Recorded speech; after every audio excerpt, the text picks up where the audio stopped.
A service of KIBMradio.com, the Internet's home for an all old-time radio.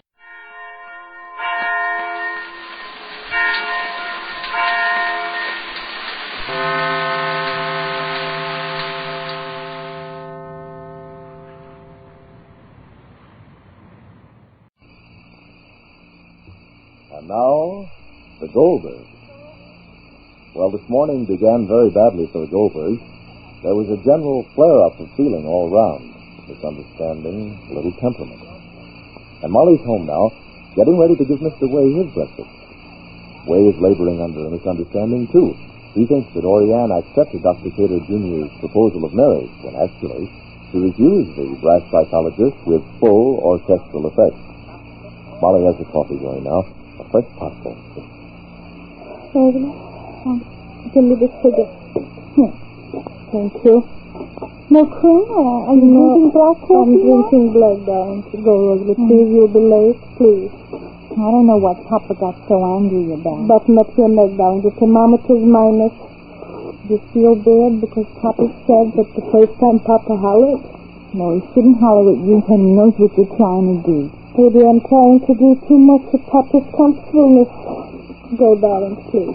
Oh, bye now. Goodbye, darling. Please, if Mr. Ray is outdoors, tell him the breakfast is standing, please. All right, now. And button up your neck. I said it again. I'm saying it again, please. Goodbye, darling. Goodbye, dear. Orianne! Breakfast! Yes!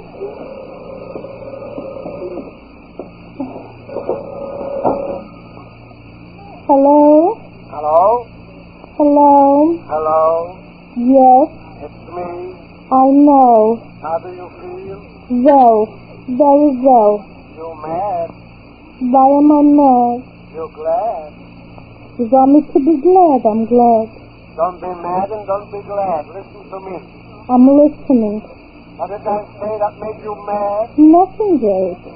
I'll come home and apologize if I said something. You didn't say. I said what I thought. So you said it. I have an appointment with the architect today. I'll be late for supper. That's why I called. Why an architect? I'm building a house. A house? Yes. A house for us. For us four. You, me, Sammy, and Rosie. Do you hear me? Yes. Would you mind if I have those spare rooms? I don't mind. Any objections? I didn't say. I want to be alone. Do you mind? All right, Jake. Thank you. You're welcome. When will the house be finished? The sooner the better. Goodbye. Bye.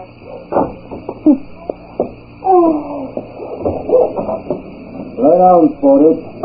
Mr. Ray? Is it breakfast, Mr. Ray? Oh, thank you.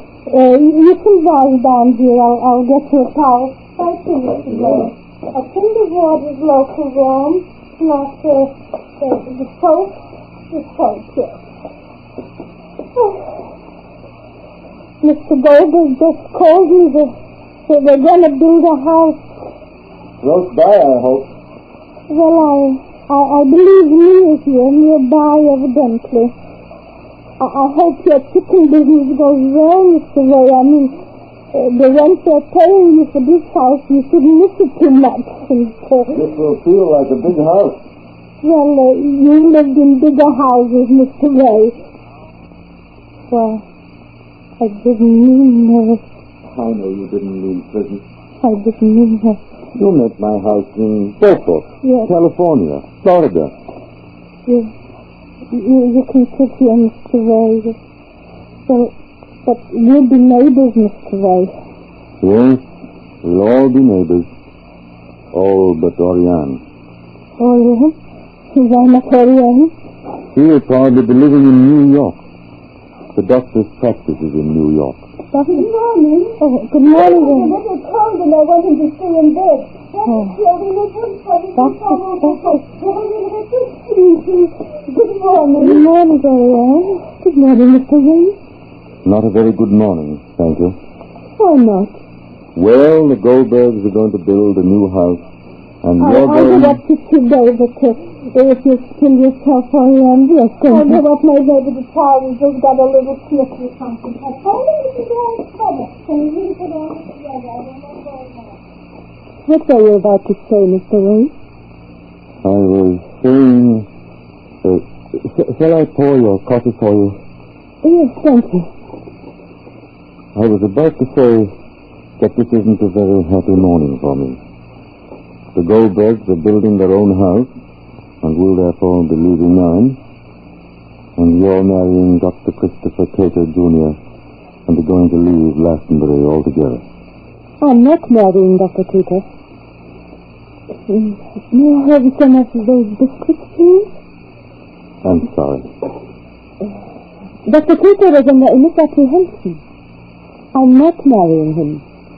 I'm not leaving this business in which you and I are partners. Oh, I'm happy to hear that. I mean, for myself. I'm sorry for Dr. Cater. You don't have to be sorry for him.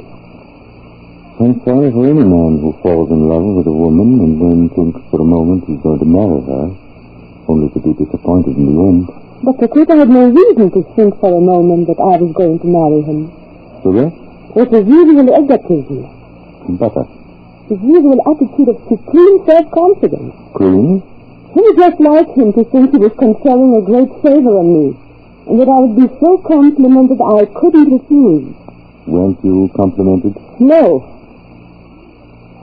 He thinks I'm still a girl full of romantic dreams of love. He thinks a little flattery will make my head spin and my heart grow delirious. But I don't forget experience so easily. I know what life is, how hard it can be, how bitter and endless and grey. I know what to rely on in people and in myself. I'd rather be partners with you than Dr. Cater's wife any day. And I told him so. I told him very plainly. That was very kind of you, Mrs. Leland. Call me Oriane, please. Oriane. Thank you. That was kind of you, but it was romantic, wasn't it? Compare me with Dr. Cater. He offers you marriage. I offer you half ownership in a business that has very little chance of success. He offers you respectability. I offer my partner the job of convincing people that an ex-prisoner can make an honest businessman. Please, Mr. Wick. He offers you a famous husband, and I offer you an infamous, despised, and hated business associate. It's not so. He offers you, well, Dr. Cater. He's handsome, charming, intelligent, and loved. And I'm just the last remnant of man, with the last remnant of a business. I'm afraid it was a very romantic choice. Mr. Worry, I have endured many things in my life. Poverty, fear, death of those I loved. I was a stranger here. I was a stranger in my own country. War has killed off the civilization I breathed from childhood. I don't trust anything now. Only a certain quality in a man or a woman. I know all about you. I know what happened. I'd rather be the business partner of a man who is dogged, stubborn, and undefeated by adversity, than the wife of a brilliant, successful, triumphant egotist. The world is what it is today because of the brilliant, successful egotist. The men who can only think of themselves and what they want. The men who have never learned from experience what the suffering and humiliation of people means. I don't want anything to do with a single one of these kinds, no matter what he has to offer. All right, Oriane. You'd rather be my partner than Dr. Cater's wife? Yes, of course. You're sure? I'm positive. Then no matter what I am, I'm much, much luckier than he is. I'll never forget it. as Oriane spoke, a strange thoughtfulness dimmed Mr. Way's eyes. And then suddenly they began to glow, as if some idea or feeling had suddenly caught fire there. As if he heard in Oriane's comparison more than just this phrase of Dr. Cater.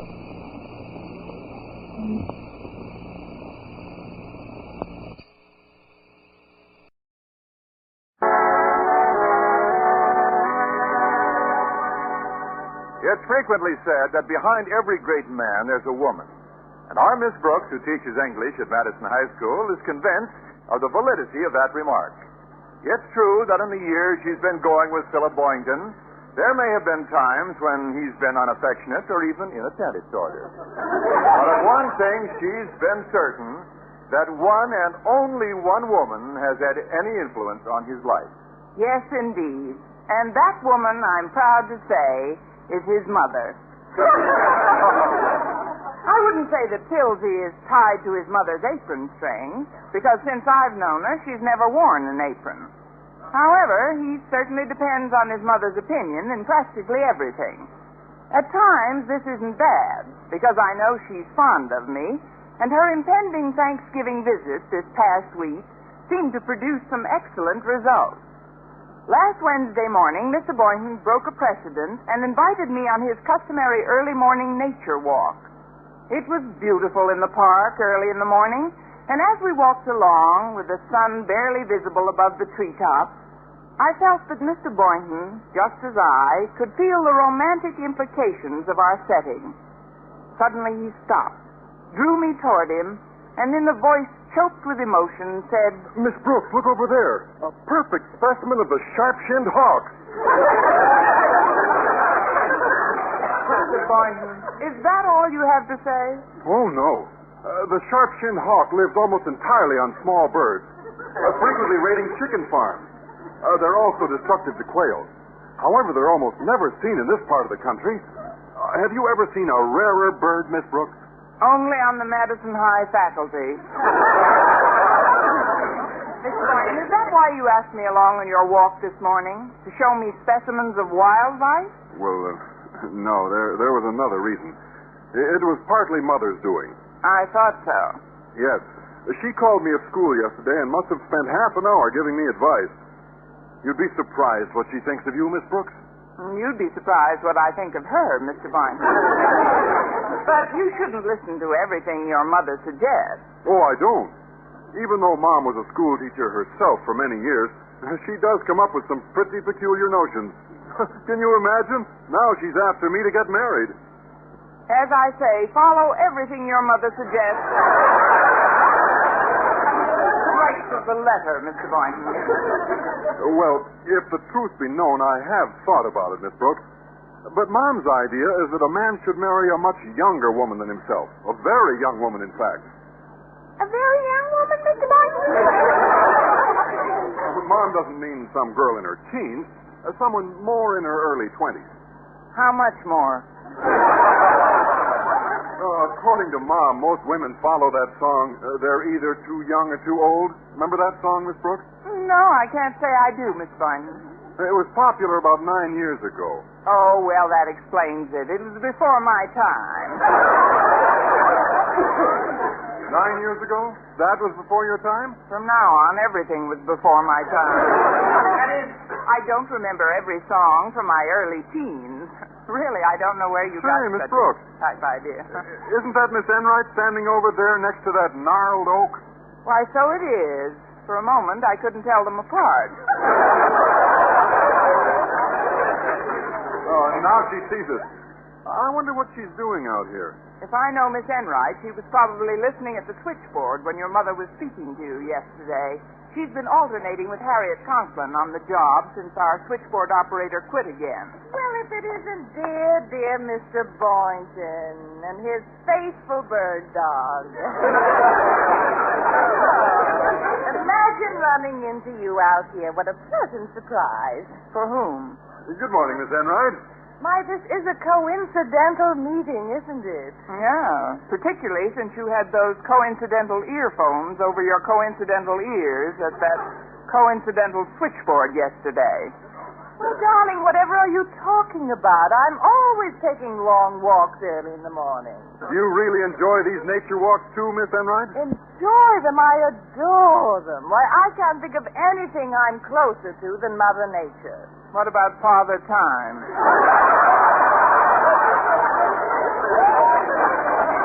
Now, if you'll excuse us, Miss Enright. Oh, now, Miss Brooks, if Miss Enright really is interested in nature, she'll want to know what I discovered. Oh, indeed I would, Mr. Boynton. Well, I just found a sharp-shinned hawk in the bushes back there. Oh, really? I was wondering where you ran into Miss Brooks.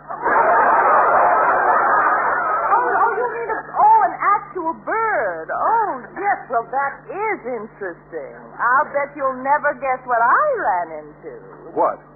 A pair of the most beautiful field mice.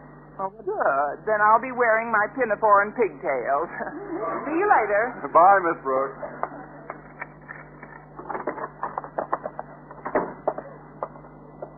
Oh, Connie, there you are. I was hoping you'd be back soon.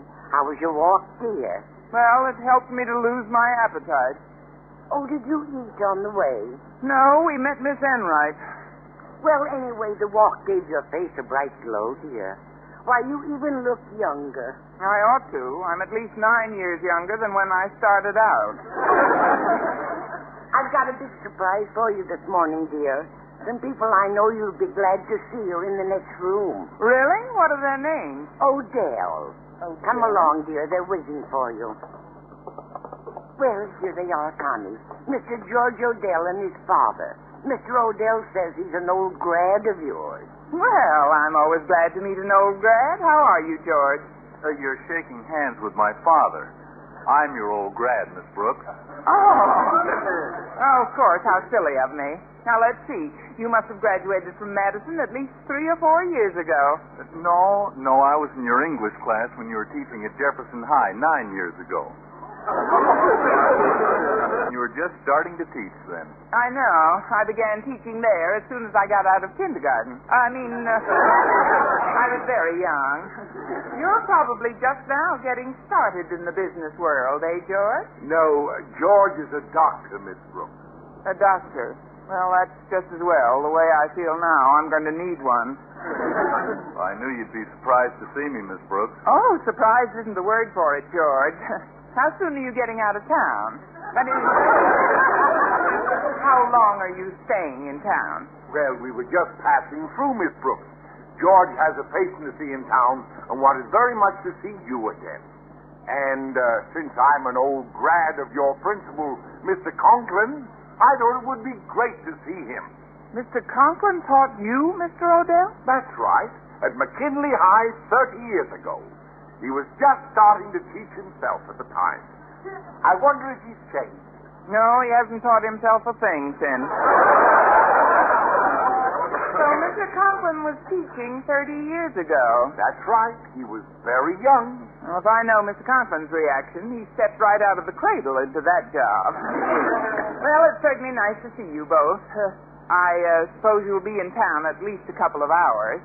Oh, we planned on being here longer than that. How long? 3 or 4 hours? No, dear. They're staying overnight. And Connie, since George tells me he was such an old favorite of yours, I have another little surprise for you. What is it? I'm reasonably sure. I've asked him to stay with us overnight. Now, isn't that a real surprise for you? I may never recover.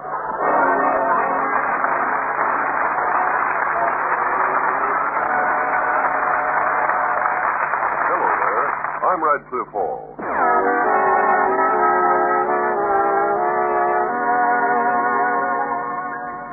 Well, with Mr. Boynton's mother urging him to get married to a much younger woman, and with me doing my best to be that much younger woman, it was quite a problem when an old grad of mine decided to show up, particularly when said old grad happened to graduate from another school I had taught at 9 years ago and was staying at my house the same night Mr. Boynton's mother was due for a visit. I was passing the refuse cans in the main hall at noon, deeply engrossed in my problem, when I suddenly ran into something soft. No, sir!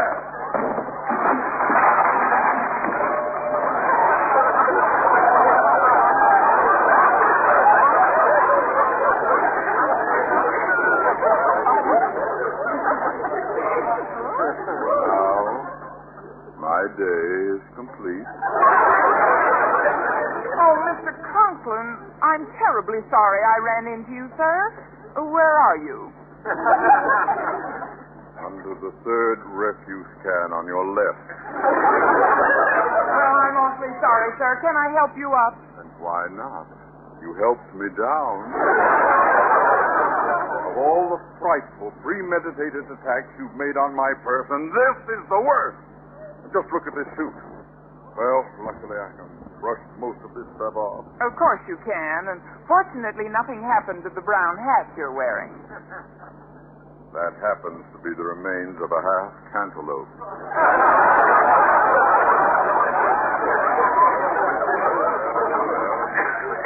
Suppose I should consider myself fortunate that I'm still in one piece.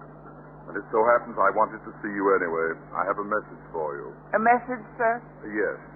A George Odell called to see if there was anything he could bring over to your house this evening. Oh, yes, of course, George Odell. He's an old graduate of ours, sir. Graduated 2 or 3 years ago. 2 or 3 years ago, eh? He happens to be Dr. George Odell, Miss Brooks. Well, he always was a quick student. Don't you remember him, sir? Well, I can't say that I do, since I wasn't teaching at Jefferson High 9 years ago. Or was it 11 years ago? I'll settle for 9. However, I know how you feel, Miss Brooks, since I'm faced with a similar predicament. His father has the fantastic notion that I taught him 30 years ago. Can you imagine me teaching anyone anything 30 years ago? No, sir, I have a tough enough time imagining it today.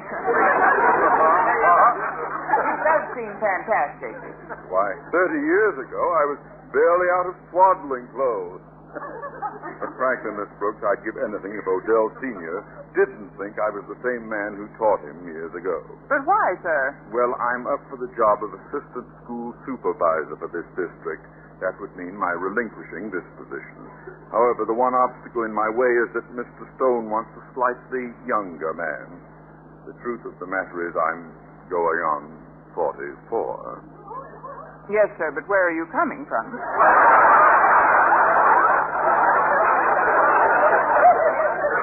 You don't look a day older, sir. No, I know it. I've practically convinced Mr. Stone I'm young enough for the job. However, since Odell knows Mr. Stone, this could ruin the whole thing. I wish there was some way I could convince Odell I'm not the same man who taught him. Would you help me, Miss Brooks? Oh, yes, sir. I'd do anything to to help you. It really shouldn't be too difficult if he hasn't seen you in all these years. Why, all you really have to do is shave off your mustache and darken your hair at the temples. But he knows my name, Miss Brooks. Well, you could put a junior in front of it and say you were old Osgood Conklin's son. Yeah, it might work at that. But frankly, Miss Brooks, I haven't got the nerve to shave my mustache off myself. Would you be good enough to do it for me? I've got shaving cream and a razor in my... A razor in your hand! Oh, don't worry, sir. I'd resist the temptation even if I didn't know how strict the police are about such things. Well, I don't suppose there's much choice. Come along, Miss Brooks. Yes, sir. Now, you just get out the shaving cream and razor while I get a cup full of water from the cooler, and we'll go to work. Very well. Ah, here we are. Now, just sit down and put your head down. Oh. There. Now, hold still while I apply this shaving cream. Mr. Conklin, stop clutching my hand. This isn't going to hurt a bit. Now for a good dab of shaving cream. There. All right, sir, here we go. Goodbye, old friend. Now, there goes one side. Here goes the other. There we are. How does it look, Miss Brooks? Oh, fine, sir. I've never seen your face in the nude before.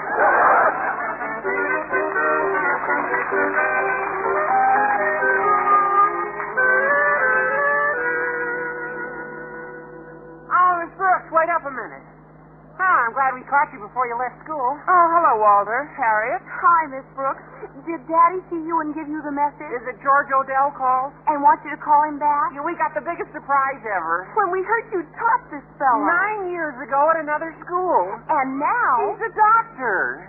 I was wondering what happened to the Andrews sisters. Which one of you is Groucho? Anyone else know about this old grad besides you two? Well, not that I know of, Miss Brooks. Harriet got the message from the new switchboard operator. The only other person who might have known about it's Miss Enright. She was showing the new operator how to use the switchboard. I'm dead. What difference does it make if anyone else does know about your old grad, Miss Brooks? The reason is strictly personal. It has to do with Mr. Boynton and his mother coming over tonight. Oh, I get it now. And with this Dr. Odell around, it'll make you seem a lot more, mature than you want to appear. Is that the ticket? Uh-huh. And I wish I could use it to take the first train out of town. Oh, gosh, Miss Brooks, that shouldn't be such a difficult problem to solve. Well, just ask the doc to cooperate and tell him he graduated from Madison a couple of years ago. Well, I'm sure Mr. Boynton doesn't remember every student. Walter, you may have an idea. Well, sure. Yeah, I'll just lend the doc a sweater of mine and a few other things, and he'll look like a very recent graduate. You know, I think that might do it. Yes, I'm sure it will. Walter, I could kiss you. Miss Brooks, you wouldn't. Oh, don't worry about Walter and me, Harriet. As things stand now, I'm much too young for him.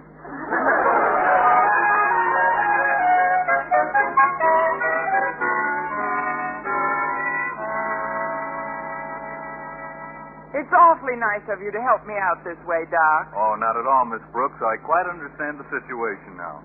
Well, this Madison High sweater should help me look like a recent graduate. Yes, and that beanie with 2 propellers helps even more. Now all you need is a silly grin on your face, and you'll look like every member of my senior class. Well, I guess the Boyntons ought to be here any time now. Didn't you say 8:30, Miss Brooks? Yes, that's right, and Mr. Boynton's always right on the dot. Well, my watch says 8:30 and 30 seconds now. Your watch is 30 seconds fast.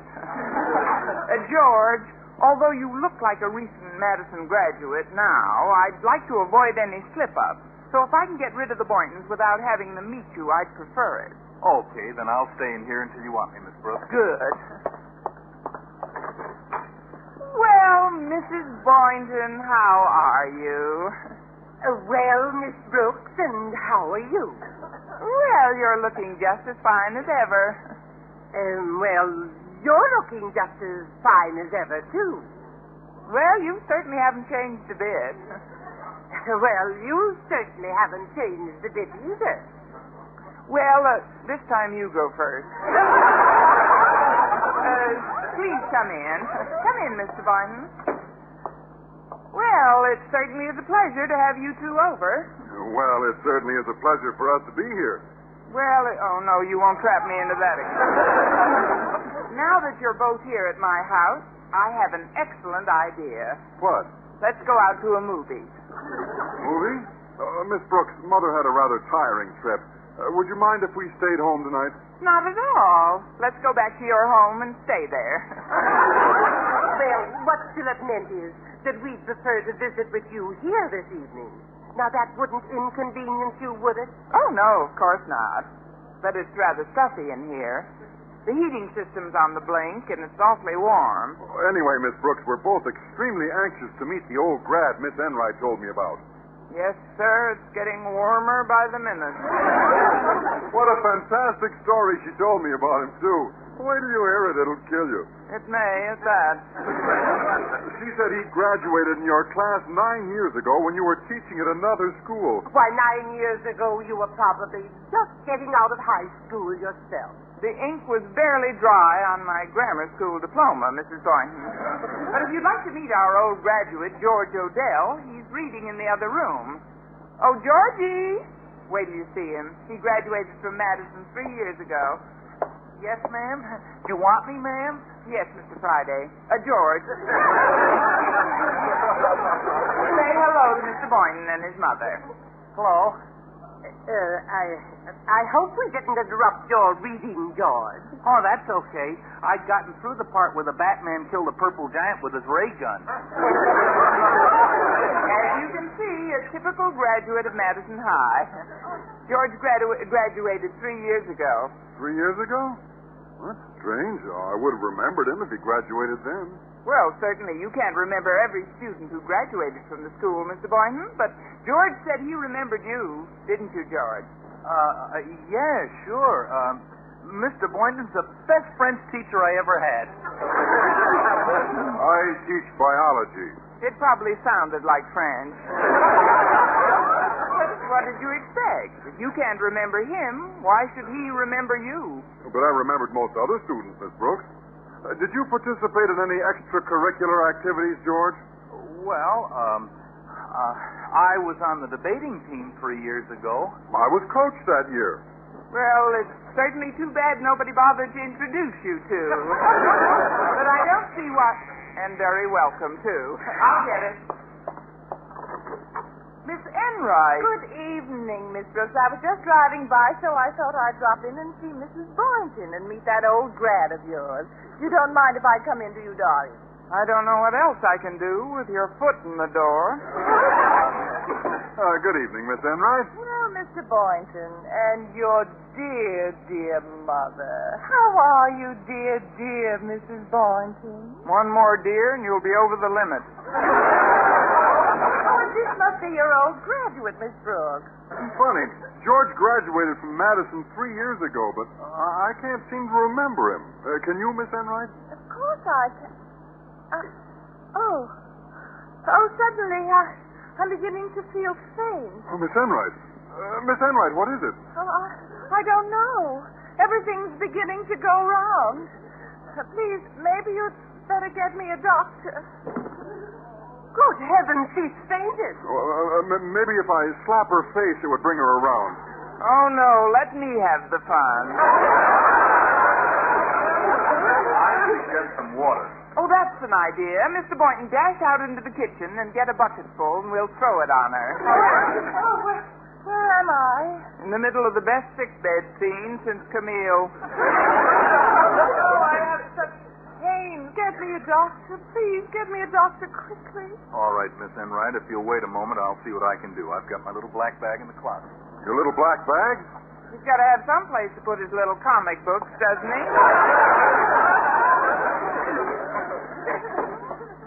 Now, here we go, Miss Enright. Well, what do you know? He's a doctor. Then it was true. He did graduate 9 years ago. Just as I was getting out of grammar school. Now, where does it hurt, Miss Enright? Well, I feel somewhat better now, Doctor. My trouble seems to pass. Mine's just beginning. Yes, it's true, Mrs. Boynton. Dr. Odell was my pupil 9 years ago, and I'm not 21. I'll take it this time, Miss Brooks. That's probably Dad getting back from his visit with Mr. Conklin. Hello, Dad. Hello, George. Well, Miss Brooks, you have quite a little gathering here, haven't you? How are you, Mr. Odell? Why, Sally Boynton, as I live and breathe.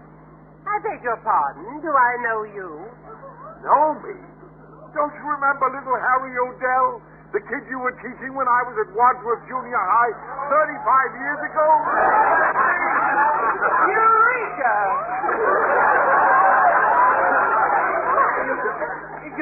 You must have the wrong woman. I was a mere slip of a girl 35 years ago. Why, you yourself can't be over 40. Well, that brings George down to 19 and me back to 21. Mr. Odell? Anyway, Miss Brooks, what difference does age make? If I've said that to my Philip once, I've said it to him 50 times recently. But, Mother, for the last few weeks, you've been insisting... You heard your mother, my Philip. Mr. Boynton. And I agree with her. There's only one age qualification that I must insist on. What's that, Miss Brooks? That the Justice of the Peace is young enough to remain standing throughout the ceremony.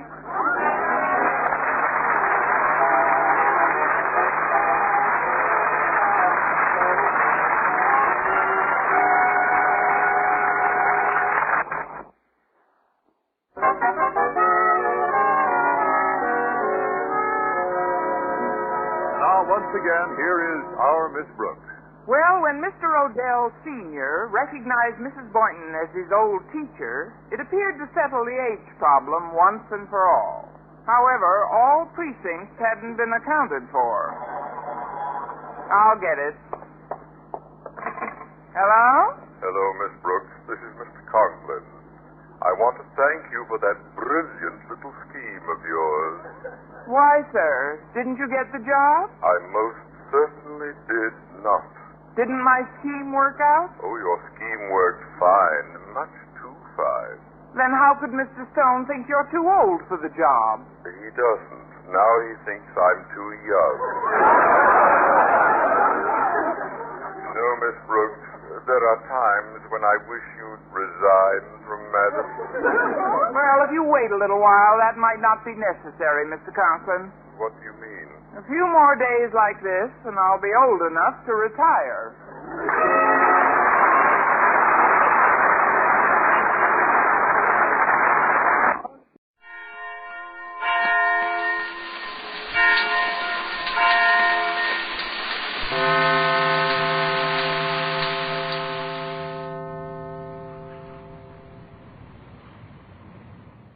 Yeah.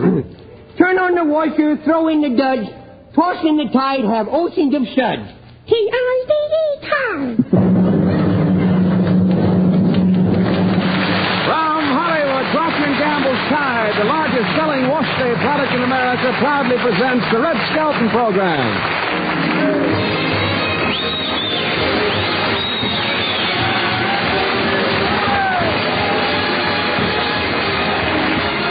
With Red Skelton, David Rose's orchestra, singing stars the four nights, Lorene Tuttle, Pat McGee, and Dick Ryan, Martha Wentworth, and John Holbrook will be me, Rod O'Connor.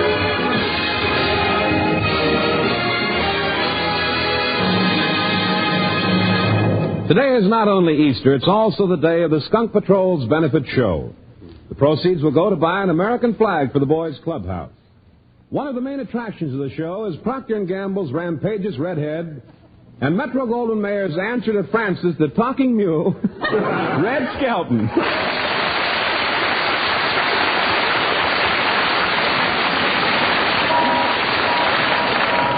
Take it, sweet air. It's yours. Hey, Red, let's stop at this newsstand. There are some great pictures of you and your family in the Movie Star Parade magazine. Yeah, I saw them. I can't stop now. Besides, I'm loaded down with too many as it is. Mm-hmm.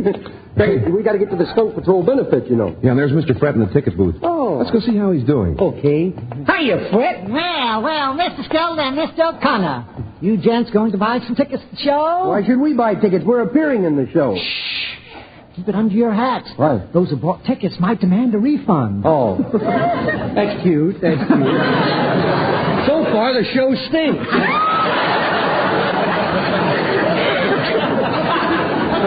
What do you mean? Nobody's ever walked out on a show that but locked the doors, man. I know, but these doors aren't too good, you know. Yeah, well, you can't insult me. I made an appearance once, and the entire audience, they loved me. The entire audience stood up as one man. In fact, there was one man in the audience. I said to the guy, show him a regular guy, I'll do my act. He says, make it snappy. I'm the janitor and I want to clean up. See, they're better when they're not here, I'll tell you that. Hey, Fred, do you mind selling tickets? No, but I do have a little trouble making change. Oh, really? Oh, yes, you see, I'm allergic to money. Oh? Oh, yeah, but being allergic to money... We could use a guy like you in Washington right now. You see, being allergic to money, you see, runs in my family. Oh? Why, did you know that money killed my father? Really? Oh, yes, poor man. A bank vault fell on him. He was trying to sneak it out of the bank, and he tripped. Well, imagine being flat with all that money on it. Give him time. We have a Santa Monica group here tonight. All these laughs are coming by carrier pigeon. Oh, you got to hand it to him. This boy sure tries. Yeah.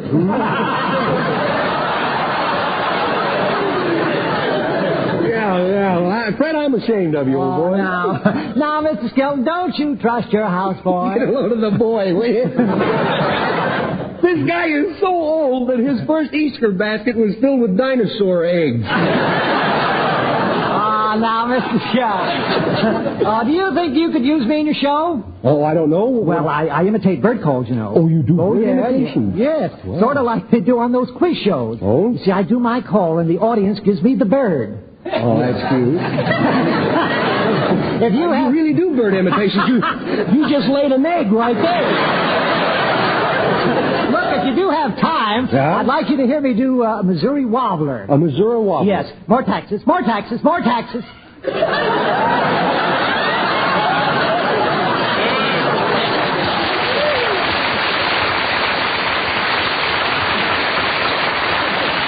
Thanks for the applause, but it shows you how long it took those Republicans to wake up. Here, that in here again?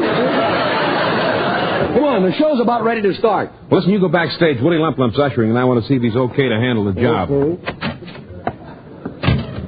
That's strange. I don't see Willie anywhere. Oh, there he is, coming up the aisle on his hands and knees. Willie, what are you doing on your hands and knees? Oh, wouldn't you like to know? I can't stand up. My garters are so tight. Every time I stand up, my toes come right through my socks. Let me smell your breath. What's wrong? Can't you afford chloroform? I don't know why I took this job as an usher in this uniform. I could have made a lot more money joining up with a hurdy-gurdy player, you know.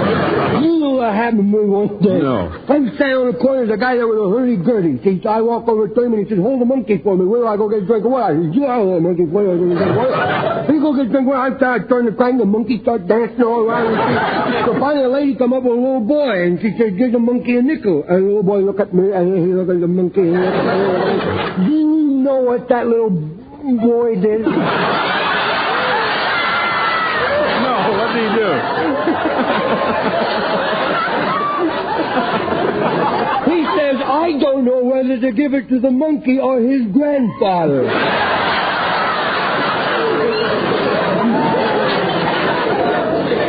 Well, you know, you're just alibying because you don't want to work. Oh, who don't want to work? Who don't? You don't. Who don't? You don't. Oh, I can just say so. When was the last time you worked? Only about a month ago, I worked in a car wash. I used to apply the deodorant, see. Mm-hmm. Used to run around and dab a little under each wheel. You see, none of our cars were half safe. I'll see you later. Now, wait a minute. Where's your ticket stub? Where's your ticket stub? Well, how do you read a line like that? Look, I don't have to have a ticket. I'm in charge of the show. Oh, a gate crasher, huh? Well, why don't you go buy a Rosie? Rosie? Yeah. All you've got in there are benches anyway. Well, those without splinters are Rosies. Huh? I think you better go home. Why? Why? Yeah. Because you just don't look right to me. You just don't look right to me.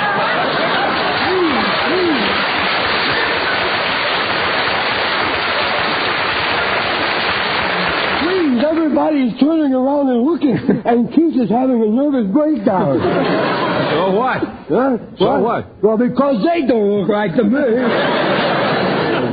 Look, Willie, you better leave before I throw you out. Oh, you ain't gonna throw me out. Oh, yes, I will. Oh, no, you won't. Why, guy, you wouldn't do that if there was a man around.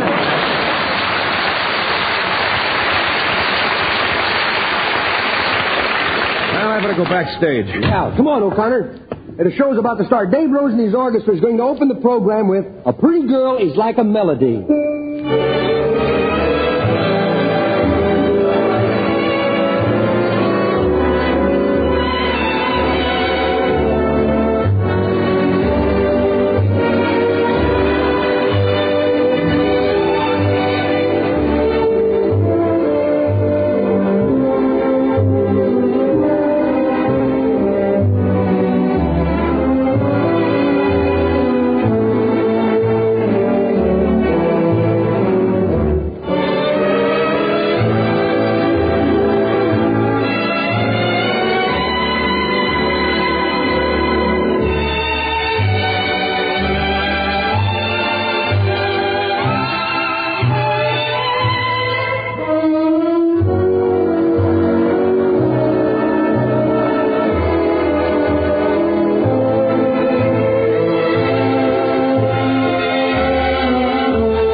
Making wash day miracles is Tide's business. And here's the latest, greatest Tide miracle of all. Now, Procter & Gamble's Tide promises you a dazzling clean wash without rinsing. Think of it, clean clothes without rinsing. Here's how Tide works this new miracle.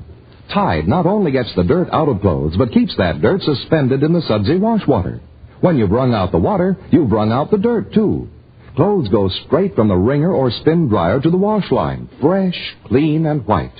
They dry soft and fluffy. They iron easily. They smell sweet and clean. And I mean clean. You're all familiar with how clean Tide gets clothes with rinsing.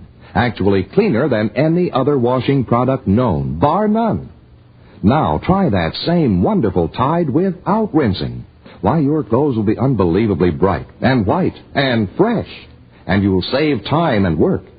And remember, the Tide you pick up from your dealer's shelf today in the same familiar package gives you a dazzling clean wash without rinsing. Tide is dirt out, T-I-D-E, Tide. T-I-D-E, Tide.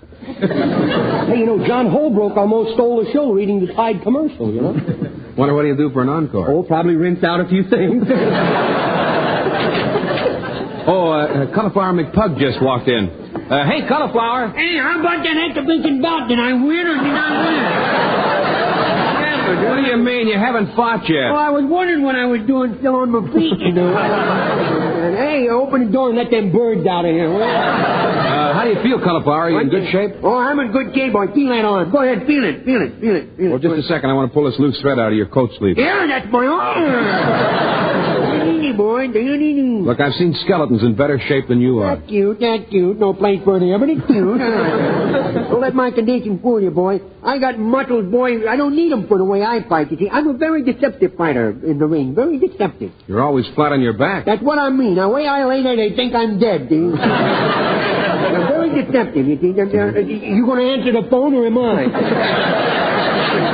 Well, who are you going to fight your exhibition with today? I'm fighting some bum by the name of Bonnie Prince Irvin, I think.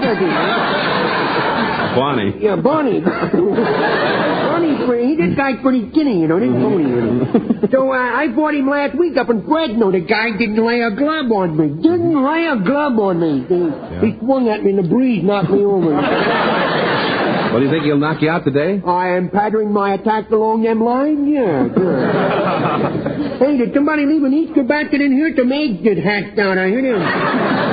Hear them things chirp. Isn't that cute? Them little chickens. Oh, you really got a screw loose. You think I'm coming unraveled, huh? You should see that wrestler that roomed with me. Yeah? He comes in up them sweet flights of stairs, open the window, and takes a sun bath out on the fire escape. Oh, what's wrong with that? There's no fire escape out there.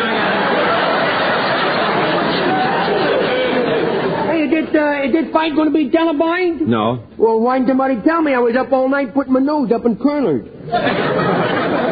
Hey, is it the coronation hour? I hear a cowbell. Well, Cauliflower, look, it's about time that you get ready to go. Yeah? What's it? It's about time you get ready to go. Oh, yes, I see. Don't point. I see.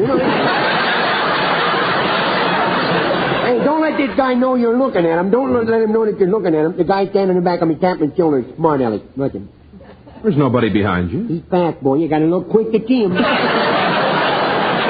another guy, he makes me so mad. He always taps me on the shoulder, and when I turn around, he's never near. Look, I've got news for you. You're not all there either. Oh? We better get out on the stage. Bonnie Prince Irving's already in the ring. Oh, okay. Let's go there. Let's go. I got my trunk on right there. Howdy, Cauliflower. I got a bet on you. Thank you, referee. Thank you. Ladies and gentlemen, it's time now for our boxing exhibition. In this corner, wearing purple trunks and weighing 197 pounds, the Fresno Fireball, Bonnie Prince Irving. Well, I think I've been framed. That guy's bleeding. And in this corner, wearing shocking pink trunks with a yellow streak up his back and weighing 67 pounds and 4 ounces, the Bellflower Bird Boy, Cauliflower McPug.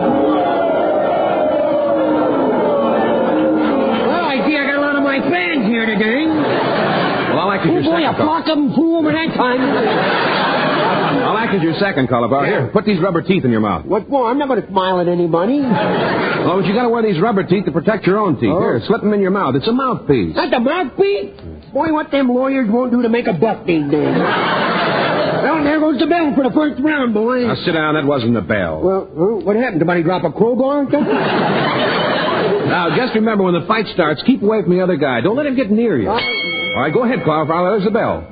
I think you've been hit too hard, boy. You heard a bell, huh? Why don't you crawl out on that fire escape and take a sunbath with that rattler, huh? I tell you, that was the bell for the first round. Now, you just want me to go out there and start slugging and everybody and say, look at old Cauliflower McFug, he's hearing bells again.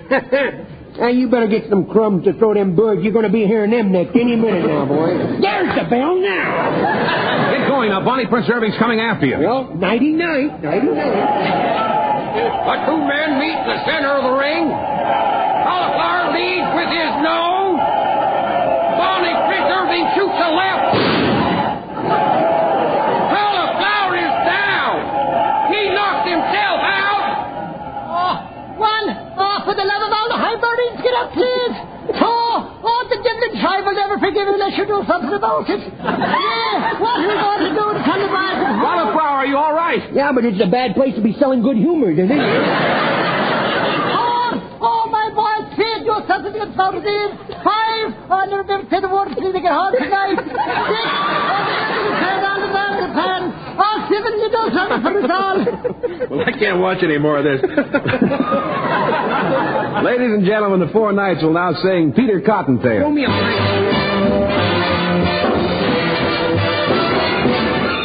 Here comes Peter Cottontail, hopping down the bunny trail. Hippity-hopping, Easter's on its way.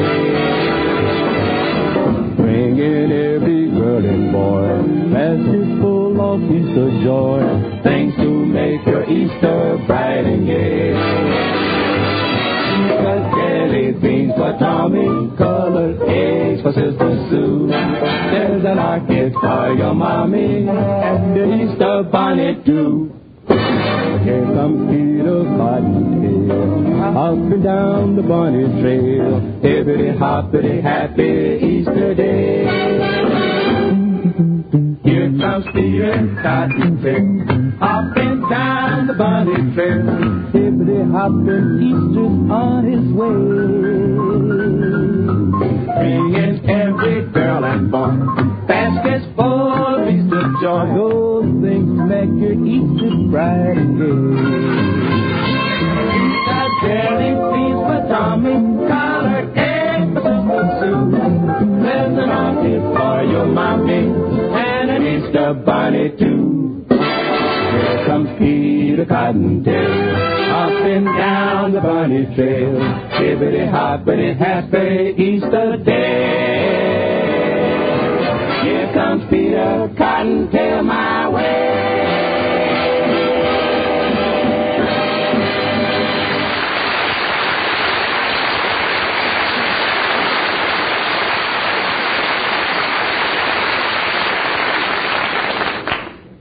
Tide, the product that gave you the world's cleanest wash day, now gives you the world's easiest wash day. Yes, with Procter & Gamble's Tide, you can now get a dazzling clean wash without rinsing. You see, Tide gets the dirt out of clothes and then keeps it suspended in the sudsy water. Wring out the water, and the dirt goes too. Clothes can go straight from the wringer to the wash line, fresh, white, and clean. Yes, clean. You know how clean Tide gets clothes with rinsing. Cleaner than any other washing product known. Now try that same wonderful Tide without rinsing. The results will amaze you. Ask your dealer for the convenient new giant economy size package of Tide. Remember, the Tide on your dealer's shelf right now in the same familiar package will wash clothes dazzling clean without rinsing. So try Tide today.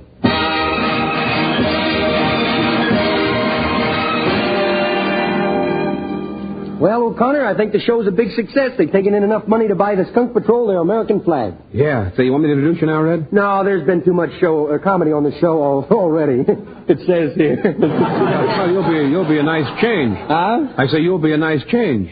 Speaking of changes, we're going to miss you around here, too, boy. You're like a Jack Berry, the juvenile jury. Well, go on the stage and do something. I'll see if Junior's about ready to go. I'll go tell Dave what I'm going to sing. Okay. Well, here's Junior's dressing room. I better stand outside the door and listen. I'm sure it's safe to go in. Now, Junior, do you know what you're going to say when you go on stage? Yes. Yes, I know what I'm going to say. I'm going to say I think the whole idea stinks. That's what I'm going to say. I'm warning you now. Don't be difficult. I don't want to get out there in front of all them people, make a fool out of myself. They will laugh at me. Oh, now nobody's going to laugh at you. They will, too. Their sides will split from howling, you know. I'm such a skinny little urchin, you know. You are not skinny. Well, then why does dogs follow me around all day licking their chops? You're a nice, sweet little boy. Huh? When the audience sees you, they're going to want to take you into their hearts. My, you sound like Milton Berle's mother.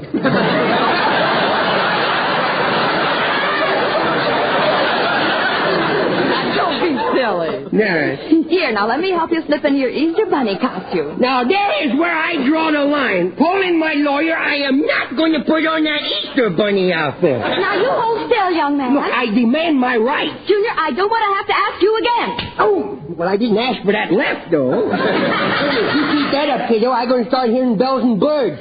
Answer the phone, will you? Now, behave yourself. No. You get into this bunny suit. Okay, has it your way, has it your way. Has it your way. All right, now, hold still. Okay. Put one leg in.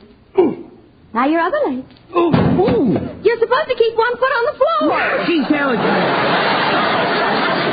Me. Did you hurt yourself, I think so. I think I'll hurt myself. I think I fractured me little cottontail.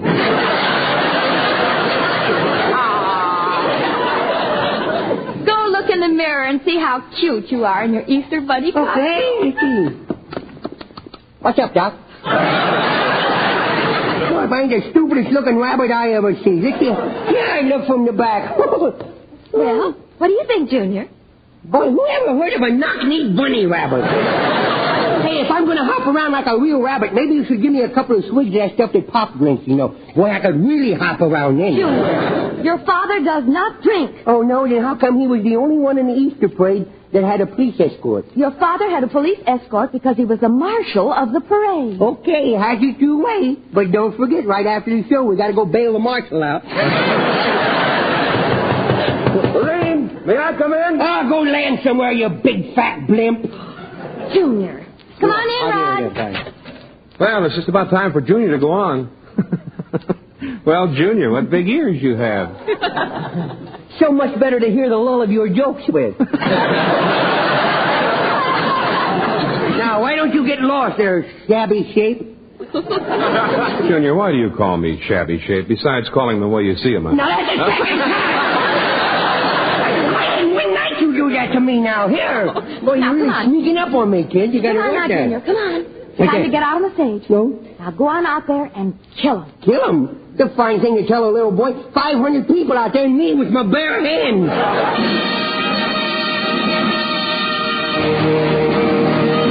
Ladies and gentlemen, we will conclude our program with an Easter recitation by Junior. Junior, you know, is a three-striper in the Skunk Patrol. Junior? Ladies and gentlemen, I have to admit that not only does I look like a rabbit, I'm as scared as one, too. For the whole week now, I have been memorizing my little speech about Easter, and lucky for you, I has forgotten it. But I would like to say how much we kids appreciate the way you folks have pitched in to buy our club an American flag, the world's greatest symbol of freedom. We kids know the importance of this American flag. For instance, only today, we attended the churches of our choice, and we prayed in our own way for peace and understanding, not only for ourselves, but for everyone. We have the right to believe in Easter bunnies. Let us kids believe in the Santa Clauses and the Easter bunnies, and from this freedom to believe, we will learn to worship God and find His likeness in our fellow man. And now here is Red Skelton to sing a song about a little prayer.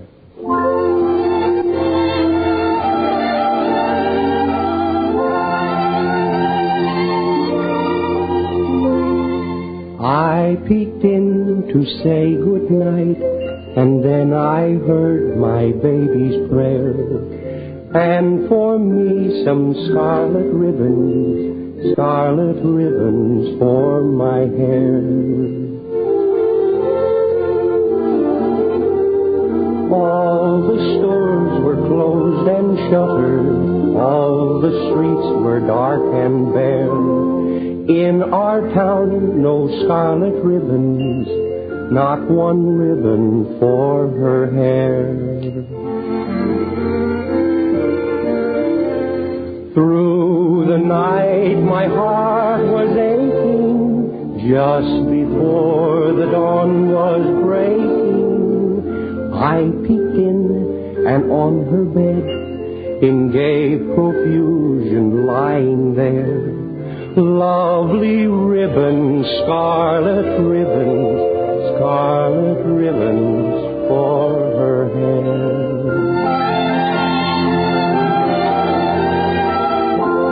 I live to be 100, never will I know from where came those ribbons, scarlet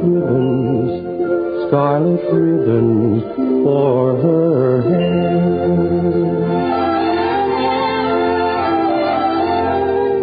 Scarlet ribbons for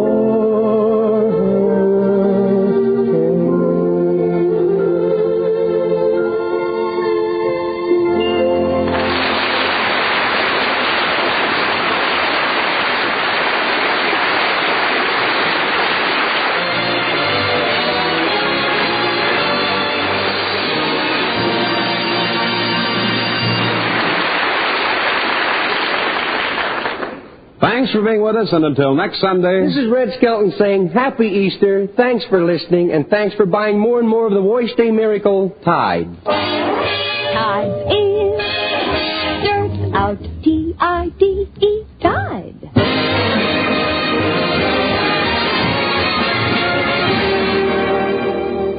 Now for beautiful natural softness, exciting natural sheen.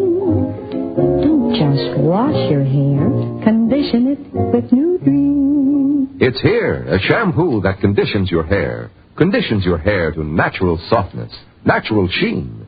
It's New Dream shampoo, now with beauty conditioner.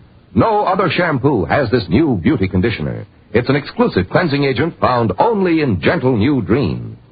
Don't just wash your hair, condition it with New Dream.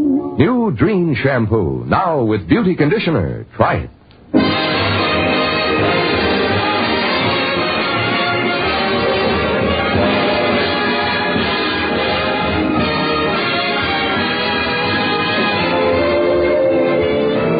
Join us again next Sunday for the Red Skelton Show. Stay tuned in for the Columbia Broadcasting System comes to meet after this program.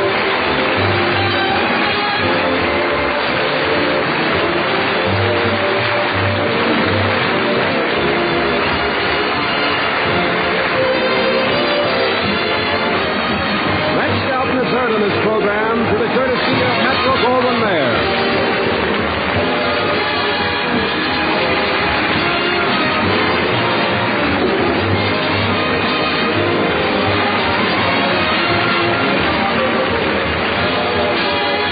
This is CBS, the Columbia Broadcasting System.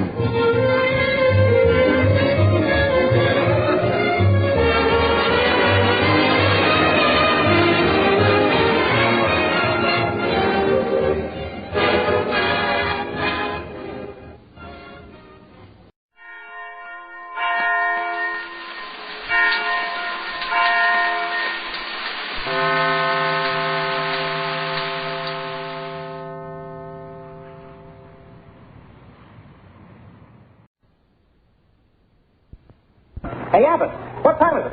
It's time for the Abbott and Costello Show. Well, what are we waiting for? Let's go with the Abbott and Costello Show.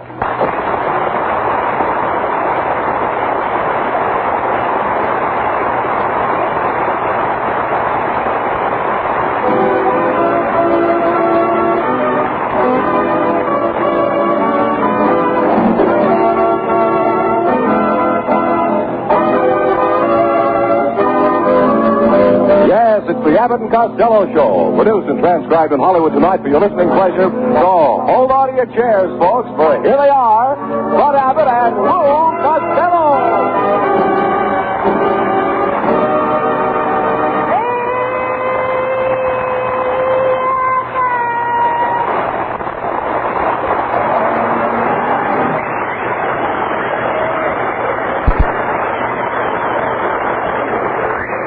Costello, where have you been? I haven't seen you all week. Oh, Abbott, I've been moving. Moving? I bought a house way out in the country.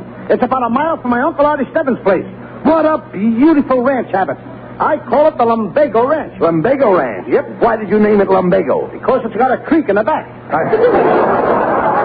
Costello, you dummy, what do you want with a ranch? I'm going to raise monkeys. Yeah, you bought a ranch to raise monkeys? Sure. You're a nut. Well, what's better for a nut than a monkey ranch? Oh,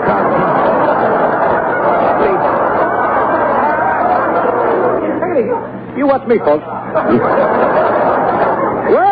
I knew that line I had to continue. Thank you. What is that? What is that there? Hey, Abbott. Is that a picture of the ranch? You took the words right out of my mouth. Let me see it. Let's see it. Wait a minute. Go here. What's that little house in the back? That's the garage. I'll bet you thought I was going to say the smokehouse.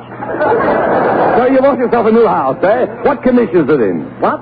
What condition is it in? Oh, wonderful condition. Well, that's swell. I just had it painted, and it didn't cost me a cent. A doctor painted it for nothing. A doctor painted your house for nothing? Right. But wait a minute. How do you know it was a doctor? He signed his name on the roof in big red letters. It says Dr. Pepper. Just a minute, Costello. Who sold you an ad? No, I don't know. Listen, who sold you this house? Well, I got the house through a Mr. Crow. Mr. Crow? Yeah. In order to get the house, they told me I'd have to go through E.S. Crow. Please, that's escrow. That means you bought it through with the bank. Does the bank have a lien on your house? Does the bank have a what? A lien on your house. No, if the bank have a lien on my house, it would fall down. No, I'm talking about a mortgage. Who holds the paper on your house? Nobody holds the paper in my house. The paper's stuck on the wall with glue. All right, look, never mind that. Well, what kind of a place did you buy? Do you have a patio? I beg your pardon? You have a patio. It's much better. Now, let's not get personal. Well, now, listen, please. I mean, a patio with a barbecue. I do all my cooking in my patio. I knew you when you didn't have a patio to cook in. Look, Costello, don't you know anything about your new house? Didn't you even have it inspected? Inspected for what? For floors. You might have floors in your house. Of course I got floors. First floor, the second floor. No. What, do you think I walk on a ceiling? No, look. Have I got floors in my house? Never mind that. Look, what period is your house? What period? Yes. Did you buy a period house? No, I bought a house, period. Well, I'm trying to find out if your house is Spanish or French or English. It's early American. How do you know? I found a couple of dead Indians in a cellar. Look, Costello, you can generally tell what kind of a house it is by the roof. Is the roof shingle or tiled? Oh, sure. It's one of those... What did you say? Is your roof shingle? Certainly a shingle. Whoever heard of a married roof?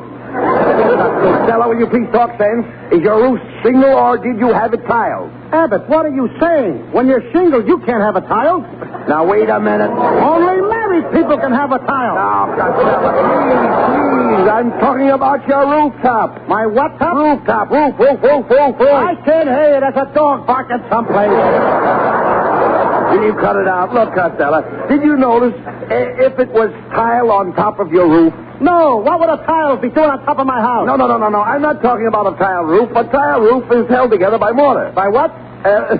By mortar. Mortar. Don't you know what mortar is? Certainly. My mortar is the woman that married my father. Now, you dummy, the tile and the mortar keeps the house dry. At my house, it's my mortar that keeps her tile dry. Costello, I'm trying to tell you that the mortar holds the tile on the roof. What kind of a mortar would hold a tile on a roof? Of all the stupid idiots, I'm trying to tell you that the tile is plastered on the roof. Now, there's a pretty picture. A little tile plastered on the roof. Where did he get the stuff from? What stuff? It's against the law to sell that stuff to children. Costello, the tile is plastered on the roof with mortar. What kind of family is that? The mortar and the little tile plastered on the roof. Where is the father? Costello. He ought to be looking after his mortar and... Just a minute, please. Let me explain. Now, I have a tile roof on my house. You also have a tiled head on your totem. No. Don't interrupt. Now, when the roof is tiled, they spread the tile on the roof and then plaster it with mortar. The tile runs across the roof and down to the gutter, so that in case of a shower, the tile drains into a pipe or spout and keeps everybody in the house from getting soaked. That's enough. I am certainly glad I found you out. Found me out? You heard me. What do you mean? I didn't mind so much when you said a shingle roof could have a tile. I didn't even care when you said the tile was up on top of my house. But when you have the nerve and you said that poor little Tile was taking a shower with a pipe in his mouth and running down the gutter to get plastered with his mortar, not only have you attacked the American home, but you have impugned on the Bill of Rights and cast asparagus on the Atlantic Charter.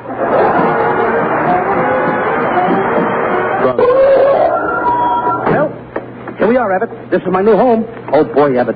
Since you and me has been pals for so many years, I'm going to ask you to move in here with me. Well, Costello, that's mighty sweet of you. And I want to know that I'll be very happy to live here with you the rest of my life. You will? Yes. Now will you carry me across the threshold? Oh, please, come on. Get down and stop acting silly. Let's go in and look the house over. Come on. Now, the first thing I want to see is my room. Have you got a room for me with a bath? Abbott, we're in the country. Way out in the country. All we got is a room with a bath. Costello, are you crazy? You mean to tell me that you bought a house without a bathtub? Why do we need a bathtub? We're only going to stay here during the winter. Costello, I have to have a bath. Well, you can take a bath in the sink. It'll save us the cost of a maid. Oh, how can I save the cost of a maid by taking a bath in the sink? You can wash yourself and the dishes at the same time. Look, Costello, you can count me out. I'm not going to live in a house without a bathtub. You haven't even got a bathroom. Don't get excited, Abbott. We'll put the bathtub at the end of the dining room. But you won't have any wall between. What if people are sitting at the table? Let them turn their backs. No. But please, talk sense, Costello. In the first place, you can't get a bathtub without priority. The head of the OPA has frozen tubs. He has frozen tubs? Absolutely. Poor man, he should wear heavier underwear. No. I mean, you can't buy a tub without an okay from the ration board. Abbott, that's easy. I'll call them right up. Nothing to it.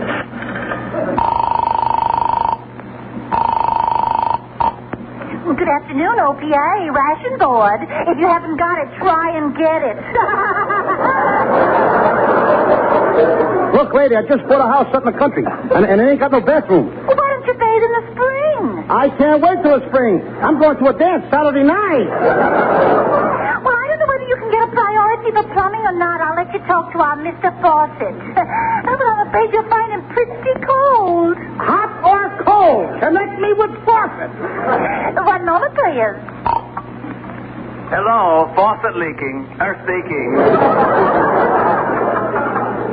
Get him right, will you, Niles? Get him right. Hello, this is Lou Costello. I'd like to have a bath. How long has it been since you had one? Hey, wait a minute. I didn't call up to hear you dribble, Fawcett. I'm trying to get a new tub. Well, I'm sorry. The only tubs we're releasing are for commercial purposes. Do you take in washing? What do you mean, taking washings? I never washed in my life. Well, in that case, it's nice of you to make this call by phone. Goodbye. See, Costello, I told you couldn't get a bathtub. That's what you think. Now, just watch this. I'll get something. Hello, is this the Acme Junkyard? You? Are you alive, brother? Am I talking to somebody? Yes. Thank you. I know you're there. I hear you breathing. I'd like to get a second-hand bathtub. You'd like to get a second-hand bathtub? Oh, you mad, impetuous fool, you.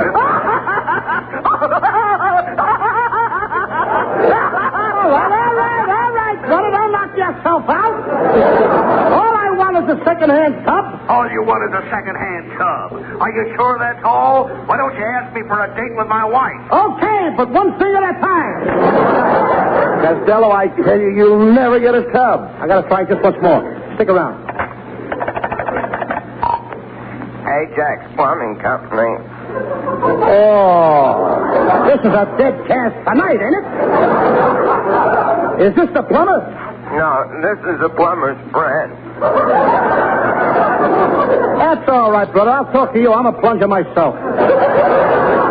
Have you got a used bathtub down there? No, we haven't. Why don't you look in this morning's paper? Why? Did somebody advertise a bathtub? No, but Dick Tracy's in a terrible mess. Oh, come on, Costello. Look, I'll get you a bathtub. We're going downtown to the swap shop.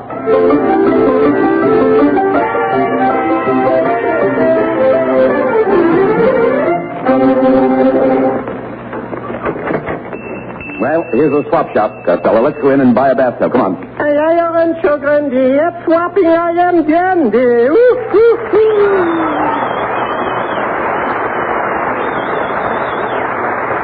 Hello, friend Kitzel. Yes, sir, comrade and gentlemen. Welcome to Kitzel's old swappy shop here. Could I interest you in a beautiful imported painting that came all the way from Buffalo, Rome? Just a minute, Kitzel. Buffalo is in New York.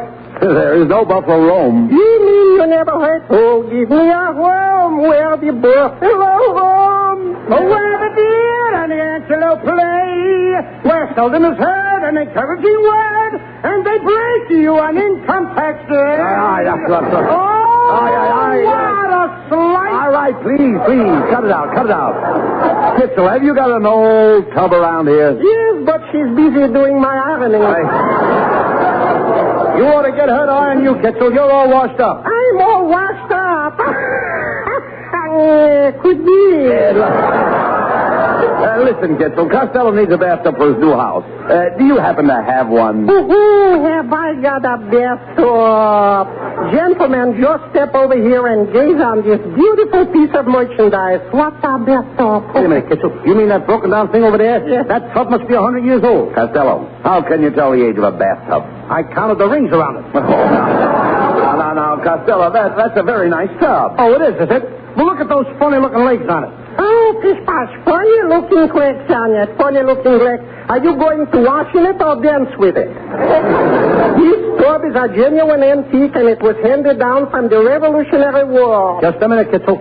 There's a big crack in the enamel. Well, that crack proves that it's an antique. How did it happen? George Washington slipped here. But don't worry. The lady who owns the tub said she'll have the crack fixed. Cemented? Of course cemented, or she wouldn't have said it. My line, thank you. Kitzel, I used to think you were a dope, but I've changed my mind. What do you think of me now? You're a full-fledged apprentice moron. Junior grade. Oh, Costello, we're wasting time. Look, how much do you want for the tub, Kitzel? $14. I'll give you $8. $8 for this magnificent tub? Why, I wouldn't even sell it to my own brother for $8. Just a second. I'll give you $8 for that tub. Positively no. Who is that? My brother. How come he talks with such an accent? I can't understand it. I never leave him out of my sight. Come, kiddies. I said $14 for the tub, and 14 it is. You see, I have only one price. I'll give you 10. That's my price. Sold for $10. And there will be $35 for delivery. $35 for delivery? Yes. No, you don't, Kitzel. I'll take the tub home myself on top of my car. Come on, Abbott, help me carry it out to the car. Costello, how can we carry this tub out to the car? It weighs over 1,000 pounds. We'll make 2 trips. Oh, please.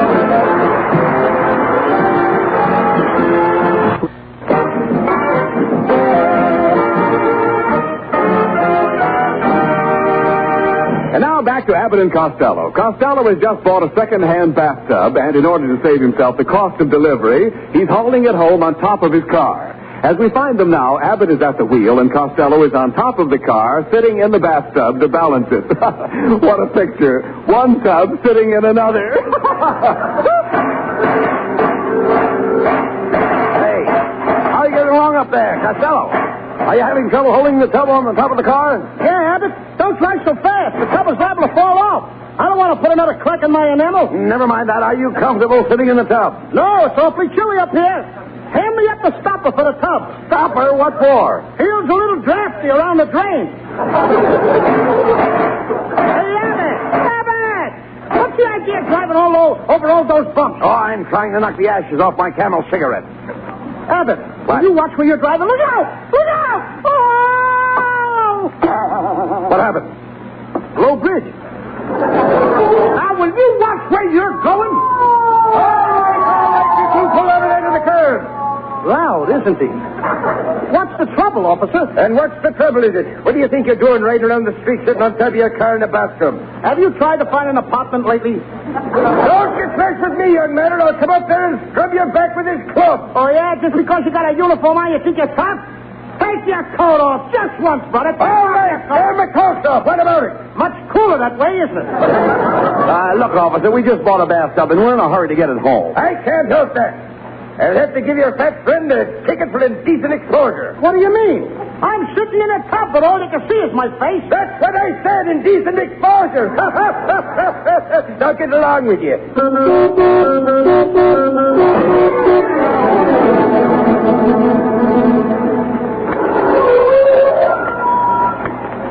Well, here we are, Costello. Home at last. Now, how are you going to get this big tub into the house? Abbott, you leave it to me. I'll back across my neighbor's lawn and put the tub in through the dining room window. But that tub is too big. It won't go through the window. Abbott, will you please let me handle this?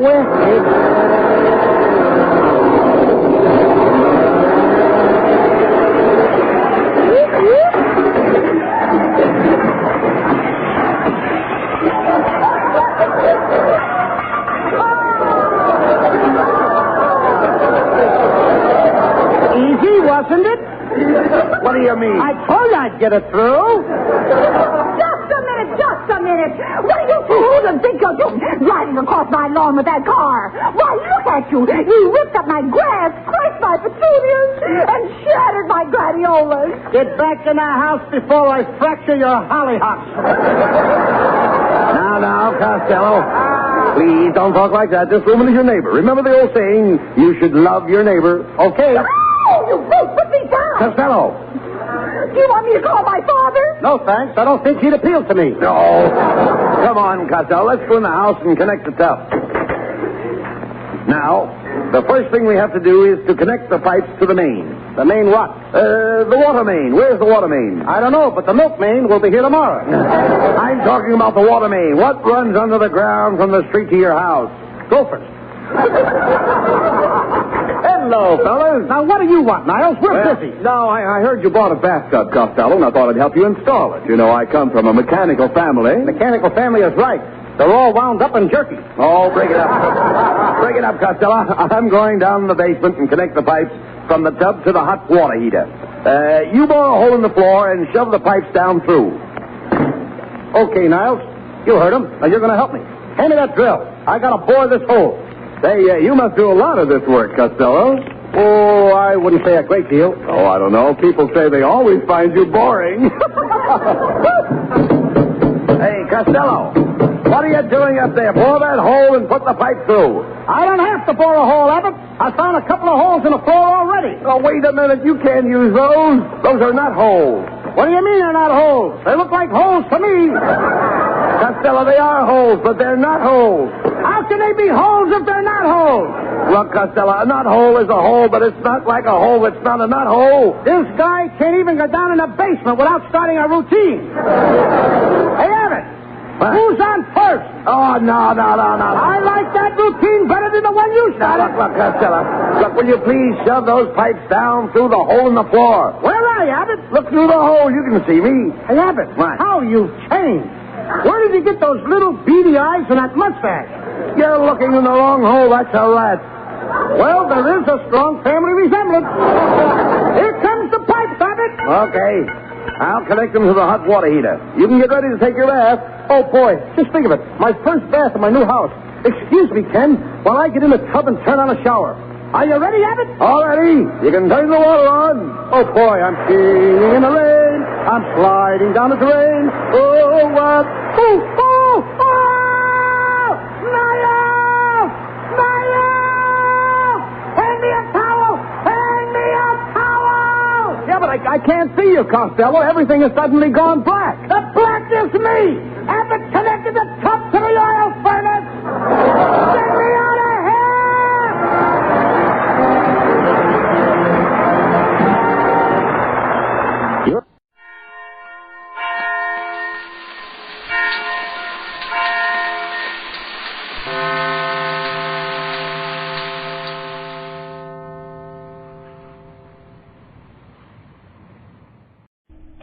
Ladies and gentlemen, the secret word tonight is street. Really? No, wait. No. S-T-R-E-E-T, street. Really? You bet your life.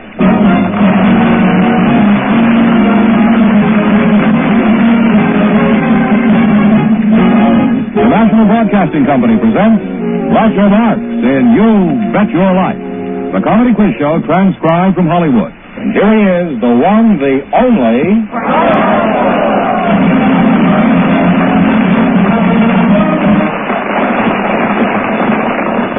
Well, here I am again with a chance for each of our couples to win up to $10,000. And if any of them say the secret word, they'll win an extra $100. George, who's first? Well, Groucho, remember last week you didn't have time to finish talking to our last couple, so they're back again tonight to play You Bet Your Life, and here they are, Gene Oddmark and Henry Piffle. Would you come in again, please, and meet Groucho Marx? Welcome to You Bet Your Life. Say the secret word and divide an extra $100. It's a common word, something you see every day. Now then, before we were interrupted last week, Henry, I learned you were a Los Angeles cab driver. That's right. And Gene, we found out you're married? Yes. But I didn't get a chance to ask you how you met your husband. How did you meet him? Well, I actually met him on a blind date, but it wasn't really a blind date because... You mean you were loaded? No. No, I met him on a blind date, but he wasn't blind. He wasn't blind to me because What do you mean you were blind? You were groping at each other? What is a blind date? Well, a real blind date is when you go on a date and you don't know what your date is to look like. But that's what I'm trying to say. I knew what he looked like ahead of time. Well, how did you know what he looked like if you'd never met him? Well, I'd seen his picture. I saw his picture in the movies? No. I was at a girlfriend's house at a sorority house, and I saw his picture there. He was... What was your girlfriend doing with his picture? His picture was with a lot of pictures there. It was at a sorority house, and the pictures had just been returned from a dance, and he had been... What do you mean? You have all the boys? You have all the boys' pictures at the sorority house? And then you go like this, and say, there's one for you, one for me, That was a good idea. Is that what you do? You come through this thing and look for a victim? You do look. You do? And what attracted you to this particular victim? Oh, he's real good looking, and he's a lot of fun. He was real smart. You know? Yes, he's real smart. In what way? In what way? He wasn't smart enough to remain single. I mean, just how bright was he? Oh, well, if you want to measure, I'd say, we had an IQ about 135, I guess. Maybe that's an IQ of 135? Well, your husband and I have something in common. Yes, sir? 135 is exactly what I weigh. What's his collar measurement? The collar measurement? Collar, around here, yes. 16 and a half. 16 and a half, that's my IQ. Now, Mr. Pepper, let's get back to you. When you were here last week, you had some fairly critical things to say about the people who ride in your taxi cab. Is this your general approach to life? Yeah. Because I'm a perennial criticizer. I'm an improver. I'm the guy who's against it. You're a nonconformist. Yes, all the time. But what do you gripe about? Everything. I've been giving the Yellow Cab Company suggestions for 17 years how to improve business. They still got the suggestions. They still have the business. They didn't do a thing I told them. Well, there is one obvious way in which they can improve their business. The same thing in the Army. I was over here when the war broke out, so I enlisted. I tried to enlist. They turned me down. A week later, I was drafted. All right, so I go there and I tell them I speak German, I speak French, I speak Italian, a little bit of English, I hope. And I asked them, I said, I've lived in Europe, I know the country, I know everything about Europe. They said, this is terrific. They wrote it all down on record, everything. Send it to Asia. But I criticize. Are you Sahara? Yeah. You are, eh? You mean you're married?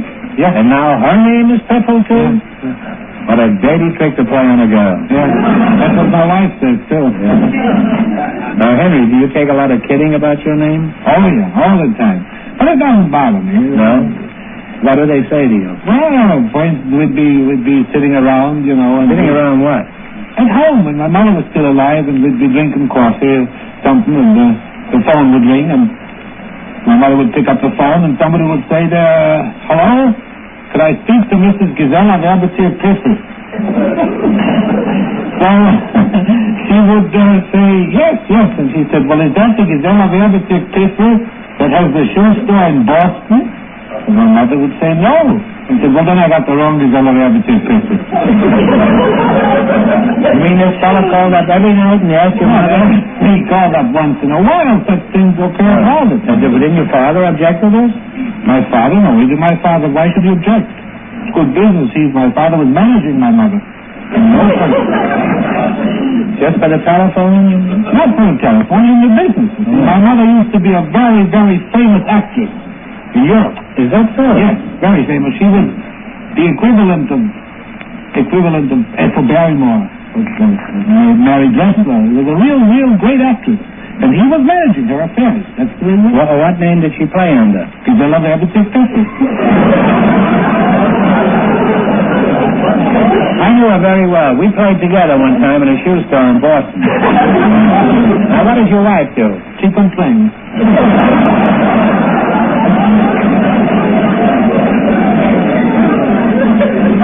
Well, you have a typically happy marriage, eh? Yeah, very much. We like each other very much. Now, how did you meet your wife? In the army. In the army? Yeah. You mean she was the enemy even then? No, my friend. No. Now, how did you meet her? Well, I was in the army, and I was a private. And she was a captain. And we couldn't dance together, and we couldn't go to the show together, and we couldn't talk. Well, a lot of privates can't dance with their captains. Well, it was against regulation. It's not customary either. So we got married. The best thing you can do is get married. If you want to get around any regulations, get married. Then they set up new regulations and got it to work.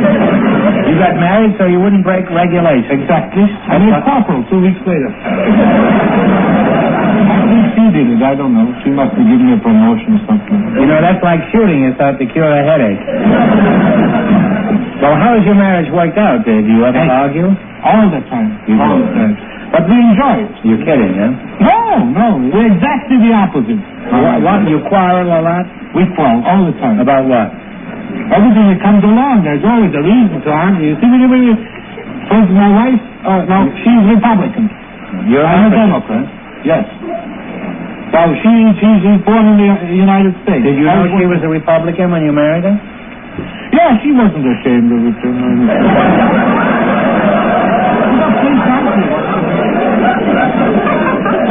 I told her I was a Democrat. She said, I'll marry you nevertheless.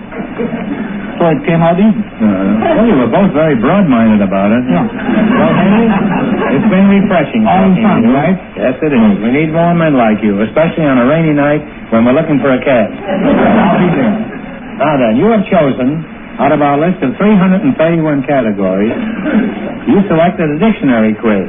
I'm going to give you the words, you give me the meanings. If you miss 2 in a row, you'll forbide. You'll push. Ausgespielt, jawohl. If you get 4 in a row right, you win $1,000. Are you ready? All right, what is a pachyderm? P-A-C-H-Y-D-E-R-M. Talk it over. Sorry, animal. No, I'm sorry. No, it's an elephant. Or a rhinoceros, but they're not pretty I'm excited. thinking of something about with the nose thing. You were thinking of something with a nose? Yeah. You have one wrong now, Henry. Don't get the next one wrong or you're out of the game. Oh, yeah. This one she'll know. What is an osculation? A kiss. It's a kiss. It's a kiss. And you have one right. All right, now what is nepotism?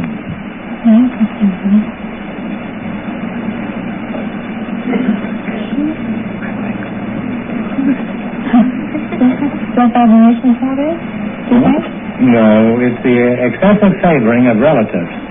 That is, if you're in an important job and you give a relative who is an incompetent a job, that's nepotism. He isn't necessarily an incompetent, but he usually is. You have one wrong again. All right, now what is an apiary? A-P-I-A-R-Y. Apiary? You don't know, guess. Relationship to an ape? No. No, I think no. Give up? It's a bug house. No, a bee house. A bee house, yes, that's where bees live. Could have picked something else. Yes. Well, you have 2 wrong, you're out of the game. I'm sorry you missed 2 in a row, you're all through. However, we don't want you to go away empty-handed, so I'm going to ask you one more question for $100. And please no help, because this is a very difficult question. Get it right and you get $100. Which is the female, the hen or the rooster? You answer. The hen is usually the female. Sorry you didn't win more, but thanks anyway for being on the show. You bet your life. See you later. Once again, the one and only Groucho. Groucho, Dick, and Dara Preble are standing by, so folks, you can please meet Groucho Marx. Welcome to You Bet Your Life. Say the secret word, and you each get an extra $50. It's a common word, something you see every day. Dick and Dara Preble, eh? Dick, your sister's a very attractive girl, and so you'll understand why I talked to her first, won't you? Well, Groucho, she's not my sister, she's my wife. Well, in that case, she's still beautiful, but not quite as attractive as she was a moment ago. Well, what is your hometown, Dara? Los Angeles, California. You look like a typical California beauty. Now, where were you born? I was born in 55th and Broadway. And which corner, do you remember? Because if you ever get back to your birthplace, remember, you can now make a right-hand turn against the light. Dick, where are you from? Well, I was born in Waterbury, Connecticut, Groucho, but I grew up in Hingham, Massachusetts, and Milton, Massachusetts. What sort of work do you do? I'm in the group insurance business. I sell group life insurance. Well, do you insure valuables like Dara? Yes, I might even say that Dara probably has more insurance than she needs. What a temptation that must be. Doesn't that make you uneasy, Dara? No. Now, how did that happen to the wife of an insurance man? I would imagine you'd protect her against this assault. Well, actually, Groucho, I sold her some insurance before I knew we were going to get married later on. That's a new approach. I guess I got stuck because now I have to pay the premiums. That's poetic justice if I ever heard it. What happened on your first day with this insurance company, Casanova, Dara? Well, he called me and asked me if I wanted to go for a cup of coffee, and I said, could I bring a girlfriend? He said no. I don't blame him. After all, he had a dime invested in you, and why should he throw away a second dime on an unknown quantity?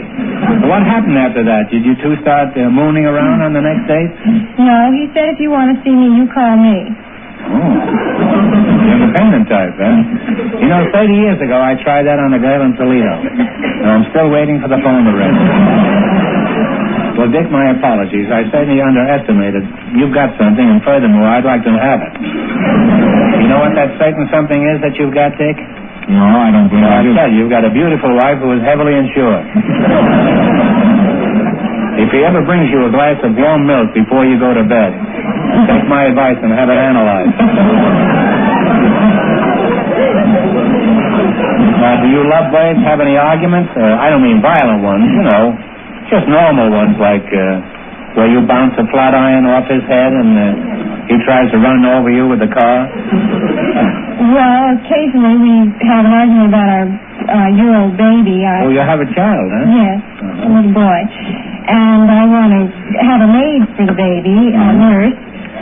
Well, I'm on Dick's side there. I think he should wait until the boy is around 18 and let him get his own maid. What's your objection to a maid, Dick? Well, nothing actually, Groucho. I just don't want the baby to become too fond of the maid. That isn't the problem. The problem is how to keep you from getting too fond of the maid. So anyway, we wish you lots of luck, and let's tell you about your life. I don't know what you've chosen here, but it looks like cities and small towns in the United States. Is that right? Mm-hmm. Here are the cities and towns. You tell me the state. Greenville, Hattiesburg, Vicksburg, and Leakesville. Mississippi, Groucho. Mississippi is right. We're on the right track. One right, three more right, and about $1,000. In what state are these places? Minot, M-I-N-O-T, Fargo, McCluskey, and Cavalier. North Dakota. How did you know that, huh? Because he told me. You're halfway to your 1,000. The next two right, and it's yours. Here are the places. What's the state? Clarksburg, Parkersburg, Berkeley Springs, and Buchanan. Buchanan. B-U-C-K-H-A-N-N-O-N. Buchanan. I don't know, Groucho. I think a guess would be Wyoming. It's pretty close. It's West Virginia. Well, you have one wrong. Don't get the next one wrong, or it's all over for you. Now, what state is these cities and towns?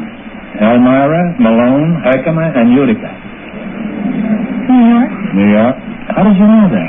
Because you told me. All right. Ready? Chambersburg, Reading, Altoona, and McKeesport. What state are they in? Pennsylvania. Pennsylvania is right. 2 right now. In what state are these? Provo, St. George, Ogden, and Logan. Utah. Utah. 1 more right, and you have $1,000. Benton, Radford, Galax, and Roanoke. What state? Virginia. Virginia is right. And you got 4 in a row, so you win $1,000.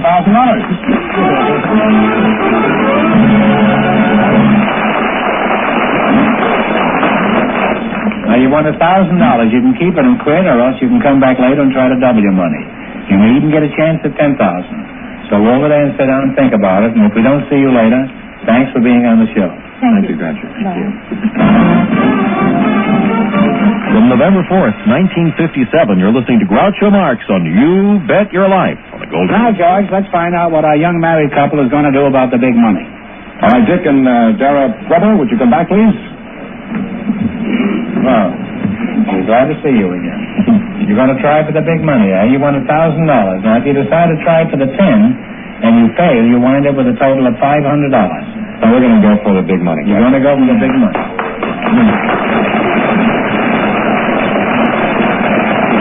Now, get together and pick a number from 1 to 10 and then spin the wheel. If any number besides the one you pick comes up, this question is worth $2,000. However, if your number comes up, this question is worth $10,000. Now, what number do you want? 10. 10? Give it a swing.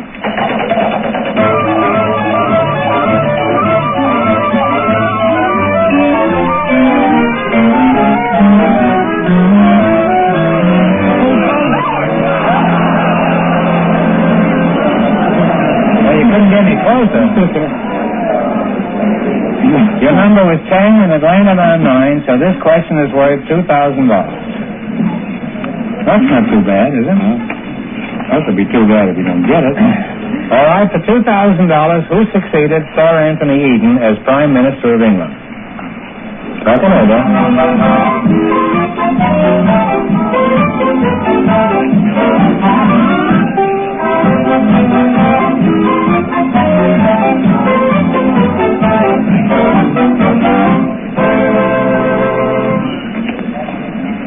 What's the answer you decided on? Oh, I know, Groucho. I just can't think. Take a guess. I guess we don't know. It's Harold Macmillan. I'm sorry, mister, but you wind up with $500. That isn't too bad. Congratulations, and thanks for being with us.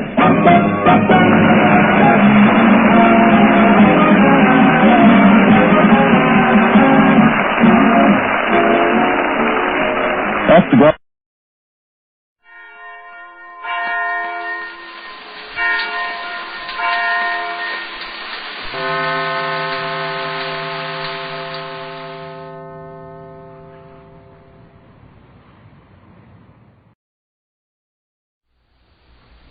Well, sir, the evening meal has been over only a little while as we enter the small house halfway up on the next block now. And here in the living room we find Mr. and Mrs. Victor Gook. Vic is seated at the library table playing solitaire. And Sade is at the telephone talking animatedly. Listen. Yes. Oh, forget it, Miss Gimple. I told Harold I'd give him candy, and I have to make good on my promise. Didn't go to any expense at all. One of the kitchenware traveling men down at the plant won 2 buckets of hard candies as a prize somewhere and given to Mr. Gook to give to Rush. Well, lands, Rush can't eat 2 big buckets of candy, so I immediately thought of little Harold. I promised him several times he was going to get something nice from me. So you tell him it's on the way. Oh, not at all, Miss Gimple. Only too glad. You bet. Surely. All right, Miss Gimple. Goodbye. She's nice. Have I ever met her? Sure.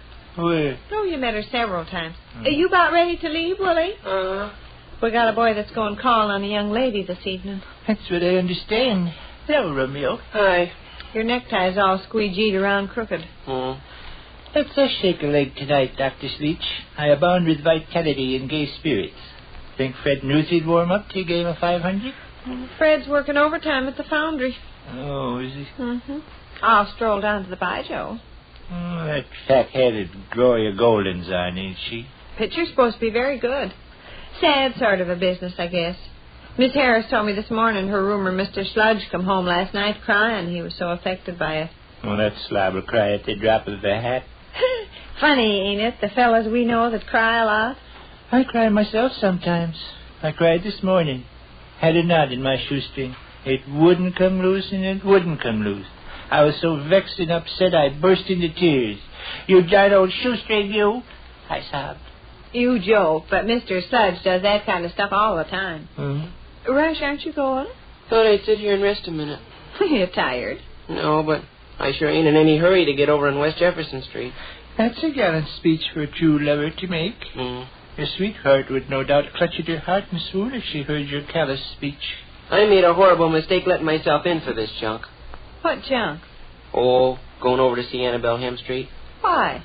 My friends all know about it, and they're going to make my life miserable. Why? They claim I got a girl. Oh, my. Everybody will josh me and make fun of me till I can't stand up. Oh, fiddle. In my circle of acquaintances, we don't have girls. Smelly Clark's got a girl, hasn't he? Smelly's the exception. By George, you don't see Bluetooth Johnson with a girl. Well, I doubt if any girl would have Bluetooth. He generally needs a handkerchief, and he's so smart, Alecky, and show-offy, a person wants to take him across their knees. Telephone is ringing. Maybe Fred don't have to put in overtime after all. See who it is, will you, son? Like me, supper may be cooking up an indoor horseshoe tournament. No, sir, you're going to spend the evening with me. Hello? Yes. Oh, hello, Leland. Huh? Look, fella, if that's what you called up about... Okay, wise guy. Okay. And now I suggest we hang up. I'm very busy right now and can't be bothered with every dimwit that wants... Huh? Oh, they are, huh? Well, for my money, they can sit there till Christmas. Sorry, chum, but I'm hanging up now. Goodbye. Darn the doggone luck. What was all that? Everybody's climbing on me hot and heavy. About having a girl? Yeah. That was Leland Richards. Says all the guys are sitting up at the corner on the curb and waiting to see me head for my sweetheart's house. All set to hand me the raspberries, see? Oh, they're not so cute. I'd get myself a new set of friends if I was you. Oh, you can't blame the guys. It's human nature to point the finger of scorn at an individual that goes calling on girls. It's new human nature to me. Leaving, Ashtray? Just go into the window and see who's at the corner. Yeah, they're all there, sitting on the curb in a row. Waiting for you to come out, huh? Yeah. I'll have to walk past them and they'll hoot and holler and choke and scream till who hung the cat. Fine bunch of pals. Yeah. Whole crowd's on deck. Piney Call, Rooster Davis, Leroy Snow, Milton Welch, Willis Rohrback, and even nicer Scott. Well, I just wouldn't chum around with kids. You can't blame them. Human nature is human nature the world over. Got a pencil, Sadie? I want to write that on my cuff. It's a sweet sentiment to whisper over to yourself before you go to sleep at night. The thing that makes me tough, I'm innocent. I got no doggone girl. Annabelle Hemstreet could go jump in the Pacific Ocean and I wouldn't flicker an eyelash. Why did you request the ecstasy of her society this evening, then? I didn't. She requested the ecstasy of my society. Oh, really? Come up to me this morning between second and third hour classes when I was having a drink at the water fountain. Rush, she says, Miss Monroe's having an algebra quiz tomorrow. I know what I says. I can't get them equations straight to save my life, she says. And you got 'em down cold. Will you come over to my house after supper and help me? Well, what the heck. I don't mind doing a party a favor. Okay, Annabelle, I says. Fine, she says. I'll expect you around 7:15. It's almost that now. I don't care if it's 8:45. Well, how did the boys find out about you and your engagement? The son of a gun told them. Who? Annabelle. She told Leland Richards about it, and Leland jumped 9 feet in the air and spread the news like wildfire. My life's been miserable all day long.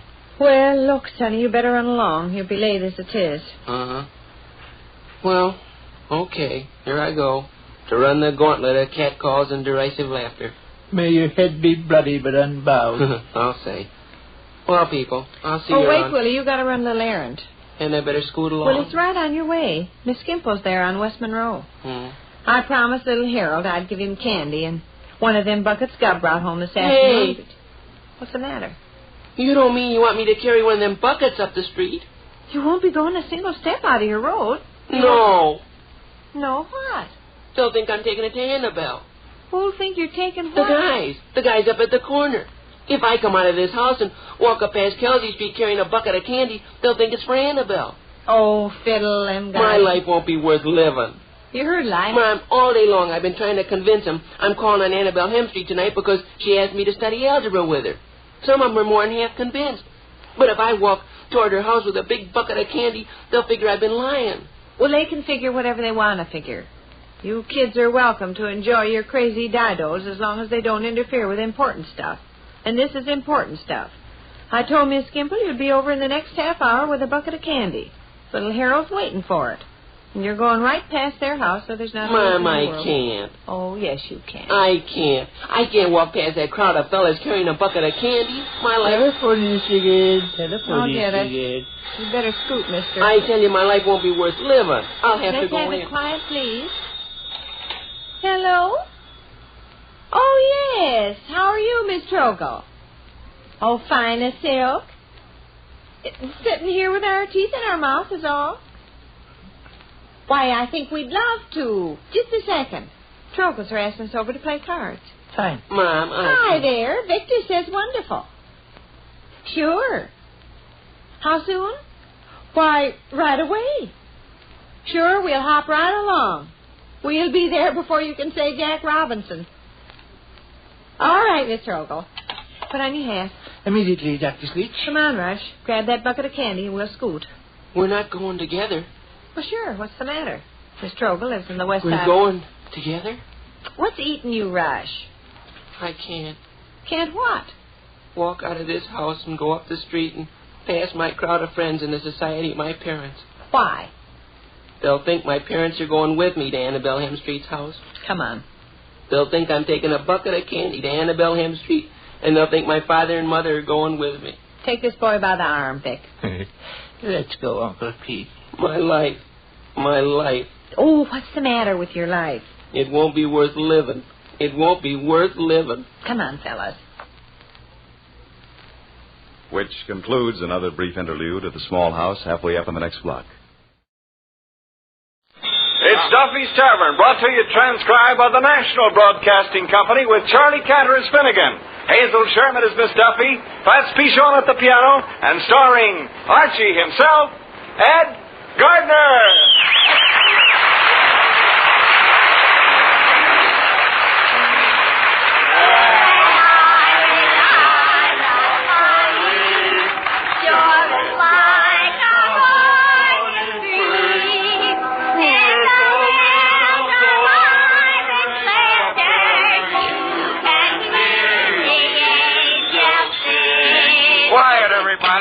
Hello, Duffy's Tavern, where the elite meat to eat Archie the manager speaking. Duffy ain't here.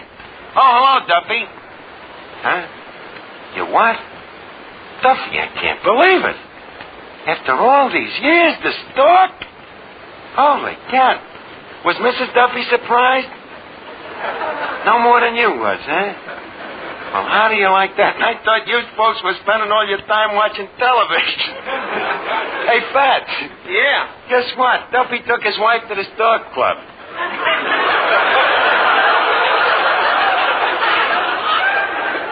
So you went to the Stork Club, huh? Tell me, did Mrs. Duffy cause much commotion with that new evening gown, the one with the bare back? Yeah, huh? An old Indian fighter jumped out of the window. He thought it was a buffalo. Stop exaggerating, Duffy. How about you? Did you go formal in a tuxedo? Oh, semi-formal. You couldn't find the pants. Well, tell me, how was the crowd at the store? A wealthy South American spent $1,000. You wish we could get customers spend dough like that. Well, so do I, but it takes brains to make $1,000, and if a guy has enough brains to make it, he's got too much brains to spend in a dump like this. Yeah, well, I'm glad you had a nice time, and thanks for calling. Hey, Fats, let's imagine a guy spending $1,000 in a nightclub. Do you realize what you can buy for $1,000 today? Sure. $300 worth of groceries.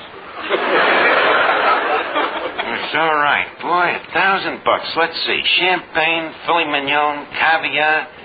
It's almost $40 a bird. But probably Duffy's exaggerating. How can anybody spend $1,000 in a nightclub? Walt Winchell says he can. Well, what do you mean? It says right here in this column. Biggest spender of the week, South American gold mine operator, Diego Dinero. Senor Dinero has dropped over 10 G's in Broadway hotspots. 10 G's, that's $1,000, all right. What else does he say, Fats? The Dinero millions were originally made in Uruguay when the senor struck a mother load. Oh, well, let's see. Must be a real crumb striking his mother when she's loaded. Well, I'm glad that type don't patronize this place, Fats. That kind of money you can have. It's evil-gotten gain. Wouldn't think of touching filthy lucre like that. Senor Dinero is stopping at the plaza. Hello, Plaza. Hello, Senor Dinero, please. He's taking a siesta? Oh, well, dry him off and put him on the phone. Hello, Senor Dinero? This is Donaccio, the maestro at the mucho famoso Casa del Duffio. Huh?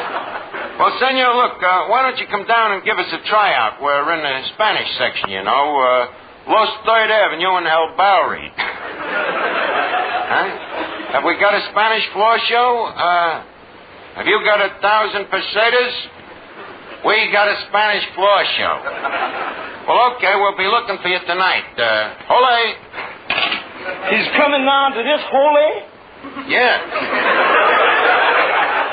Yep, I can see him now. Fats, austere, dignified, rich beyond avarice, you know. He walks through the door. He hands me $100 tip, and he says, Oh. You broke me reverie. Oh, sorry, Arch. I'll be glad to replace it. Oh. What's the topic? I was just talking about South American. South America. Ain't that in Panama? Thinking, how can you be so dumb, South American Panama? Happens to be in Brazil.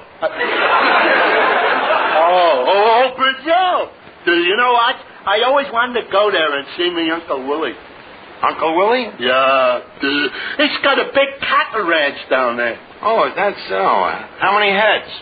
The cattle or Uncle Willie?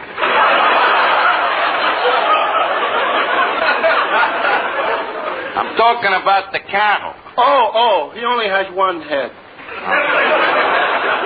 Oh, how many heads has Uncle Willie? Including the cattle? Well, yeah, including the cattle. 3. You know what? I always wanted to go down there in one of them banana boats. You like South America, huh? No, I like bananas. Well, that's nice. Tell me, are you at all acquainted with South America? Well, frankly, Arch, I'd like to ask one little question about it. What? How did it start? Well, as I understand it, South America was founded by the early Spaniards, see, so that they could hold their revolutions in more peaceful surroundings. In fact, I think it was the first place in the new hemisphere where the Spanish flag flew. It flew there all the way from Spain? The wonderful thing about South America, though, Finnegan, is its music. Yeah? It's real beautiful, you know. You sit there in the moonlight, listening to the natives beat their maracas. Wait a minute, they beat their maracas? Yeah. Don't the dames ever slug them back? Now, maracas is a musical instrument. It's similar to a gourd. You know what a gourd is, don't you? Oh, of course. What is it? It's like the maracas.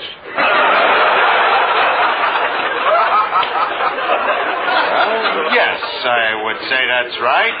That gets beat up by the dames. No, Finnegan. Historically speaking, you see, a gourd is an instrument that was formerly used by the natives. They used it for making tom-tom signals out of smoke. Now, these signals was okay when the wind was in the right direction, but when the wind was against them, they couldn't hear the gourd. Hence the expression, it's an ill wind that blows no good.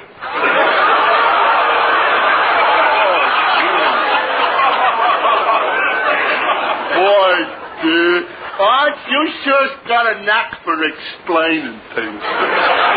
You know, I like the way you explained about South America. Oh, thanks. By the way, I have one little question about it. What? How did it start? It started as a nut on which a lot of little acorns grow. Now, get away from me before I throw a squirrel on you. Say, Archie. Oh, hello, Miss Duffy. Listen to this. Senor Dinero, you are welcome to the Duffy Tavern. Kiss me, my loved one. Kiss me. That ought to start something. A war with Spain. Now, you keep away from that Senor Dinero tonight. Why? Because I promised him a floor show, not a side show. Remember, he happens to be a South American millionaire. So what? So what's so important about a South American millionaire? I used to go with one. Who? J. Armstrong. The guy was a window washer. He washed windows at the Peruvian embassy. The Peruvian embassy's in Washington. Besides, how could a guy like that be a millionaire? On the side, he was making loans for the RFC. And you know what he's doing now? Yeah, he's sweating. Now, leave me be, Miss Duffy. I want to read the amusement section here. I got to find a senorita to entertain the senor. Oh, Granada, Granada, Granada, Granada. What a Spanish mackerel. Look, Miss Duffy, you can't compete with them Spanish dames. Why not? Well, in the first place, they're dark and sultry and slinky. I'm slinky. That must be the Castilian pronunciation.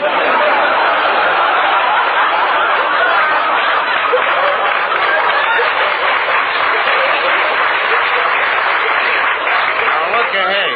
You lay off this South American. Don't you be telling me what I can do around this place. And why not? Look, Archie, one little word to Papa, and you once again can become a CPA. A CPA? A chicken plucker's assistant. And I still don't see why I can't meet the senor. Well, hey, wait a minute. Look what it says here in the paper. New Latin American nightclub singer, a sensation in Manhattan. Josita Hernandez. Says here she's been in movies, too. That's the dame. I think I'll call her up and get her to come down here for Senor Dinero. But how are you going to find her? Are you kidding? Don't forget you're talking to the producer of The Man with My Face. With my motion picture contacts, I'll have it down here in 2 ticks on a lamb's tail. Hello, United Artists? This is Archie, the producer of The Man with... Hello?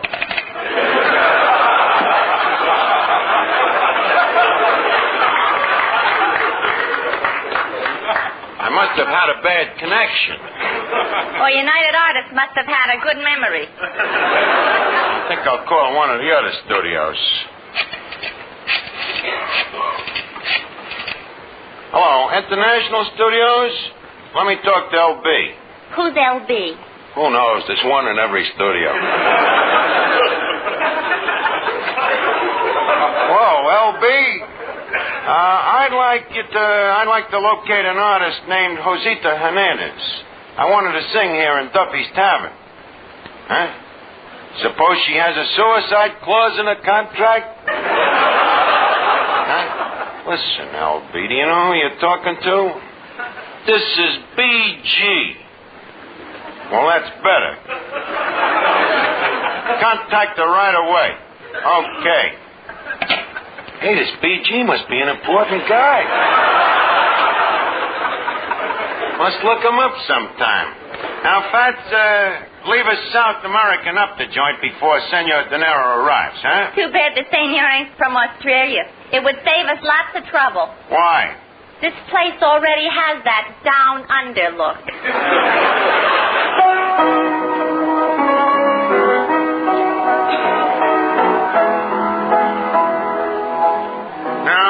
Let's see what else we can do to South American up the joint. Now, instead of corned beef and cabbage, we're serving cucarachas under glass.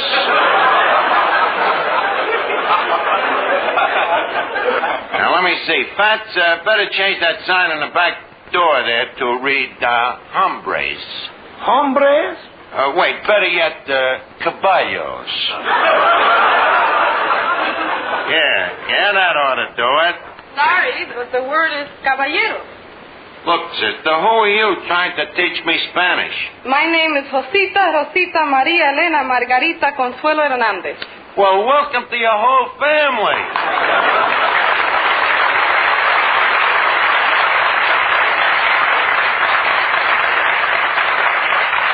Let me look at you, honey. So you're Rosita Hernandez. Yes. Well, senorita, may I bid you adios to a poco hacienda? Oh. Muchas gracias, señorachi. Love that Espanol lingo. Well, Rosita, Plaza La Hatza La Gusta La Matza? Plaza La Hatza La Gusta La Matza. Listen to that. This cucaracha's as phony as I am. Look, sister, I got news for you. That language you're talking, it ain't Spanish. That makes us even. What do you mean? That language you're talking, it ain't English. What do you mean it ain't English? You heard me. Now stop beating your gums. Oh, cat. A Latin from Manhattan from Brooklyn. Tell me, who taught you English? Leo DeRocha? Nah, DeRocha talks lousy. Well, you listen to the dame. He could get. What has LB sent me? I dig up a senorita to entertain a South American millionaire, and what do I get? Maxie Rosenblum and high heels. Look, Rosita, just for tonight, do you think you could sort of forget that Brooklyn brogue? Listen, bud, no cracks about Brooklyn, see? What do you mean, no cracks about Brooklyn? I happen to be a Dodger fan. And speaking of baseball, what's Joe DiMaggio doing over there? I beg your pardon.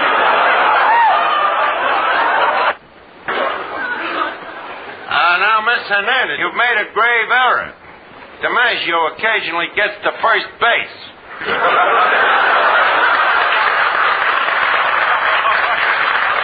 By the way, let me introduce you. Miss Duffy, this is Rosita, who is charming, who is talented, who is beautiful. Rosita, this is Miss Duffy, a 3-time loser. Señorita, muchísimo gusto. Usted es muy graciosa, muy amable y muy agradable. Likewise, I'm sure. Miss Hernandez, I understand you've been in pictures. That's right. Can you act? I think so. Can you dance? Yes. Can you sing? Yes. Have you ever been investigated? No. What a lousy actress. Miss Duffy, this comes with ill grace from one who has been offered the lead in the female sequel to The Thing. Oh, yeah, well, it may interest you to know that I have exactly the same measurements as Betty Grable. You got the same measurements as Betty Grable? I certainly have. I read in a movie magazine what she measures around the waist, hips, chest, and leg. And I have the same measurements. Uh-huh. But in what order?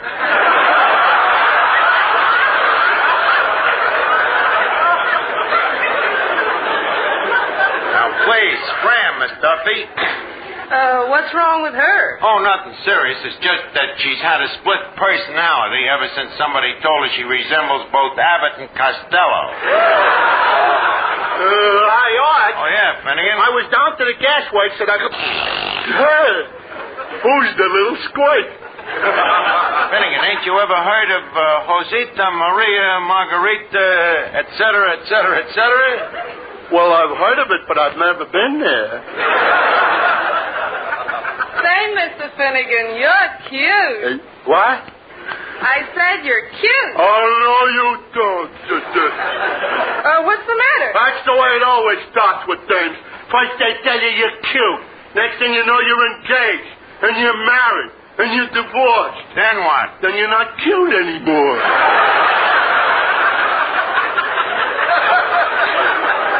I'm sorry, Josita.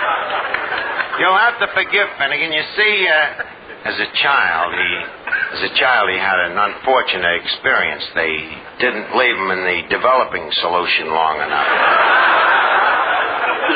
By the way, Miss Josita, you got a funny accent. Well, how come? Well, you see, my parents live in South America, but I was born in Brooklyn.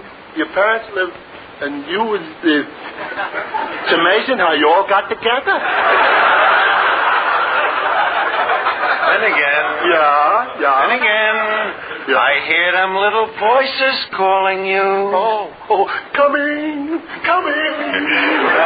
Cute little pixie. Now, look, Josita, leave us get down to business. You see, there's a rich South American guy coming down to Duffy's Tavern tonight, and while we run a nice, respectable establishment here, we'd like to clip him.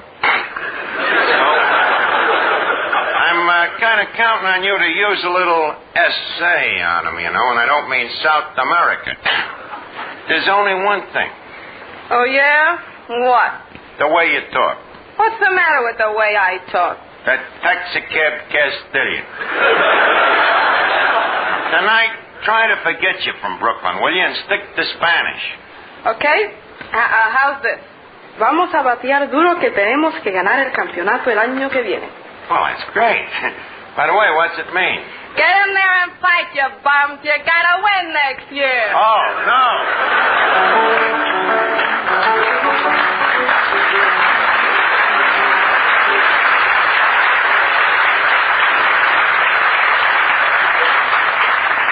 Now, look, Josita, when Senor Dinero gets here, I want you to forget that you ever heard of Brooklyn.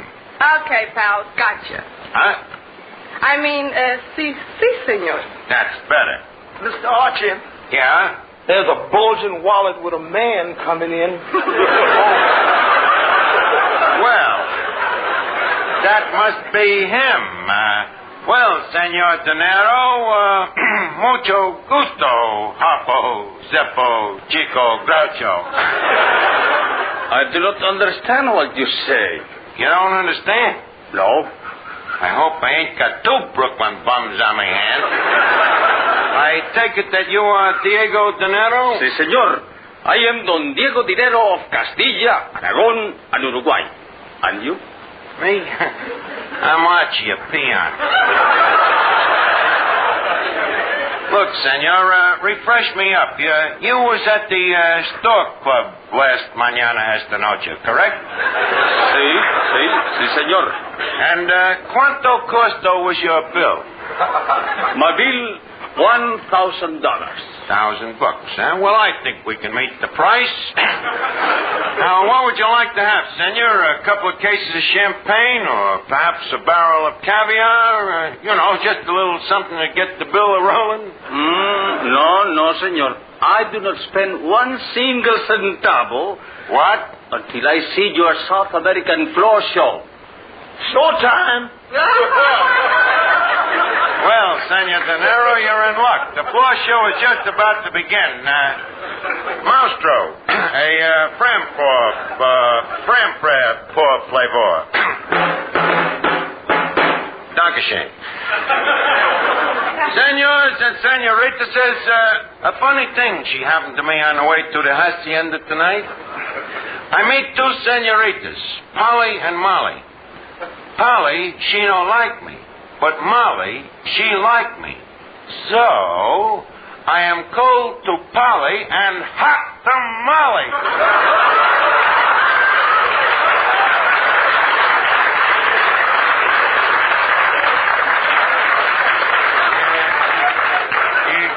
senors, hot tamale.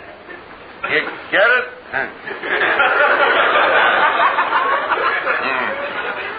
Laid an egg, huh? A whole Spanish omelet. Well, now to please Senor De Niro, we present that foreign favorite, that famous beauty from Brazil, Carmelita La Duffy. This is a beauty? Well, she had a rough time going through customs.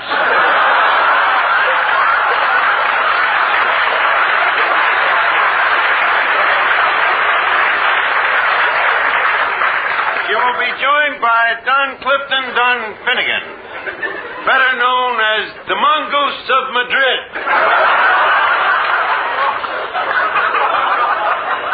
All right, leave it down rolling. Okay, muchachos. Uno, dos, cuatro.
Senor De Niro, mi good Spanish amigo, what do you have to say about that? Oy. Just a second. Are you inferring that our entertainment ain't South American? I am inferring that your entertainment ain't entertainment. Well, you just heard the peasants. We now give you our big piece of resistance. The Montevideo Margaret Truman, Josita Hernandez.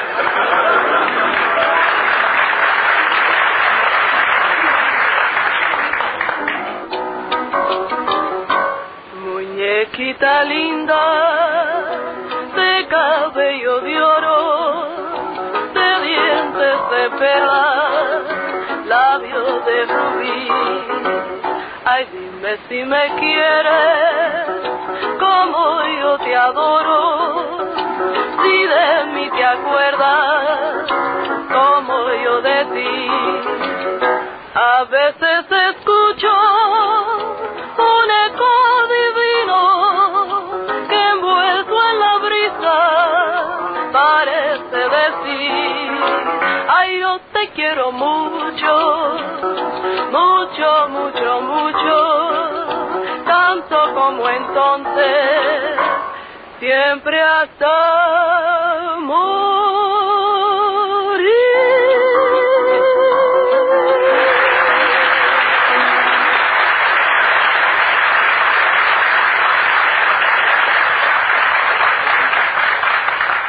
Oh, that was great, Jose. Bravo, bravissimo, magnifico.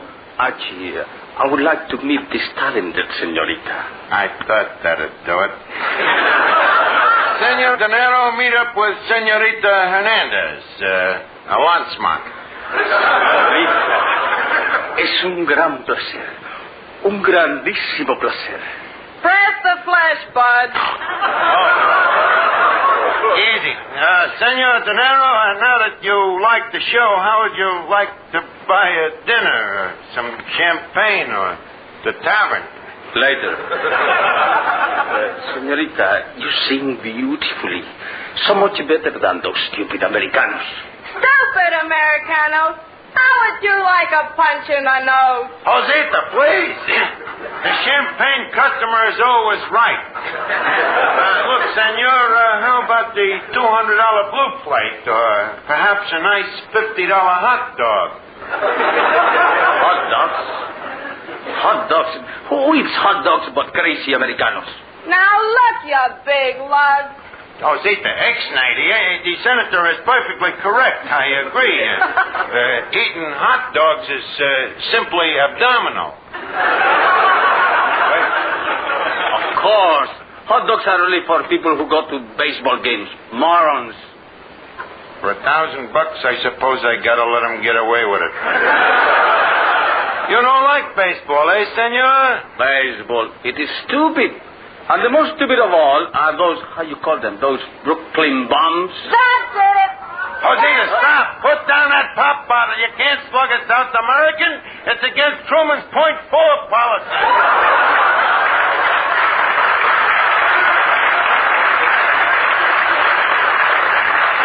Oh, Dios, esto es intolerable. I've been insulted.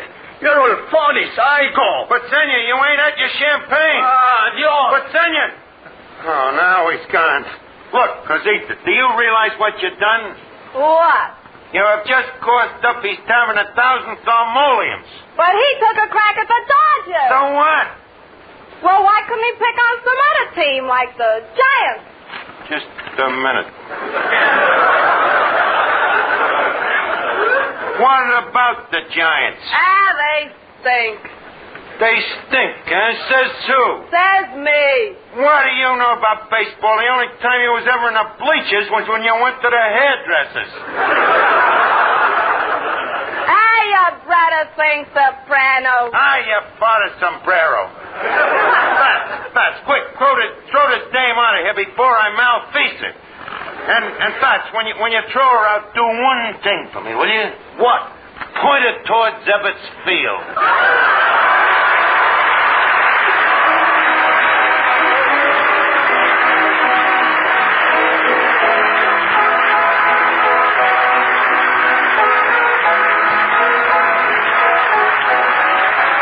Listen again next week, friends, to Duffy's Tavern, transcribed by NBC.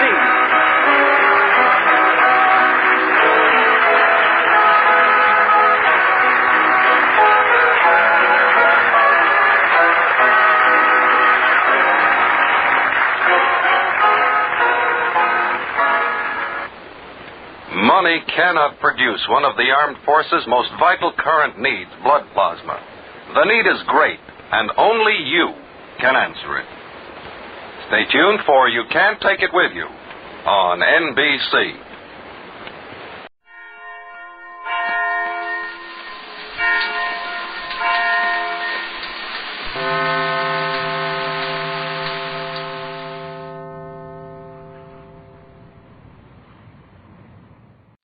For a beautiful smile, the life of Riley for laughs. Teal, T-E-E-L, Teal, the amazing liquid dentifrice. That's it, T-E-E-L.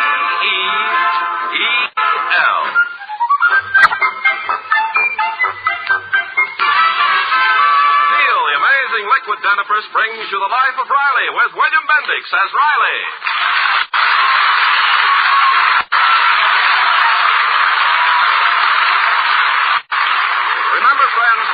Smiles, it's T-E-E-L, Teal, and just for laughs, it's R-I-L-E-Y, Riley, in the life of Riley. For Chester A. Riley, life is a bowl of cherries, but every once in a while he chokes on one of the pips.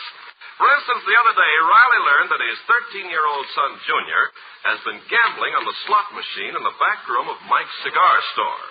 Right now, Riley is entering the cigar store in an effort to catch Junior in the act.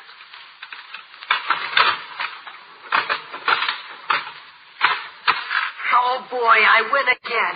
Gee, 2 nickels. Aha, so here you are. Pop. So, I caught you red-handed, gambling away my hard-earned money. I'm shocked, Junior. Relax, Pop. I'm ahead 15 cents. Yeah, sure. That's the way it starts. Believe me, son, there's no security in a gambler's life. One day you'll have $1 million and everything is great. And the next day you lose it and I'll have to go back to work. What a disgrace. If you want extra money, ask me for it. Yesterday I asked you 10 times. Yeah, that's another reason you'll never be a success. You ain't persistent enough. What are you so desperate for money for all of a sudden? Well, it's my girl Marilyn's birthday, and I haven't got any dough to buy her a present. And that's no excuse. When I was courting your mother and I had to buy her a present, I didn't play no slot machines. I didn't play cards. I didn't shoot dice. She just did without a present. But I just gotta get Marilyn a present. Well, this ain't the way to get it. I'm gonna prove to you that gambling don't pay. You know that money we're saving to buy you a bike? For 3 months I've been scrimping and scrounging, denying myself every luxury to get you a bike. Oh, yeah, but... Well, I'm gonna gamble the whole $2.10. I'm playing the slot machine with it. Oh, gee, Pop, not the bike money. Couldn't use your money? No. To teach you a lesson, I'm losing your dough. Oh, not all of it.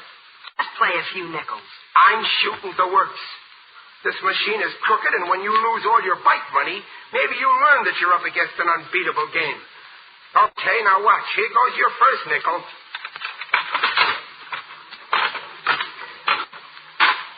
Well, you can kiss the first nickel goodbye. This'll teach you a lesson.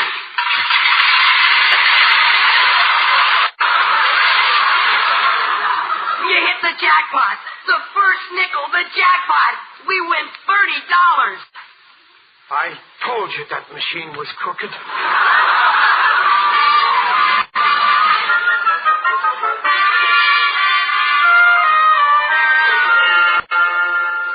Well, you're a fine teacher, Riley. You start out to prove to Junior that gambling doesn't pay, and you end up winning $30. But, Dumpling, can I help it if I'm unlucky enough to hit the jackpot?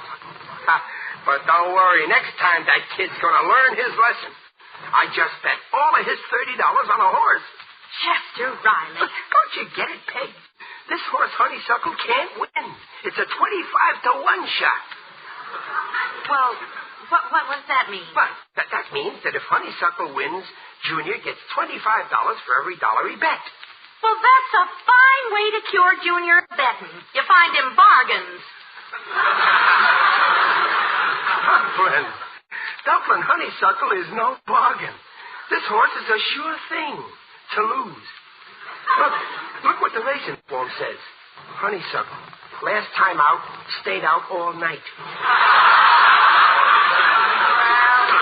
He might win this time. Oh, impossible. You see this paper here, the morning workouts? Honeysuckle. Can't be timed with a stopwatch. You need a calendar. I still don't think this is the way to cure Junior. Hello? Oh, yes, just a minute. It's for you, dear. A man called Benny. Benny? Oh, that's the bookmaker. Yeah, give me that. Hello, Benny. Yeah, I know I'm throwing away $30 on Honeysuckle. But I know what I'm doing. Yeah, okay, I'll go on. Peg, they're at the post, and Benny's going to describe me the race. He's got a wire right from the track. Yeah, okay, Benny, I'm still here, yeah. Oh, hello, Pop. Say, listen, can I have my $30? I got enough now for a bike and a swell present for Marilyn. I'm sorry, Junior. I just bet you $30 on a horse named Honeysuckle. You wanted gambling, you're getting it. Oh, but Pop. Quiet. Yeah, Benny, I'm here. Oh, quiet now. Shh. They're off. Joni girl is out ahead. Bow tie second and Sunrise third. Where's Honeysuckle? Yes, where's Honeysuckle? They're at the quarter. Sunrise first by 1 length, Bow tie second by a neck, but Joni girl is coming up fast. Yeah, but where's Honeysuckle? Yes, where's Honeysuckle? Benny, where's Honeysuckle? Honeysuckle's still at the post. Wonderful. Oh, come on, Honeysuckle. Now they're at the half. Sunrise in front by a nose. Joni girl is second, Bow tie is third, and Honeysuckle is fourth. Oh, boy, we can still win. We're fourth. Don't get excited. There's only 4 horses in the race. At the third quarter, Jody girl is moving out in front, and bow tie and Sunrise are half length behind, running neck and neck. And Honeysuckle is... Yes, Honeysuckle. Honeysuckle just stopped to nibble grass. There goes my $30. Into the sketch. Jody girl in front, bow tie second, Sunrise third, and Honeysuckle. Honeysuckle is now nibbling dandelions. Hearty appetite, Honeysuckle. You see, Junior, today your father learned you a valuable lesson. Gambling don't pay. Well, so long, Benny. Thanks for... What? No! No! Honeysuckle is streaking down the stretch. He's 10 lengths behind. 8, 7, 5, 3. He just passed Sunrise. He's passing bow ties. Now he's running neck and neck with Jody girl. And the winner is Honeysuckle.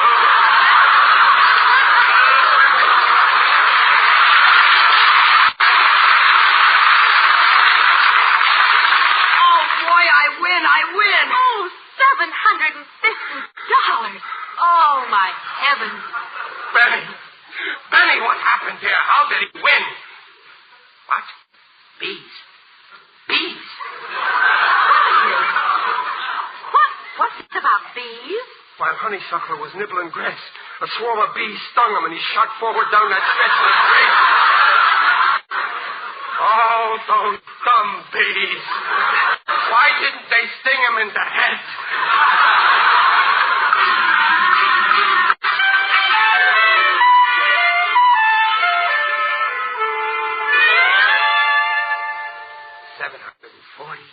$745, $750. Boy, what a head of lettuce. Here, you want to feel it a minute, Junior? Pop, you know what you ought to do with that money? Of course he does, Junior. He's going to put it in the bank. Bank? Dumpling, you don't think I'm going to let those banks gamble with my dough. I'm going to play safe with this roll. I'm betting the whole caboodle that Punchy Peterson knocks out K.O. Clark in a fight tomorrow night. Oh, Riley, you're not going to gamble again. Gee, Pop, you've been yelling all along that gambling don't pay. Yes, and it don't pay. Never forget that, Junior. Except for lucky people like me. You? Sure. I've been thinking it over, and the same thought keeps rattling around in my head. Why did I win that jackpot? Why did I win with Honeysuckle? Because every once in a while a born winner comes along, like me. Oh, that's ridiculous. I got the golden touch. Just like that character in the fairy tale. Everything he touched turned to gold. You know, Goldilocks. Riley, I'm warning you. No good will come of this betting.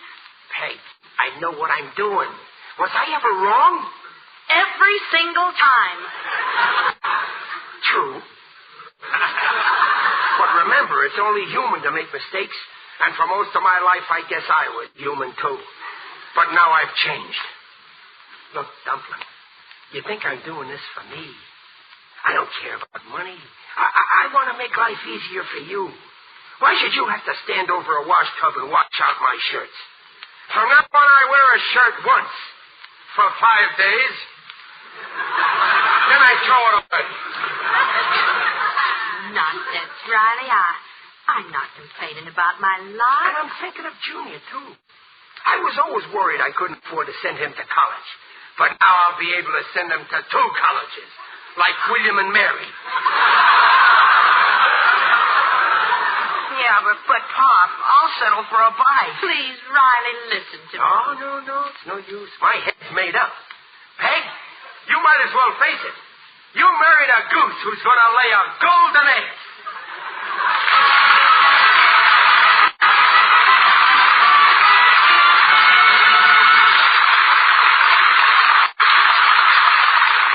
Just watched the first act of The Life of Riley, and we'll be back with Riley in just a moment. Meanwhile, this is Captain Carpenter. Have you been promising yourself to try Teal, the only leading dentifrice that cleans teeth without abrasives, protects teeth from ground-in gumline cavities? Today, without risking a penny, you can try Teal. Just get the special bargain package, the large 50-cent Teal and the 10-cent size, a 60-cent value, both for 39 cents. Use the small bottle. See how gently Teal's patented ingredient cleans your teeth.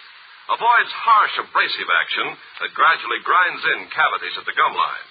If after using the 10-cent bottle you aren't completely delighted with Teal, return the large-sized bottle unopened to your dealer.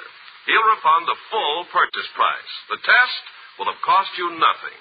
But remember, this offer is for a limited time only, so act now. Ask for the special Teal offer, T-E-E-L, Teal, the tangy, refreshing liquid dentifrice. And now back to the life of Riley with William Bendix as Riley.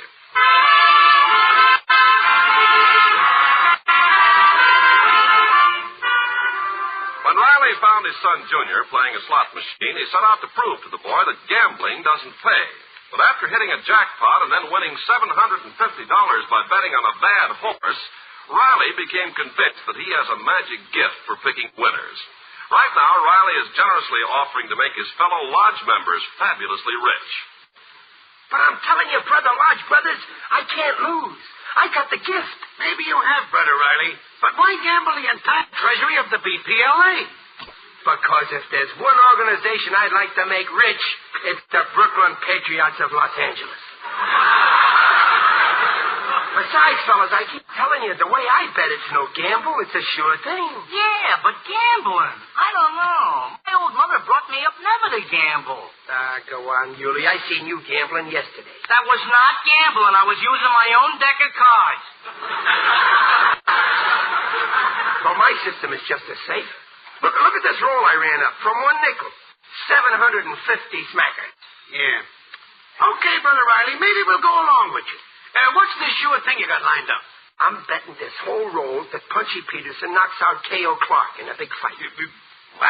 Riley, you're nuts. Why, Clark ain't never lost a fight yet. Yeah, I know.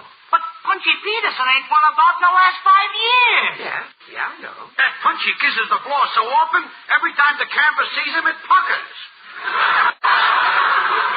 Yeah, I know that, too. Well, then, for Pete's sake, how can you be so sure he's going to win? I got the gift. He's got the gift. I can't explain it, but sometimes it even frightens me. I don't know. I had the same hunch with Honeysuckle. I knew it couldn't lose. Yeah, but... Look at this roll of greenbacks. Look at George Washington's face there. Why, if he could talk, he'd say, I gambled at Valley Forge. You gamble on Punchy Peterson. There it is, straight from the father of our country. Hey, you know, maybe we ought to listen to George. It ain't nice to ignore your father. Well, I don't know. You sure, Riley? I personally guarantee we'll win. You guarantee it? That's good enough for me. And you'll never regret it, boys. Oh, and bet some of your own dough, too. And tell the whole neighborhood about it. Get everybody in on it. We're going to win just as sure as I got red blood in my veins. We better win, Riley. If we don't, we're going to see some of that red blood.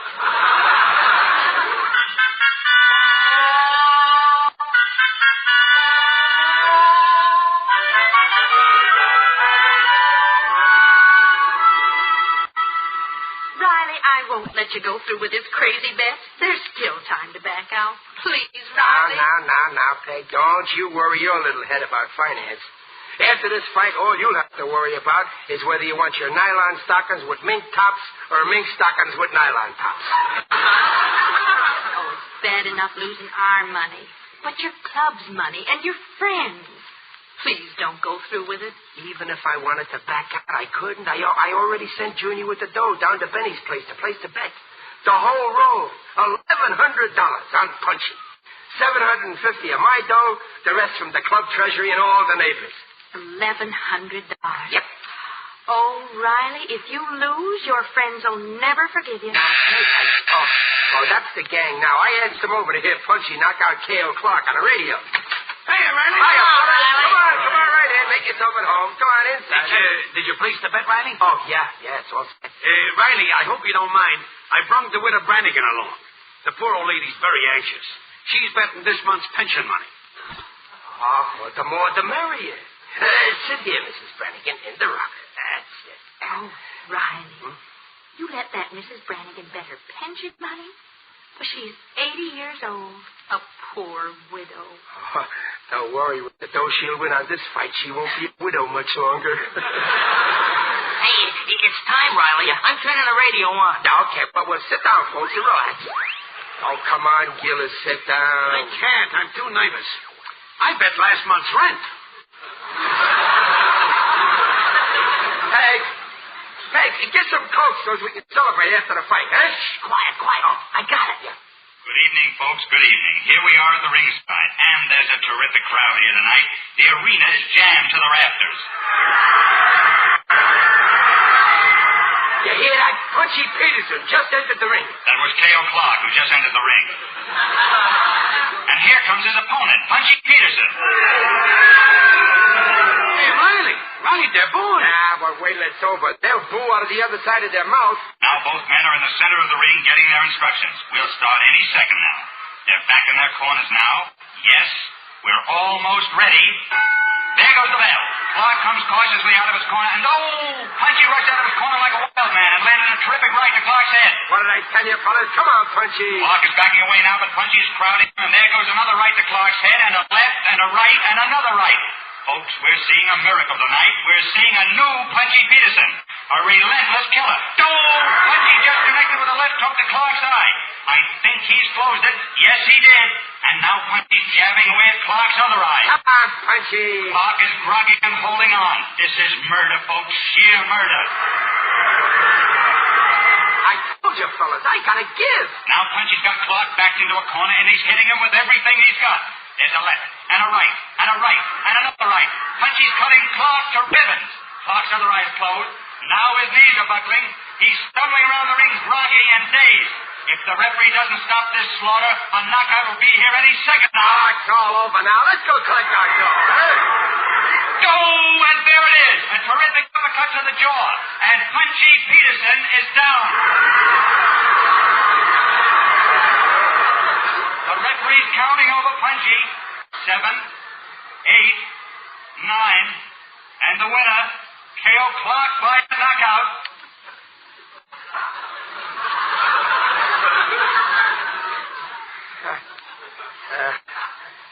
Anybody care for a Coke? Well, better luck next time, Gillis. K.O. Clark, the winner. It's a cat's apostrophe. Come on, man. Let's get out of here. For good. Hey, wait, Gillis. Look. The winner Brannigan. Yeah. Let's pick her up.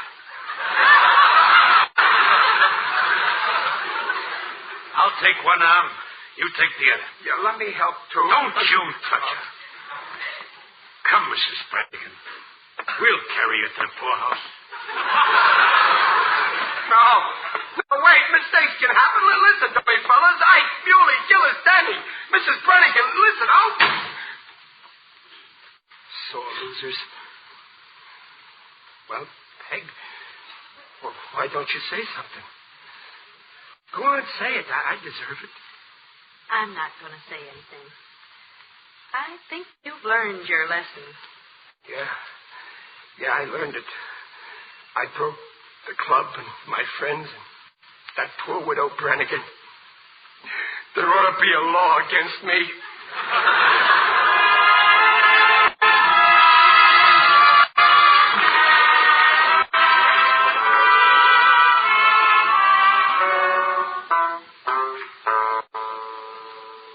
I wish I was dead. I wish I was dead. I heard you the first time, Riley.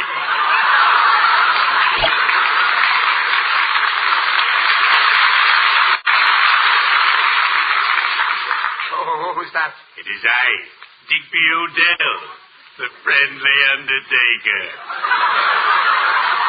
Oh, hello, Digger. Greetings, Riley. You're looking fine. Very natural. How are you, Digger? Oh, I'm terribly upset. One of my customers gave me a check, and it bounced. Well, why don't you slap a summons on him? Not this customer. He's lying low. Well, I got my own troubles, Digger. Yesterday there was a big boxing match. Did you go? Oh, no. After a hard day's work, boxing would bore me. I prefer wrestling. Wrestling. The moaning and groaning of two monsters mangling one another. The frantic beating of fists on the canvas as an ear is delicately chewed. The delightful sight of a flying body shooting through the ropes and landing on a hot dog salesman. I adore mustard.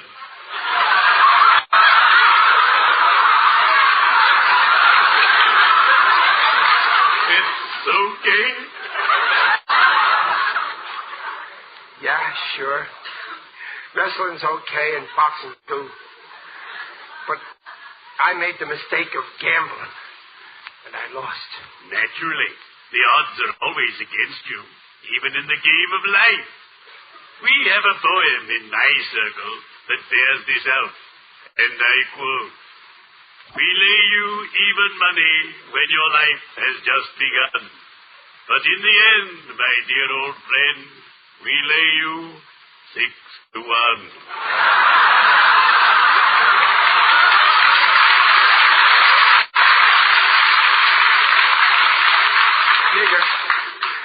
Digger, what am I going to do? On account of me, all my friends lost money. Oh, then you must make good their losses to the last penny. Get an extra job. Come and work for me. For you? Oh, I'll be glad to make an opening for you. You'll start at the bottom, and before you know it, you'll be up to your neck in your work. No, thanks, Digger. I'll pay the money back some other way. But thanks anyway. Very well. But if you change your mind, my offer is still open. I can always use a live man down at my place. Well, cheerio. I'd better be shoveling off.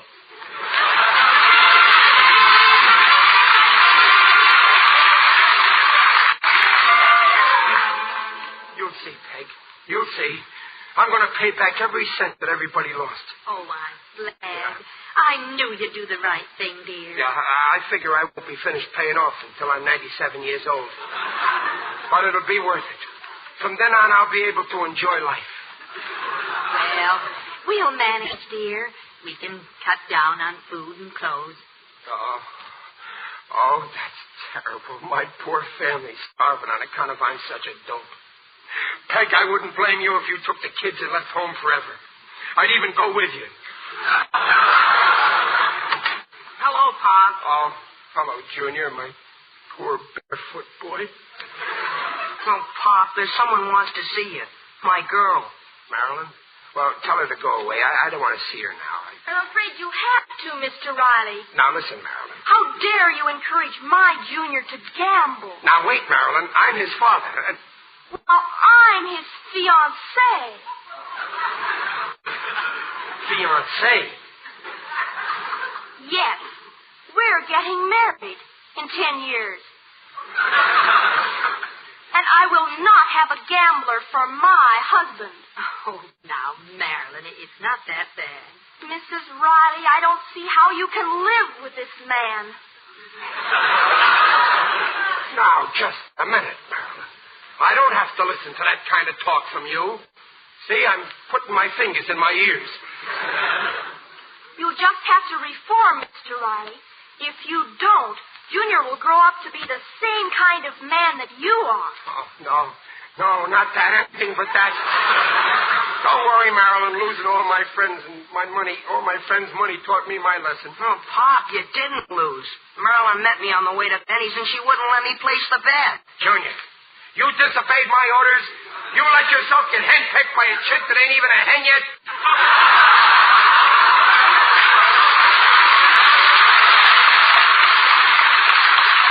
Why, it's a disgrace. Why, I didn't lose. You didn't bet. I can give the money back and my friends won't hate me. Sure, Pop. Here's the $1,100. What a revolting development this is.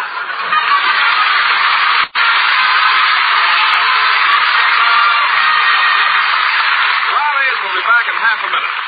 Now, a at your dealer. Special offer on Teal, the liquid dentifrice. With a large 50-cent size, you get a 10-cent bottle, a 60-cent value, both for 39 cents. If you aren't delighted with Teal, return the large Teal bottle unopened and get your money back. Well, Pop, I guess you were right about gambling. Yeah, son, gambling don't pay. You see, all I was trying to do was teach you a lesson, and I'm certainly glad I learned it. Yeah, and thanks for giving me the money to get Marilyn a present. Oh, well, that's okay, Junior. The only thing is, Marilyn is only 12 years old, and she shouldn't talk to me like I was a baby. It's got to stop. I want her to treat me like her mental equal. Procter & Gamble, makers of Teal, the amazing liquid dentifrice, invites you to their guests next week to hear the life of Riley with William Bendix as Riley. William Bendix appears by arrangement with Hal Roach and may soon be seen in Paramount's The Blue Dahlia. The Life of Riley is produced for Teal by Irving Brecker and is directed by Don Bernard. Music by Lou Kozloff. Tonight's cast included Paula Winslow, Scotty Beckett, John Brown, Ann Todd, and Jerry Hausner. This is Ken Carpenter on behalf of Teal, inviting you to listen again next week at the same time if your community observes daylight savings time. If you're not on daylight saving time, tune in 1 hour earlier. And remember, for laughs, it's R-I-L-E-Y, Riley, and for lovely smiles, it's T-E-E-L, Teal. Teal, the amazing liquid dentifrice, protects teeth beautifully.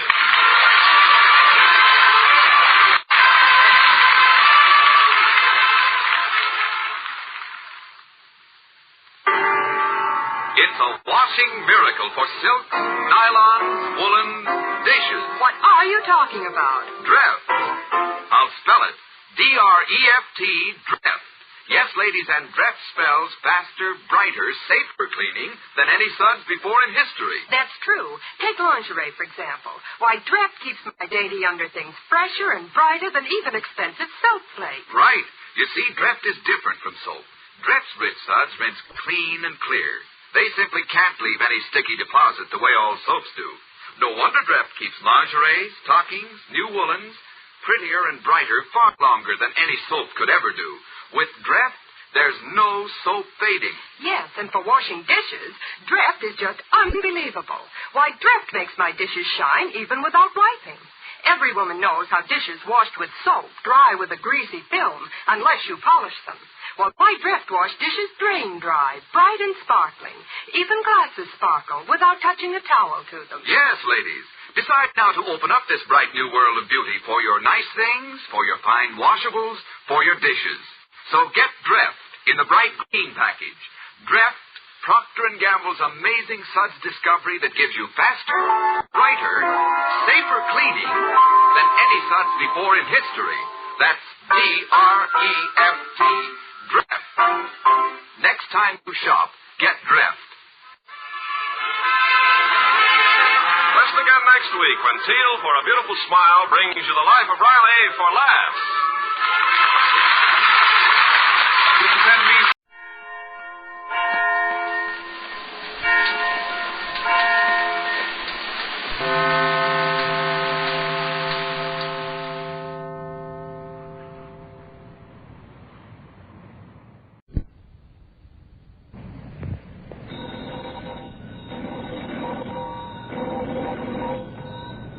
Granny's, Abner. I believe that's our ring. I dog is Lum. I believe you're right.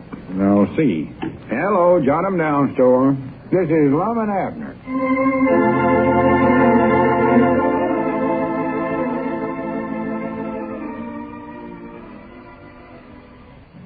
Now, let's see what's going on down in Pine Ridge. Well, Squire Skimp's friend, contractor Gregory W. Dobbs, made a quick visit to Pine Ridge the other day, approved Mousie's plans for the Wonderful World Apartments, and secured a check from Lum and Abner for $1,200 to purchase lumber. However, in the excitement, Abner made a mistake and signed the blotter instead of the check. As we look in on the little community today, we find the old fellows in their Jot 'em Down store and library. Lum is pretty much disgusted over the inconvenience Abner has caused by failing to sign the check properly. Listen. Well, Mr. Dobbs has surely cashed a check, Lum, or we would have heard from him by this time. Geez, I hope so. What I'm feared of, though, is he'd buy some lumber with that check, and when the lumber company takes the check to the bank will turn it down because your name ain't on it. It will, huh? Oh, sure. That money was put in a joint account for me and you both got to sign the checks before they'll cash them. Well, I'm sorry I signed that blotter instead of the check, but it's just so smoky in here I couldn't see nothing, Lum. And if Mr. Dobbs is embarrassed by having that check come back, he might not want to have anything to do with helping us build our wonderful world apartments. Well, don't Squire know where to locate him? Tell him to bring the check back. I'll sign it. The trouble is, I can't locate Squire. Oh? His woman says he left with Mr. Dobbs and ain't been back since. They're more than likely someplace working on the plans. Yeah. Well, I'm sorry. I just hope I ain't spoiled everything first. Hey, doggies, wait a minute. Who's that coming in yonder? Huh? Look there. I never have saw him before, have you? Oh, I ain't. Must be a stranger in town. More than likely a drummer. Just about. I don't want to buy nothing, I know that. No. Sure is looking sort of a feller. Hey, look at them horn-rimmed spectacles. Doggies ought to get me a pair of them, you know it. What's that he's carrying there? Oh, reckons it's samples of some kind, or a briefcase, something like that. Yeah, he's a drummer. That's what he is. Ain't no doubts about it. Now, I reckon what he's got in there he wants to sell. I don't know. We'll soon find out. I know. Oh. Well, how do you do, sir? What can we do for you? How do you do? My name is Tiffin, J. Wadsworth Tiffin, and I'm trying to locate a Mr. Lum Edwards.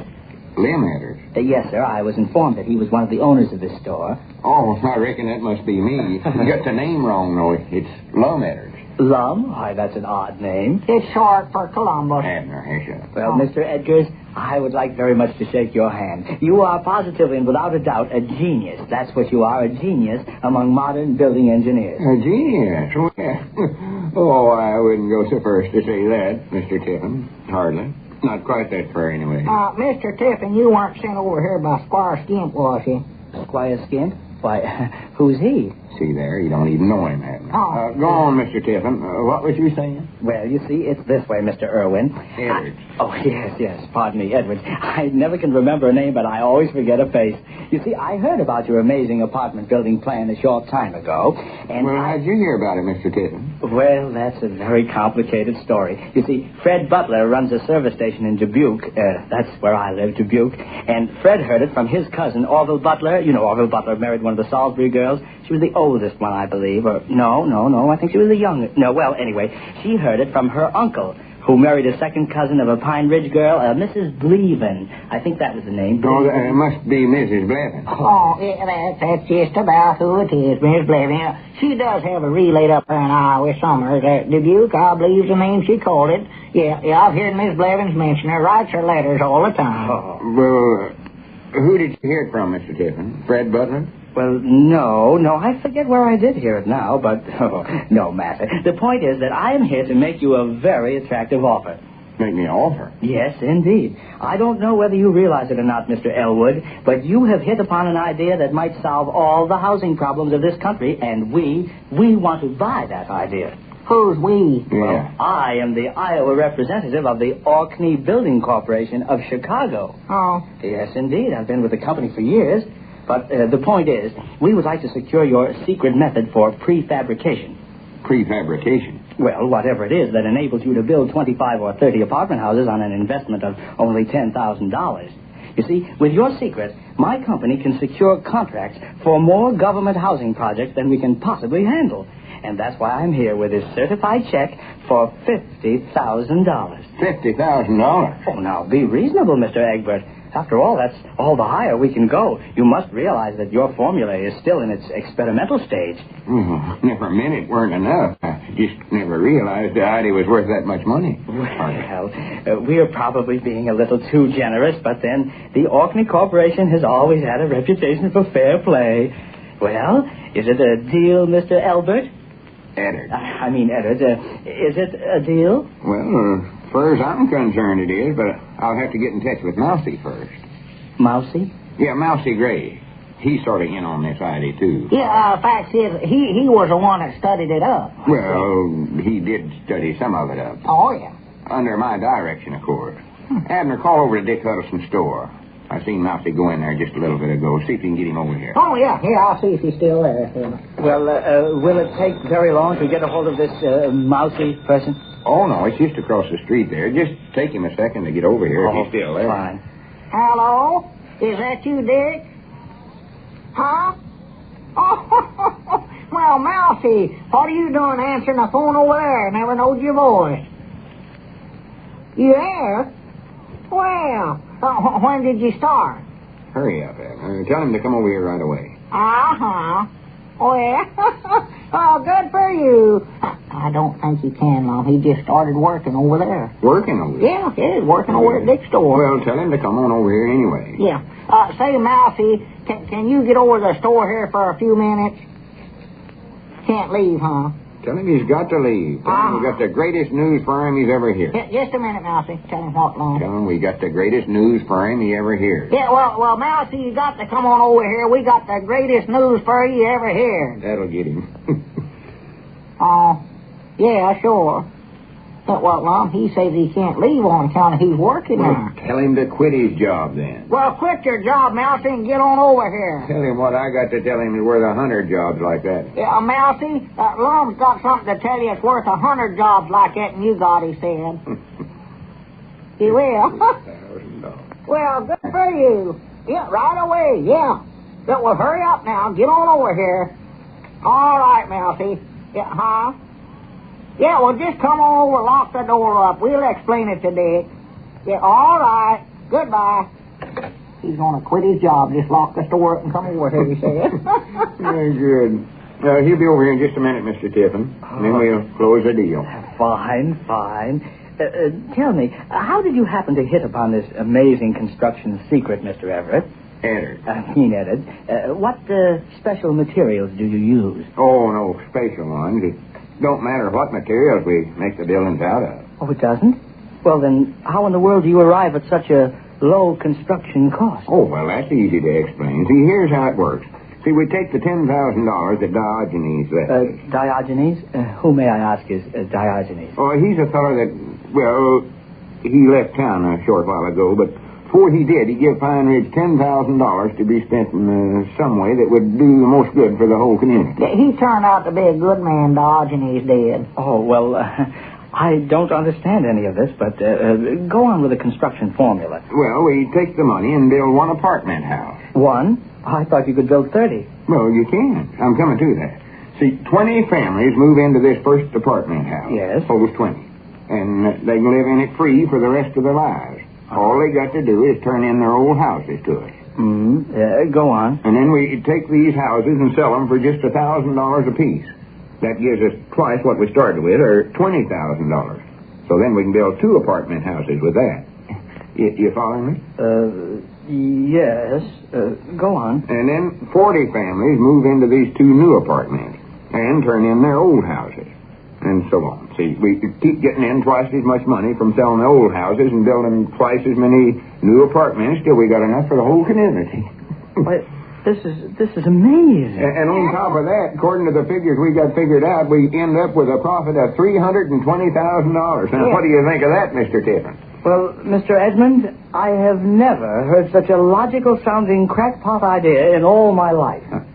Crackpot? Why, certainly it's crackpot. Why, don't you see, if all the people are moving into the apartments, who are you going to sell all the old houses to? Well, we're selling them to...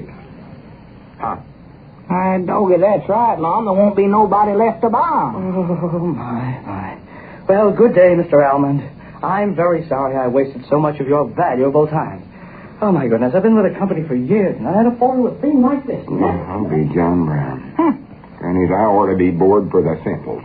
Why didn't I think of that? Well, are we going ahead and build apartment buildings or not, Lum? Of course we ain't. The idea won't work. You heard him. Yeah, well, what about that check we give Mr. Dawes? Oh, my goodness, I forgot about that. $1,200 check. Yeah, what if he's went ahead and bought $1,200 worth of lumber, and now we ain't going to build the apartments? Oh, my goodness. Wait a minute, there comes Mousy. Granny, we got to find that feller Dobbs and do it quick. Well, howdy, Mousy. Come in. Well, hello, Abner. Lum. Well, what's the good news? Good news? Yes, sir. What was it you wanted to tell me, Lum? Oh, Mousy?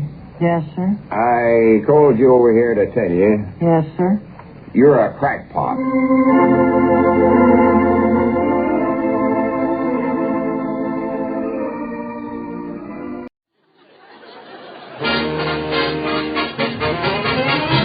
Say, Amos, what is the greatest name in communications? The Columbia Broadcasting System, Andy. Well, how you like that? That's the network we is on.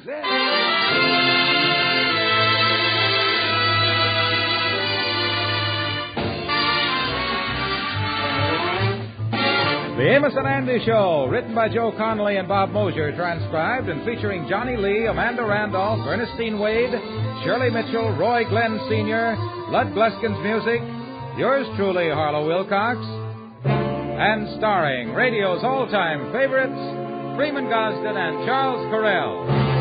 Amos and Andy!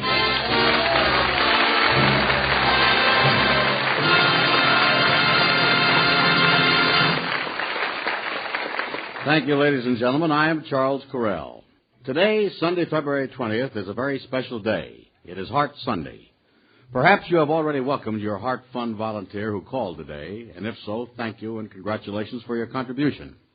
If not, your local newspaper will give you the exact address of the American Heart Association in your locality. If you haven't already given, please do.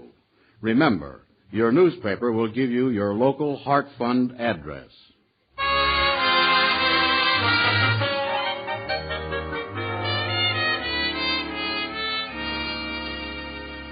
Well, the George Stevenses have been getting out in society lately. As a matter of fact, tonight, the Kingfish, his wife Sapphire, and his mother-in-law are returning from a party at the home of the Cyrus Van Wentworths. Well, lovely party, wasn't it, girls? I really done enjoyed myself. Ha, ha, ha. George Stevens, you is a married man. How dare you go to a party and enjoy yourself, you bum? Well, now, wait a minute. The way you was carrying on, honest, it was disgusting, wasn't it, Mama? I'll say. I saw the way he was eyeing that young Miss Johnson in that off-the-shoulder dress. Oh, no, I can explain that. You see, someone said the dress was made out of one of them synthetic materials. They say the whole thing was made out of coal, and I was just interested. Made out of coal, huh? You should have seen the way you was eyeing her. You look like John L. Lewis making a mine inspection. It's just disgusting the way you act at parties. Always chasing the young girls. Me chase them? Huh. Well, I can't help it if the women's find me handsome. Handsome? Look at you there, with them watery eyes and the sandbags under. You look like old man Will about to slop over the levee. I never seen anybody make a spectacle of himself like you done at that party. Now, listen, what about your own daughter there? She just is that dangerous age. The age when women either starts getting interested in men or giving tea parties. And I ain't seen a bag of orange pico around this house for the past 6 months. Is you going to let this baggy-eyed weasel talk to you like that? You're right, Mama.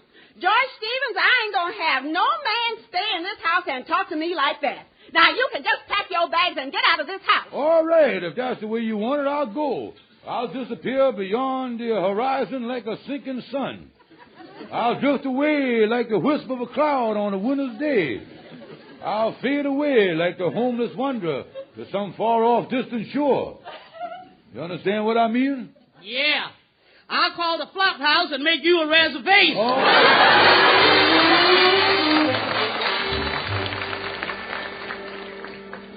Well, the Kingfish moved in with Andy, and he's been there a week. It's the longest separation in his marriage, and right now, Andy is trying to pull him out of the dumps. Listen, Kingfish, I don't see why you sitting around with the melancholic. You is well rid of Sapphire. She never done nothing but make you miserable all your life. I know, Andy. She done made me miserable, but I still feel an emptiness in my heart, a loneliness in my brain, and sort of a vacancy in my life. You is, huh? And it's like a hound dog that's done had fleas all his life and done been DDT'd. Even though those fleas is gone, you still find yourself itching and scratching in the old familiar places, you know. Well, you know something? This ain't the first time she done throwed you out. You ought to forget about that woman. Andy, you was right. As much as I miss Sapphire this time, I'm going to show her. Oh, yeah. I'm going to get out and make new friends, show her that I can get along without her. I'm going to launch a new career for myself. I'm going to launch a new life. I'm going to launch a... Hey, Kingfish, wait a minute. Would you mind holding up that luncheon until I opens the door? How do you do? My name is Elvira Gillespie. Yeah, well, I'm sorry. I don't want to buy no... I ain't interested in taking no... I ain't... Hello? I'm looking for Mr. Andrew H. Brown. Yeah, well, I is Andrew H. Brown, Miss Gillespie. No, it's Mrs. Gillespie. Well, he ain't home.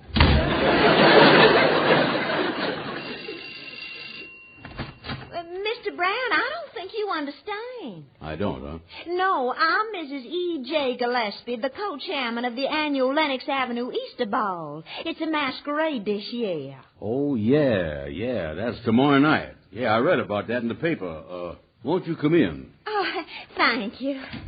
Oh, I didn't know you had company. Oh, yeah, excuse me. This is my friend and co-host, George Kingfish Stevens. How'd you do, Mr. Stevens? Yeah. Well, what can we do for you? Well, Mr. Brown, our masquerade is for charity, and I wondered if you was going. Well, The tickets is only $5. $5? Mm-hmm.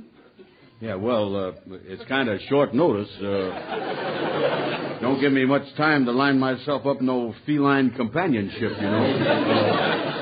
And it ain't no fun setting out the dances with yourself. Well, Mr. Brown, the masquerade is for charity, and just everybody's going. Men and women, whether they have escorts or not. There'll be plenty of unattached girls there to dance with. Unattached gals, huh? Well, That is, if you don't mind dancing with strangers. Ha! One dance with me, sister, and we ain't strangers no more. Oh, that's fine. Here's your ticket, Mr. Brown. Yeah, thank you. And how about you, Mr. Stevens? Will you take a ticket? No, I wouldn't go to nothing like that, no. Oh, come on, Kingfish. You say you needs to get out and meet new people. No, I'm sorry. Oh, but Mr. Stevens, a distinguished-looking man like you will be such a credit to our faith. Oh, no. A man of your charm and culture. No, I really... A man so attractive. Well, the thing I told... I don't... no.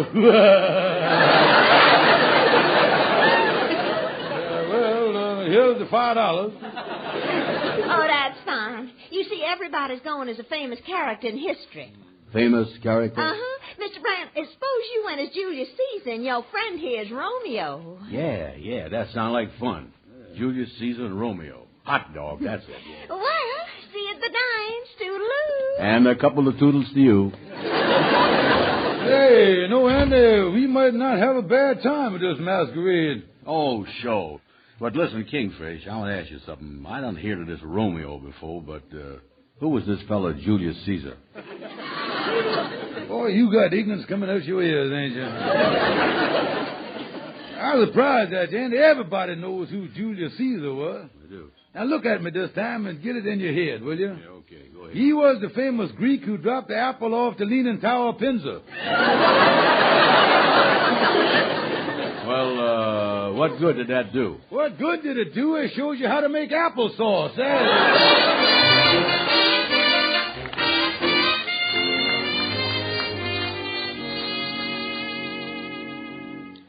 Yes, like I say, I'm Mr. E.J. Gillespie, co-chairman of the Lenox Avenue Easter Ball tomorrow night. We'd love to have you attend, Mrs. Stevens. Oh, I don't know, Mr. Gillespie. I've been so upset during the past week. Oh, daughter, it'll do you good to get out like that. All our friends will be there, and like Mr. Gillespie says, it's for charity. And it'll do you good to get out and forget that George Stevens. It's a big affair. And if you want to dance, there'll be plenty of charming gentlemen for you girls to dance with. Oh, no, I don't. Girls? Well, How much is the ticket? $5 apiece. Well, here's the money. But tell me, if this is a masquerade, what would me and my daughter wear? Well, everyone's going as a historical character, Mrs. Smith. Mm-hmm. Suppose you went as somebody like Cleopatra. And your daughter here, let's see, suppose she went as, let's say Juliet. Juliet? Yes. We'll just have to see if we can't find you some dashing Romeo to dance with. Oh, Mama, I bet we'll have fun. Fun? Darling, get out the vitamin pills. This is going to be my biggest night out since the boys come home from the Spanish-American War.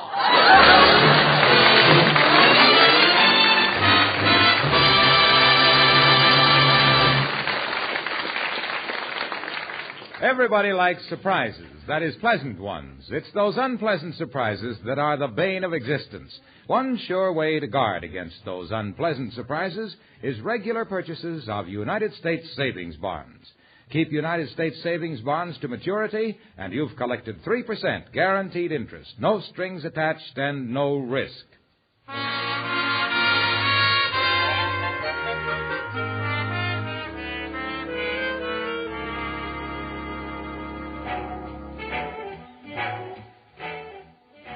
Boy, there sure is a lot of people at this masquerade here tonight, ain't they, Kingfish? Let's look around and see if we can spot a couple of cuties. Yeah, take it easy, Danny. See anyone we know? Well, it's hard to tell with everybody wearing masks. Say, how does my costume look? Do I look like Julius Caesar? Yes, Andy, I notice you got that bad sheet wrapped around you there like a Roman toga there. Yeah, well, you look pretty good as Romeo there. Only thing in them tights.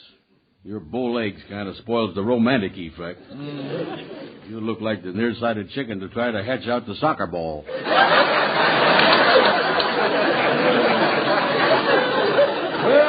I guess I is a little shank sprung here.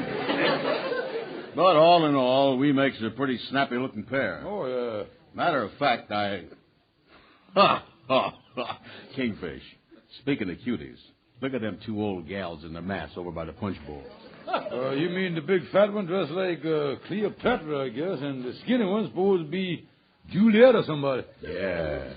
Mrs. Gillespie told us there was going to be unattached women's here, but them two old hags has fallen apart, you know what? Yeah,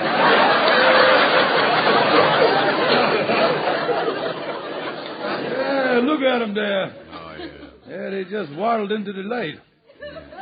Holy mackerel, so that's Cleopatra, the Queen of Egypt. She looked like a mummy them Egyptians forgot to embalm. Yeah, hey, get a load of the profile on that thin one, Kingfish. Did you ever see anything as skinny as that? If it wasn't for that goiter, she wouldn't have no shape at all. Yeah, Andy, you really see some sides of a thing like this. You really do.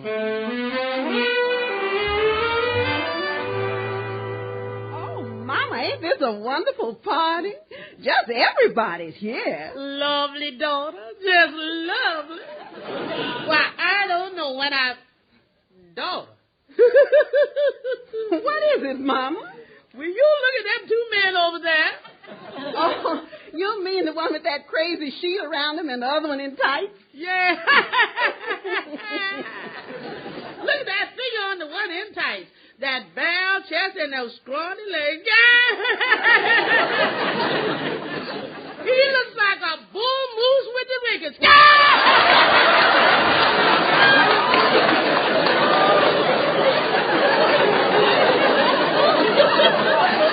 And look at that other monstrosity with the sheet around him. Yeah. With that blubber bulging all over, he looks like a reject from the Turkish baths. You know, Sapphire, you'd think the committee would do something about people like that.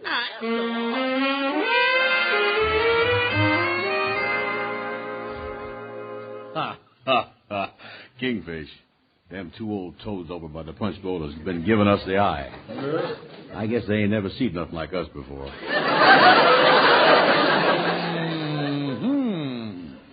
What's the matter, Kingfish? And I've been looking at them gals, and the cold wave done sort of crept over me here. I know there's Cleopatra and Juliet, but Andy, there's something awful familiar about their repulsiveness. Yeah, Kingfish. Say, you don't think that... you know something, man? What? That fat Cleopatra is Mama, and that other one is Sapphire. No, course. Yeah, I'd know those doorknob kneecaps any place. And my own wife is here tonight, two-timing me. Yeah, but Kingfish, you come to the dance, too. Well, that doesn't matter, Andy. I was here for the sake of charity. Sapphire here with another man. That's why she throwed me out of the house. Andy, I'm getting out of here. I finished with that woman forever. Oh, but wait a minute, Kingfish. Wait a minute.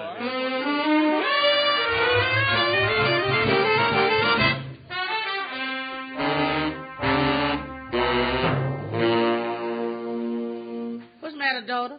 What's the matter? Why's you staring after them two men? I can't help it, Mama. I know I've seen them before, especially the one in tights. Well, let me get my lorgnette on here. Mm-hmm.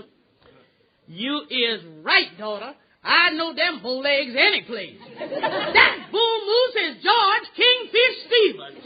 Oh, Mama, take me home. He must be here with some woman. But, daughter, we is here, too. Well, that's different. We come here for charity. But I just know he's here with some hussy. That's why he run. He's afraid we'd recognize him. Mama, I never want to see George Stevens again as long as I live. Come on. Oh, but, daughter, I don't want to go home yet. I'm just beginning to feel them vitamin pills.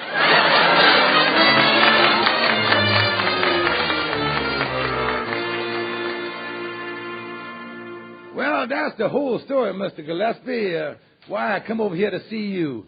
You see, my friend George Stevens thinks his wife was at the dance with another man, and she thinks that he was there with another woman. Well, this is terrible, Amos. And to think my wife and I are the ones that sold them the tickets. Yeah, so, well, I thought the easiest way was for you to go up there and explain the circumstances to my friend the Kingfish, then have your wife go up and explain to Mrs. Stevens. Have my wife call on Mrs. Stevens? Yeah, so explain about the invitation list. Have explain to Mrs. Stevens that you split up and you went out looking for the women and she went out looking for the men, you see.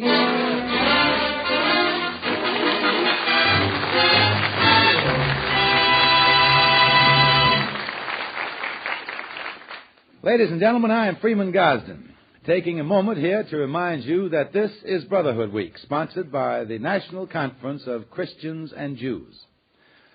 Our enemies have always tried to divide and conquer us, to play off our surface differences against us. It hasn't worked in the past, and it won't work in the future.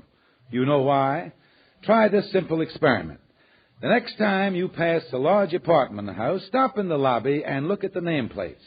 You'll find names that run the gamut from Adams to Zobolinski. You'll find people of different races, different nationalities, different religious backgrounds living side by side in peace and harmony, one nation under God. You'll find brotherhood working in that one small apartment house just as it works all over America. Brotherhood to Americans is more than just a slick phrase. It's a way of life that has made this country great. Do your part. Your neighbor is doing his.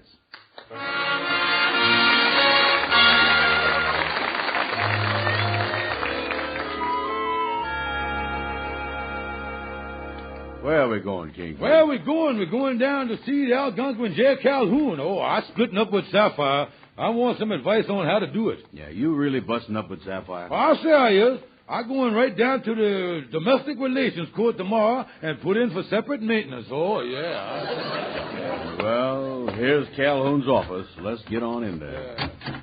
Hiya, boys. What's up? Hey, Calhoun, look here. We got to talk to you. Is you busy? Well, not right now. I just got back from a mambo lesson. Calhoun, you taking the mambo lesson? Oh, man, yeah.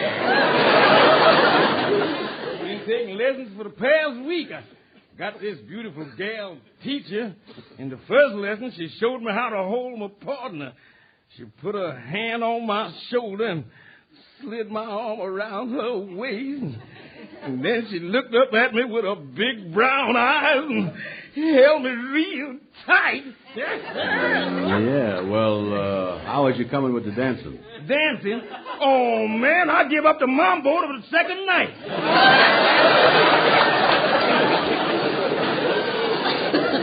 Well, you know that dancing is dangerous stuff? The Kingfish seen his wife at the dance, and he knows she was there with another man. Yeah, and if she is interested in another man, I want to get a separation from her. How can I do that? Well, wait a minute now. Hold on here. Before you can do that, you got to find out who the fella is.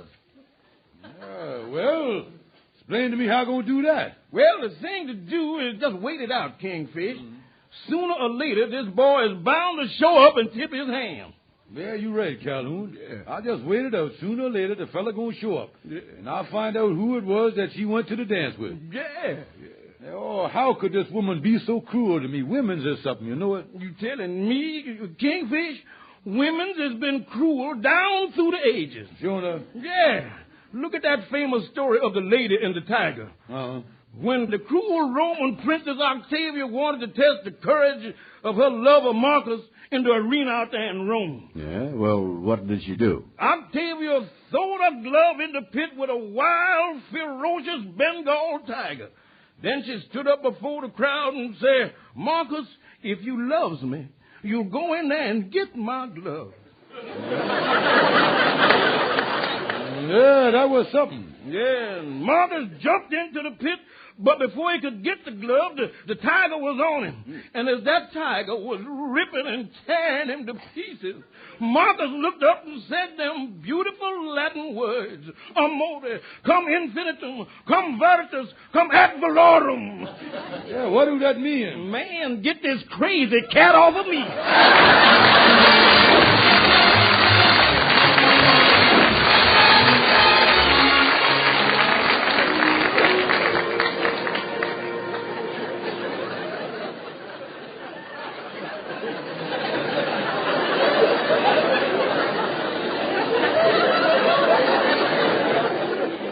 Well, Mama, it's been a whole day now, and we still ain't got a line on who the woman was George went to the masquerade with. Now, don't you worry, Sapphire.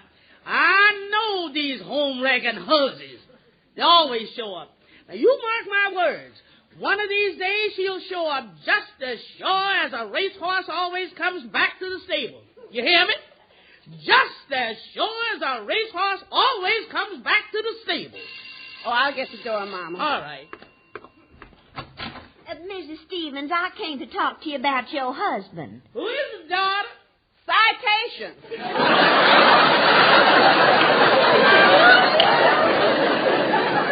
Won't you come in? Mama, this is the young lady who come up to talk to me about George. Mrs. Stevens, I understand you saw your husband at the dance the other night. I'm afraid I'm the one who was responsible. Oh, are you now? Well, yes. You see, the way it started was my husband and I split up. Oh. You got a husband? Yes. Yes, he went out looking for women and I went out looking for men. Yeah. That sounds like a Duffy arrangement. Young lady, just why would you want to do a thing like this? Why, for charity, of course.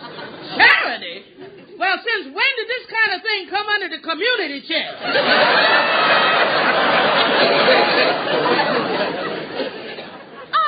I beg your pardon? Listen, you hussy. Get out of here before I hit you with this dish mouth. Hussy? Yes. Why, I've never been so insulted in my life. Well, just stick around, sister. I ain't warmed up yet. Well, I'm getting out of here. Good day. Oh, Mama, you were right. That's the girl. But why would an old man like George be interested in a young girl like that? It don't surprise me, daughter. Don't you remember back on the farm, we always put the shortest chain on the oldest goat?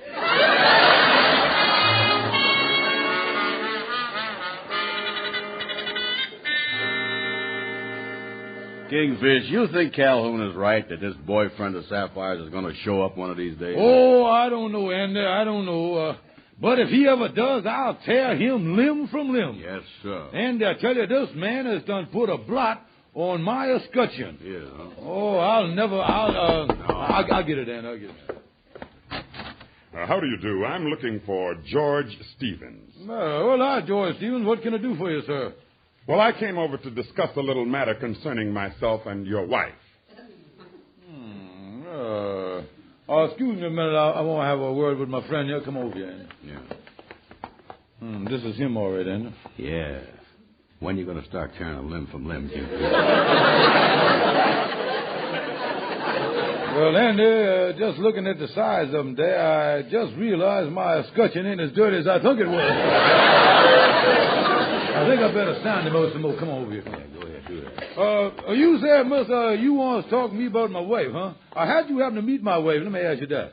Well, it's all very simple. She was on my list. You have the list. Why, naturally. How else would I keep things straight? Last year, I had a grand total of 32 women on my list. Holy mackerel, Andy, this boy does it wholesale here. Excuse me for protruding, mister, but this list you got, where'd you get the thing at? Where you get that list at? Oh, my wife made it out for me. Your wife made it out for you? Mm-hmm. So what you going to do now? Well, I don't know, but I tell you one thing, Andy. It's times like these that I wish I wasn't a coward. Well, I guess you understand everything now. Oh, yeah. We sure does, yes. Well, that's good. So long. I'll see you around. Yeah. Oh, me, Andy. Ain't this a terrible thing? The man is a professional homewrecker. Yeah. You know something, Kingfish? Oh, what? I wonder what he'd charge for a copy of that list. Oh.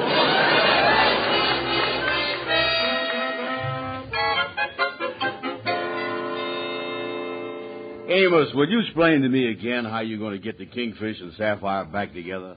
Well, you know me, Andy. I never gives up. I done told the Kingfish that as long as he wanted to forget Sapphire, that the thing for him to do was, well, to make a new life for himself. Mm-hmm. And I talked him into putting this ad in the newspaper right here in the personalized column. Let me see that. Yeah, read that there. Yeah, say here, cultured and refined gentleman anxious to meet beautiful and gracious woman with similar tastes. Object, companionship. If interested, wear white carnation and meet the above on the mezzanine of the Baldwin Hotel at 9 tonight. Yeah, well, that ain't going to help if he meets some strange gal. No, Andy. You see, he don't know this. But don't you see what I'm getting at? I dropped by Sapphire and the Mamas this afternoon, and I gave them the big picture about starting a new life and meeting new people. Then I left a copy of this paper on the hall table with this ad circled in it. As I left, I see them pick it up and start reading it. Oh, you know, Amos, you is as smart as I is dumb. And that's the nicest thing I can say about anybody. Yeah, thank you.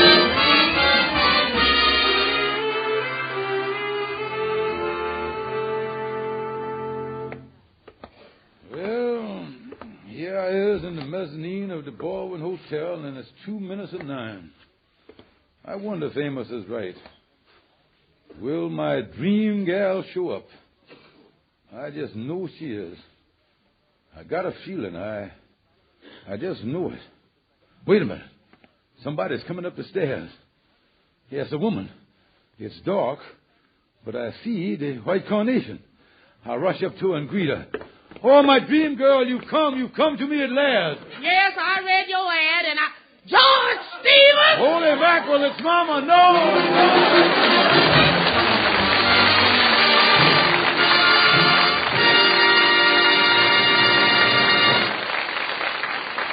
This is Harlow Wilcox again, suggesting that you tune in this CBS radio station each evening, Monday through Friday, for the Amos and Andy Music Hall. You'll hear Amos and Andy at their very best, plus interviews with famous guests and lots of good popular music.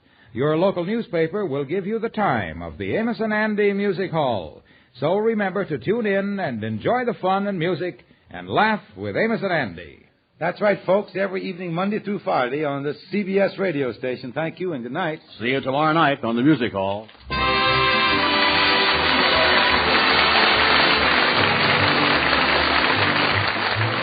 Be sure to be with us at the same time next Sunday for the Amos and Andy Show, transcribed and directed by Cliff Howell.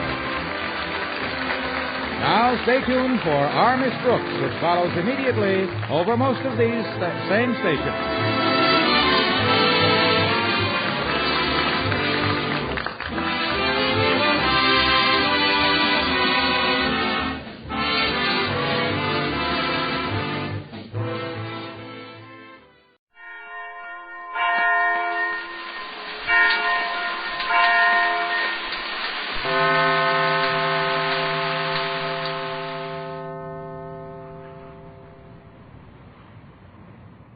Hellotion, my friends, the Heinz Honey and Almond Cream Program. Vote for Gracie! Vote for Gracie! Vote for Gracie! Vote for Gracie! Vote for Gracie! Starring George Burns and Heinz Honey, Gracie Allen, with Frank Parker, Ray Noble and his orchestra, and Truman Bradley speaking. 100 million strong, that's right, you can't go wrong. Vote for Gracie! Keep voting all day long!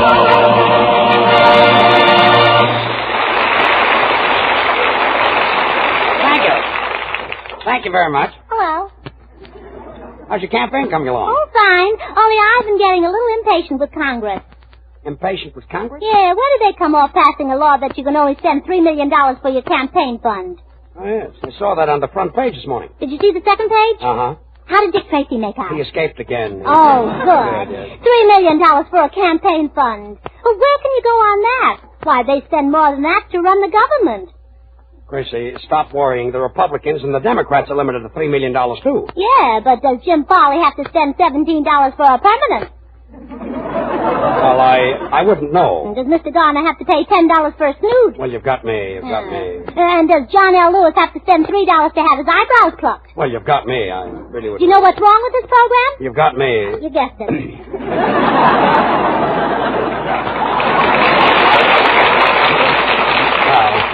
You were tricked. I was tricked into that. Well, the $3 million, Gracie, is enough to run any campaign. Oh, yeah? Why, the last convention I went to, I wasn't even running, and it cost me $10,000 for tips. $10,000 for tips? Well, it was a Shriners convention, and I thought they were red caps. Well, I'll bet were their fezzes red. I'll bet. And a badge or two.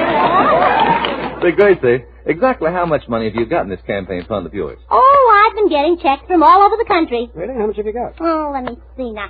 8 from Boston, 15 from Chicago. Well, how much have you got altogether? And 10 from Omaha, 18 from Philadelphia, 1 from East Philadelphia. How much have you got, Gracie? 30 from New York, none from Brooklyn, and 3 from Akron. How much have you got? Well, altogether, I've got about 190 checks. Well, that's a lot of money. Oh, well, it would even be more if they were signed.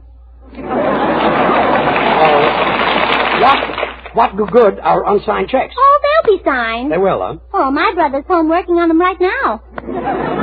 You haven't got a dime and you're upset about millions. Oh, well, sure I'm upset.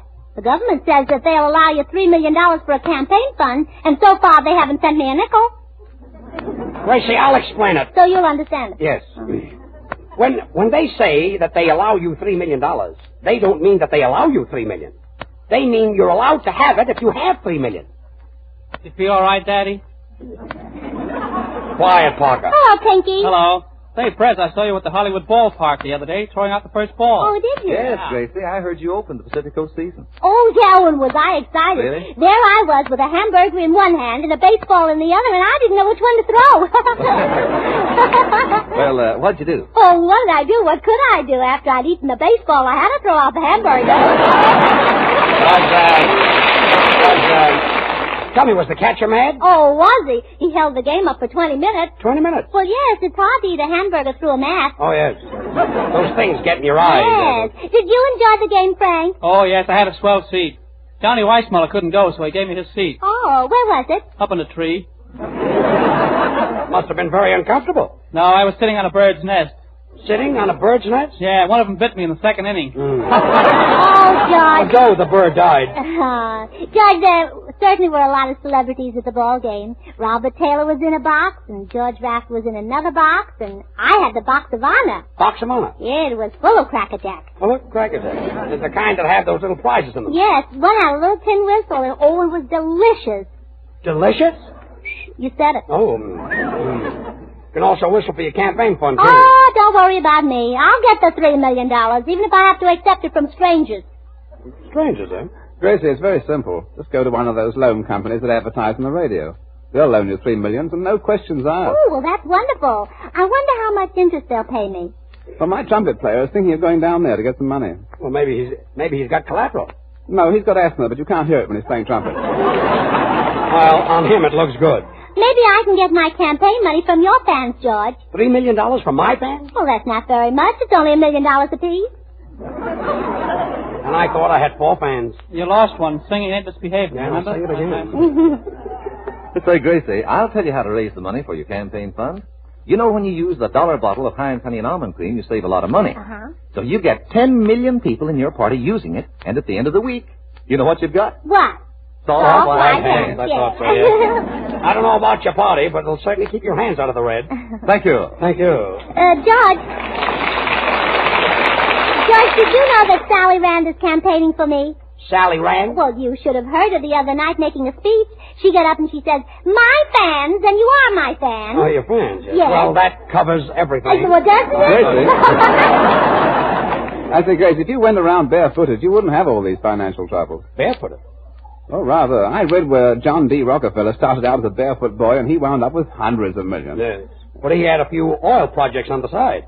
Well, with all that money, he could have gone to the doctor and had them removed. Probably wouldn't hurt a bit. Well, anyway, I'm not going to worry about it. If I can't get $3 million for my campaign fund, I'll just have to get along on $2.5 million. Yeah, just rough it a little bit. Yeah. Yes. Say, Gracie, when you get to the White House, what are you going to do with your family? Well, my little nephew can stay in the Library of Congress, and my uncle will live at the Smithsonian Institute, Nice lady. and, I know my brother will just love the mint, and my sister... Your uncle in the Smithsonian Yes, and my sister... That's a museum. Well, that'll be a nice change for my uncle. You see, for the past 7 years, he's been living in a broom closet. In a broom closet? Yeah, but 3 years ago, he came out to make a personal appearance on We the People. I see. And went right back into the broom closet, yes. You know, a very funny thing happened to me in Washington. I went to a very swanky affair, and I had one of those red, green, and yellow diplomatic sashes across my chest, and they kept calling on me to make a speech. So why didn't you make a speech? Because I'm not a diplomat. Well, then why didn't you take off the sash? I couldn't. It was holding up my pants. Yes, and it wouldn't look very nice for a diplomat to be without his portfolio. Oh, my uncle it would. Oh, yes, the one that lives in the broom closet. Yeah, with the vacuum cleaner. With a vacuum cleaner? Yeah, he's a Hoover man. Oh, he is.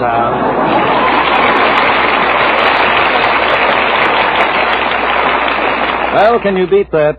They say some of the new Paris dresses have skirts padded with cushions of horsehair. Well, I hope they're not as scratchy as those old-fashioned horsehair sofas. Horsehair furniture feels like chapped sandpapery hands, so rasping and unpleasant to touch. Now, if your hands are rough and chapped this minute, be sure to use Heinz Honey and Almond Cream before you go to bed tonight. Heinz is extra creamy, extra softening, and contains 2 vitamins, A and D. Every drop of this grand creamy emulsion helps coax a beautiful smoothness back to your poor chapped hands. Thousands of women who use Heinz regularly boast about having soft, smooth hands in spite of doing their own housework. Heinz is good for children's hands and faces and legs, too. Their tender skin gets chapped so easily, in raw wind. So give their hands the creamy comfort of Heinz the moment they come indoors. You can get Heinz Honey and Almond Cream at the nearest toilet goods counter in 10, 25, 50-cent, and dollar sizes. Remember, it's Heinz, spelled H-I-N-D-S, for softer, smoother hands.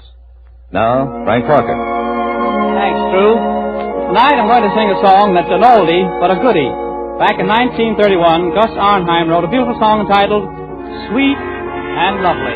Remember? There's sweetness in the call of the woodland dove as his love song echoes through the trees. There's sweetness in the rose with its symbol of love floating on a summer breeze. But nothing can compare to the sweetness of the one and only one I love. Sweet and lovely, sweeter than the roses in May.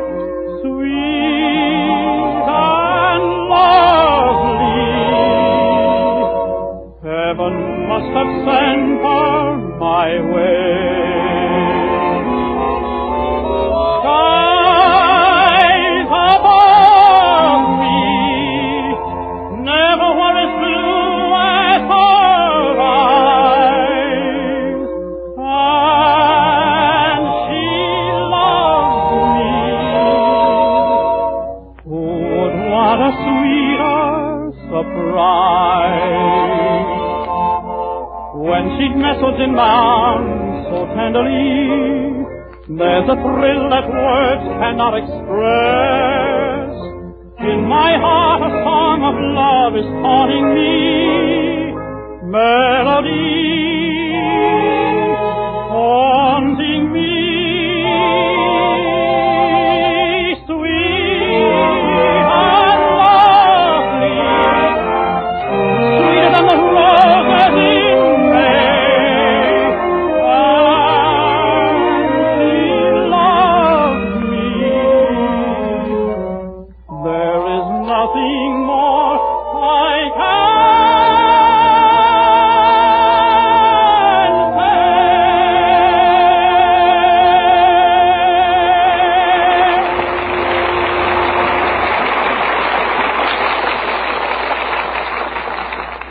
That number was for Sam and Edna, for Harriet, Elsie and Joe, for Mabel, Becky and Agnes, for little Mickey O'Toole, who'll be 2 years old next February, and for the girls in the pool room.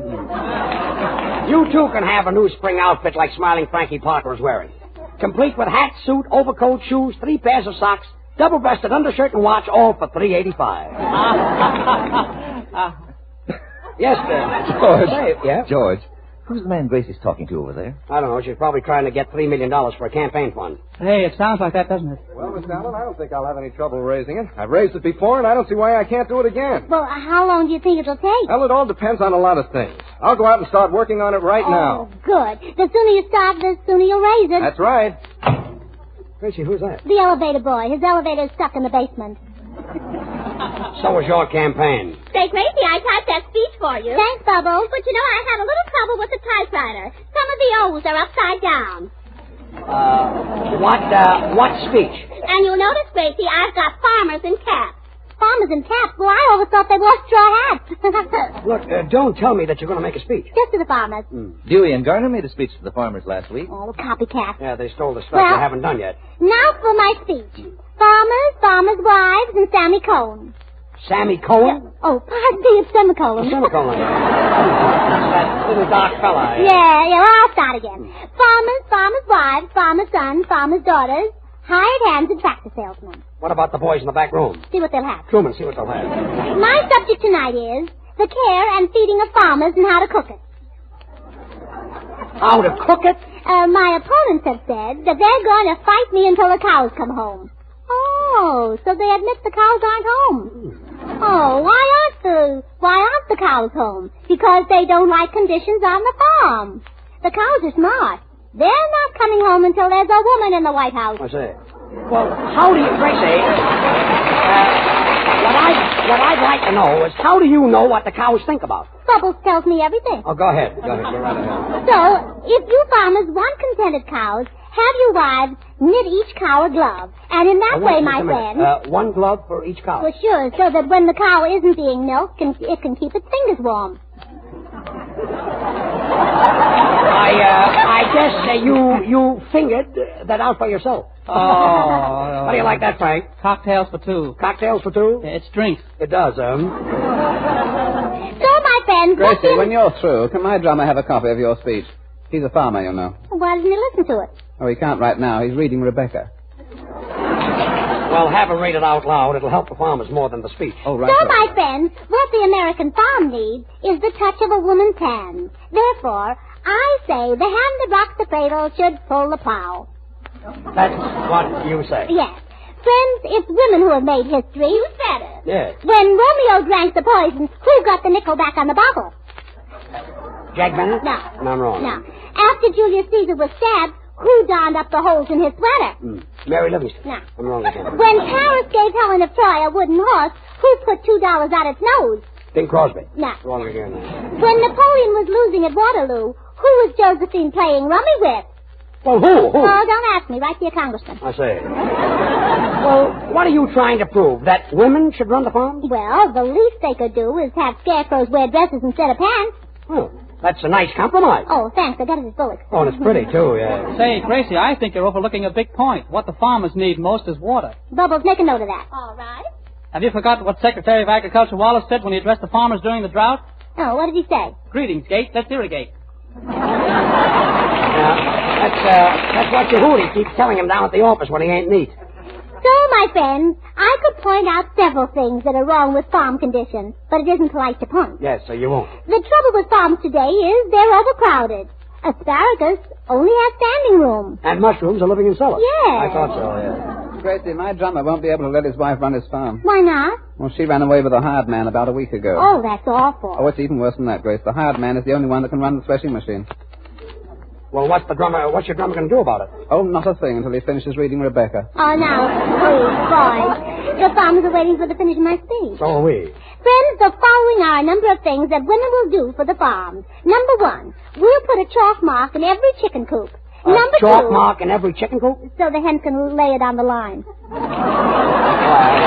Really? Down wide of them. Say, Gracie, why don't you have milking stools with rumble seats so that the cows can sit down, too? Cows can sit down. Bubbles, pull up a chair. Like that one, Frank? Dodo bird. Dodo bird? Extinct. It did. Gracie, your speech. Oh, number three, Bustles for farmers' wives. Wait a minute. What's that? Who's that? Oh, that's my drummer who's been reading Rebecca. Oh, and he just found out about his wife running away, huh? Oh, no. What's he crying about? Oh, the book has a sad ending. Gracie, your speech, please. Well, number three, Bustles for farmers' wives, so that they can be well dressed and have something to carry the coal in at the same time. What's for? 2 and 2. Oh, I always thought it was 3 and 1. Oh, well, you see. I'm wrong. And in conclusion, my farmer friends, it has always been my custom to leave my audience in a good mood.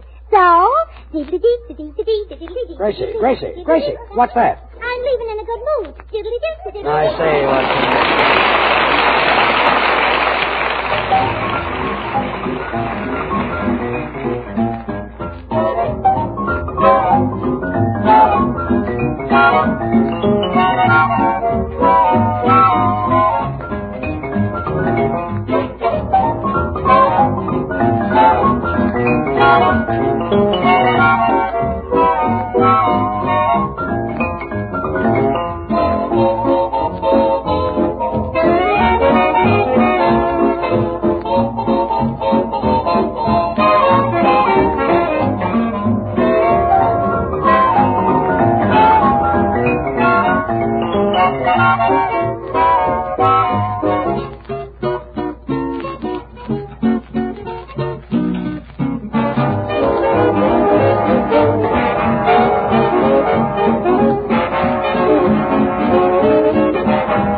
Well, George has been trying to convince Gracie that the public thinks her presidential campaign is silly.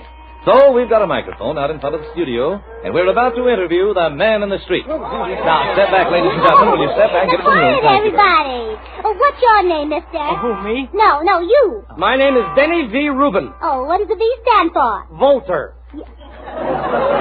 Hot Volta or cold Volta? Oh, please, George. Mister, who do you think will be the next president? Why change? Isn't McKinley doing a good job? Volta probably hasn't seen today's paper, Volta. Oh, George, give the gentleman 2 tickets to Grauman's Chinese and a box of Mars bars. Gracie, let me ask these questions. Next gentleman, what's your name, mister? Harriet Brown. I'll take care of her, Gracie. Step away, Frank. Miss, I've been trying to prove a point. Have you heard anything about Gracie Allen's campaign for president? Oh, yes, I'm going to vote for her. Oh, George, give the girl 2 pounds of coffee. Quiet. Miss Brown, do you really think that Gracie Allen has a chance of being elected? Do I? And I bet this girl does too, don't you, miss? Do I? Oh, I certainly do. Well, this is fine. George, give Gracie 2 pounds of coffee. Quiet, Bubbles. Say, here's a nice-looking young man here. Oh, he's pretty hot, dude. How do you do? Oh, well, I didn't catch your name, but my name is Gracie Allen. Say, aren't you the girl... Oh, I certainly am. You're not bad yourself. Look, Gracie... So where do you live? In Pasadena, but Oh, I'll be glad to, but I have to be home by 12 o'clock. Gracie, let me do the talking. Oh, it's awfully nice of you to say that, mister. George, give the gentleman 2 pounds of coffee. Mister, are you a Republican or a Democrat? He is. George, take back the coffee. Gracie, we haven't got any coffee. Say, are you nuts? Yes, and I'm his partner, Gracie Allen. Stop rubbing it in. Say, Gracie, here's a little boy 6 years old who knows all about your surprise party. You betcha, and I'm going to vote for you, Gracie. Well, thanks, Sonny. Hey, who's that guy Oh, over that's there? George. Oh, I know. That's your party mascot. The party mascot is a kangaroo. Gee whiz, he talks, too. Oh, that's cute. George, give him 2 pounds of Ovaltine. I'll give him a hot foot in a minute. Imagine mistaking me for a kangaroo. Well, that's because you've got that cigar stuck in your pouch. There must be one intelligent person in this crowd. Coming. I say, Gracie. I couldn't get anybody to be interviewed, but I'd be glad to answer any questions. Oh, good. What's your name? Raymond O. Noble. Well, what does the O stand for? Volta. Volta. Can you imagine what I stand for?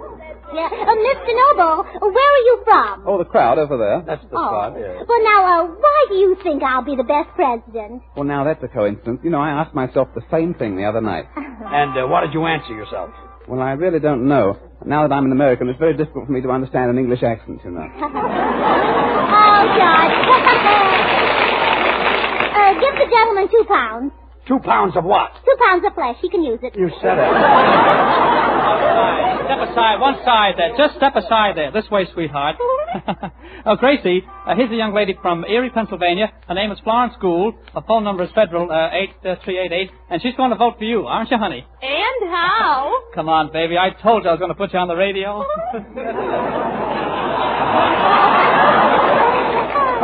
Frank, where are you going? I don't have to tell you anymore, do I, brother? Oh, go away. Pardon me, Miss Allen. I've noticed you're interviewing a lot of people about your campaign, and I'd like to ask you a few questions. Oh, well, all right, but only 2 at a time. Is your administration going to do away with the New Deal? No, I'm going to continue the New Deal. But to make it more exciting, I'm going to have Deuces Wild. Except with pears and flushes. Yes. How do you feel about the youth movement? Oh, I just love it. Jitterbugging is my favorite stuff. Oh, yes. Are you going to do anything with the SEC, NLRB, WPA, CCC, CIO, or AFL? Oh, no, my good man. I haven't played with blocks since I was a baby. Oh, Miss Allen, what do you think of the Wagner Act? Oh, well, it's all right, but my favorite act is Olson and Johnson. Have you anything to say about Secretary Hull's reciprocal trade agreement? Well, no, but I'd have plenty to say about it if I knew what it was. Look, let me handle this. Mister, would you step up to the microphone, please? Yes, sir. Are you in favor of the surprise party? Well, my wife says I'm a Republican. Would you elect a woman to the presidency? I'll have to ask my wife. Well, do you think a woman president would be better than a man president? I've never heard my wife say. Your wife? Haven't you got a mind of your own? Yes, sir. Well, where is it? Standing over there in the blue dress. Oh. Oh, George, I'll interview his wife. That's a swell idea, Gracie. And say, ask her about Einthe, Unihe, and Omde Imkre, will you? Oh, yes. Madam, I've been admiring your beautiful hands. What makes them so soft and smooth? My husband does all the housework. Oh. George, give the man 2 pounds of soap chips in a dish rag. Well, here's a nice-looking gentleman. No. You. Where are you from? Well, I travel a lot, Missy. As a matter of fact, I just come from Omaha. Oh, Oh, that's where we're holding our surprise party convention. Oh, yes, my niece wrote me all about it. Oh, did she? It's going to be held May 15th, 16th, 17th, and 18th. That's right. They're running a special Union Pacific train to take the party from Los Angeles to Omaha. Mm-hmm. They're going to have torchlight parades, and 25,000 men are raising whiskers. Well, your niece certainly must be a smart girl. She is. And so are her sisters, Bessie, Hazel, and Pearl. Yeah, Bessie, Hazel, and what? Uncle Charlie!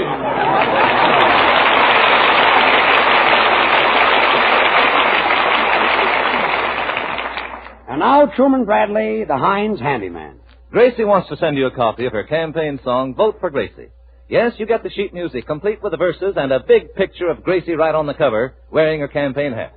Now, here's all you have to do to get the song.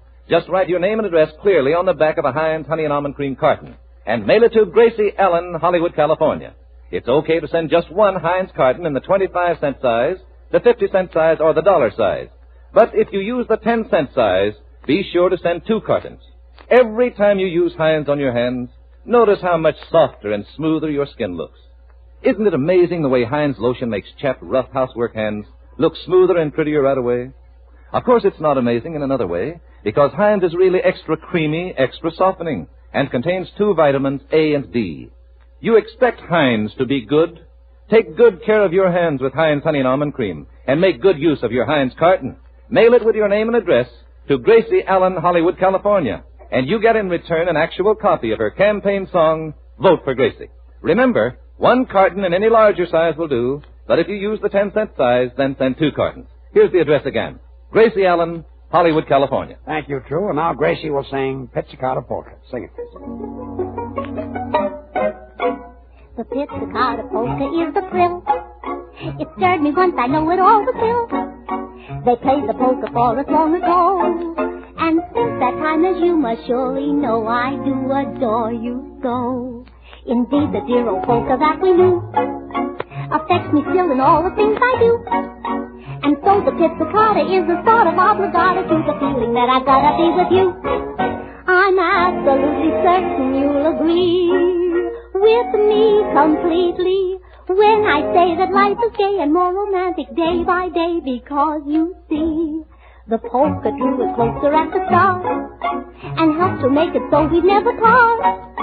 My love may be staccato, but it's never moderato with the pizzicato polka in my heart. Is it legato to steal my heart-o and make me blush like a tomato? If I look blotto, what does it motto when you are so appassionato? My love is a crescendo, it will never end-o. Please pretend-o that you care. The pizzicato polka is a thrill. It stirred me once, I know it all was real. They played the polka for us long ago. And though it was in winter, I looked out and there was no more snow. The polka drew us closer at the start and helped to make it so we'd never part. My love may be staccato, but it's never moderato with the pizzicato polka in my heart.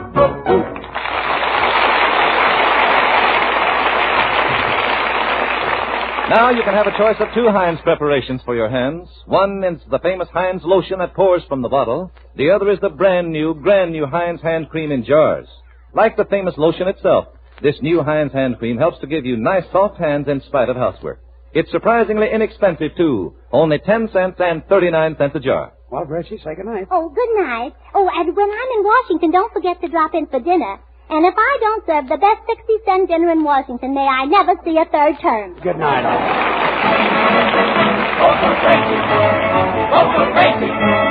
George and Gracie and all of us will be back again next Wednesday at this same time. Join us, will you? This is Truman Bradley saying good night for Heinz Honey and Almond Cream. This is the Columbia Broadcasting System. Don't know what to do. Gracie doesn't know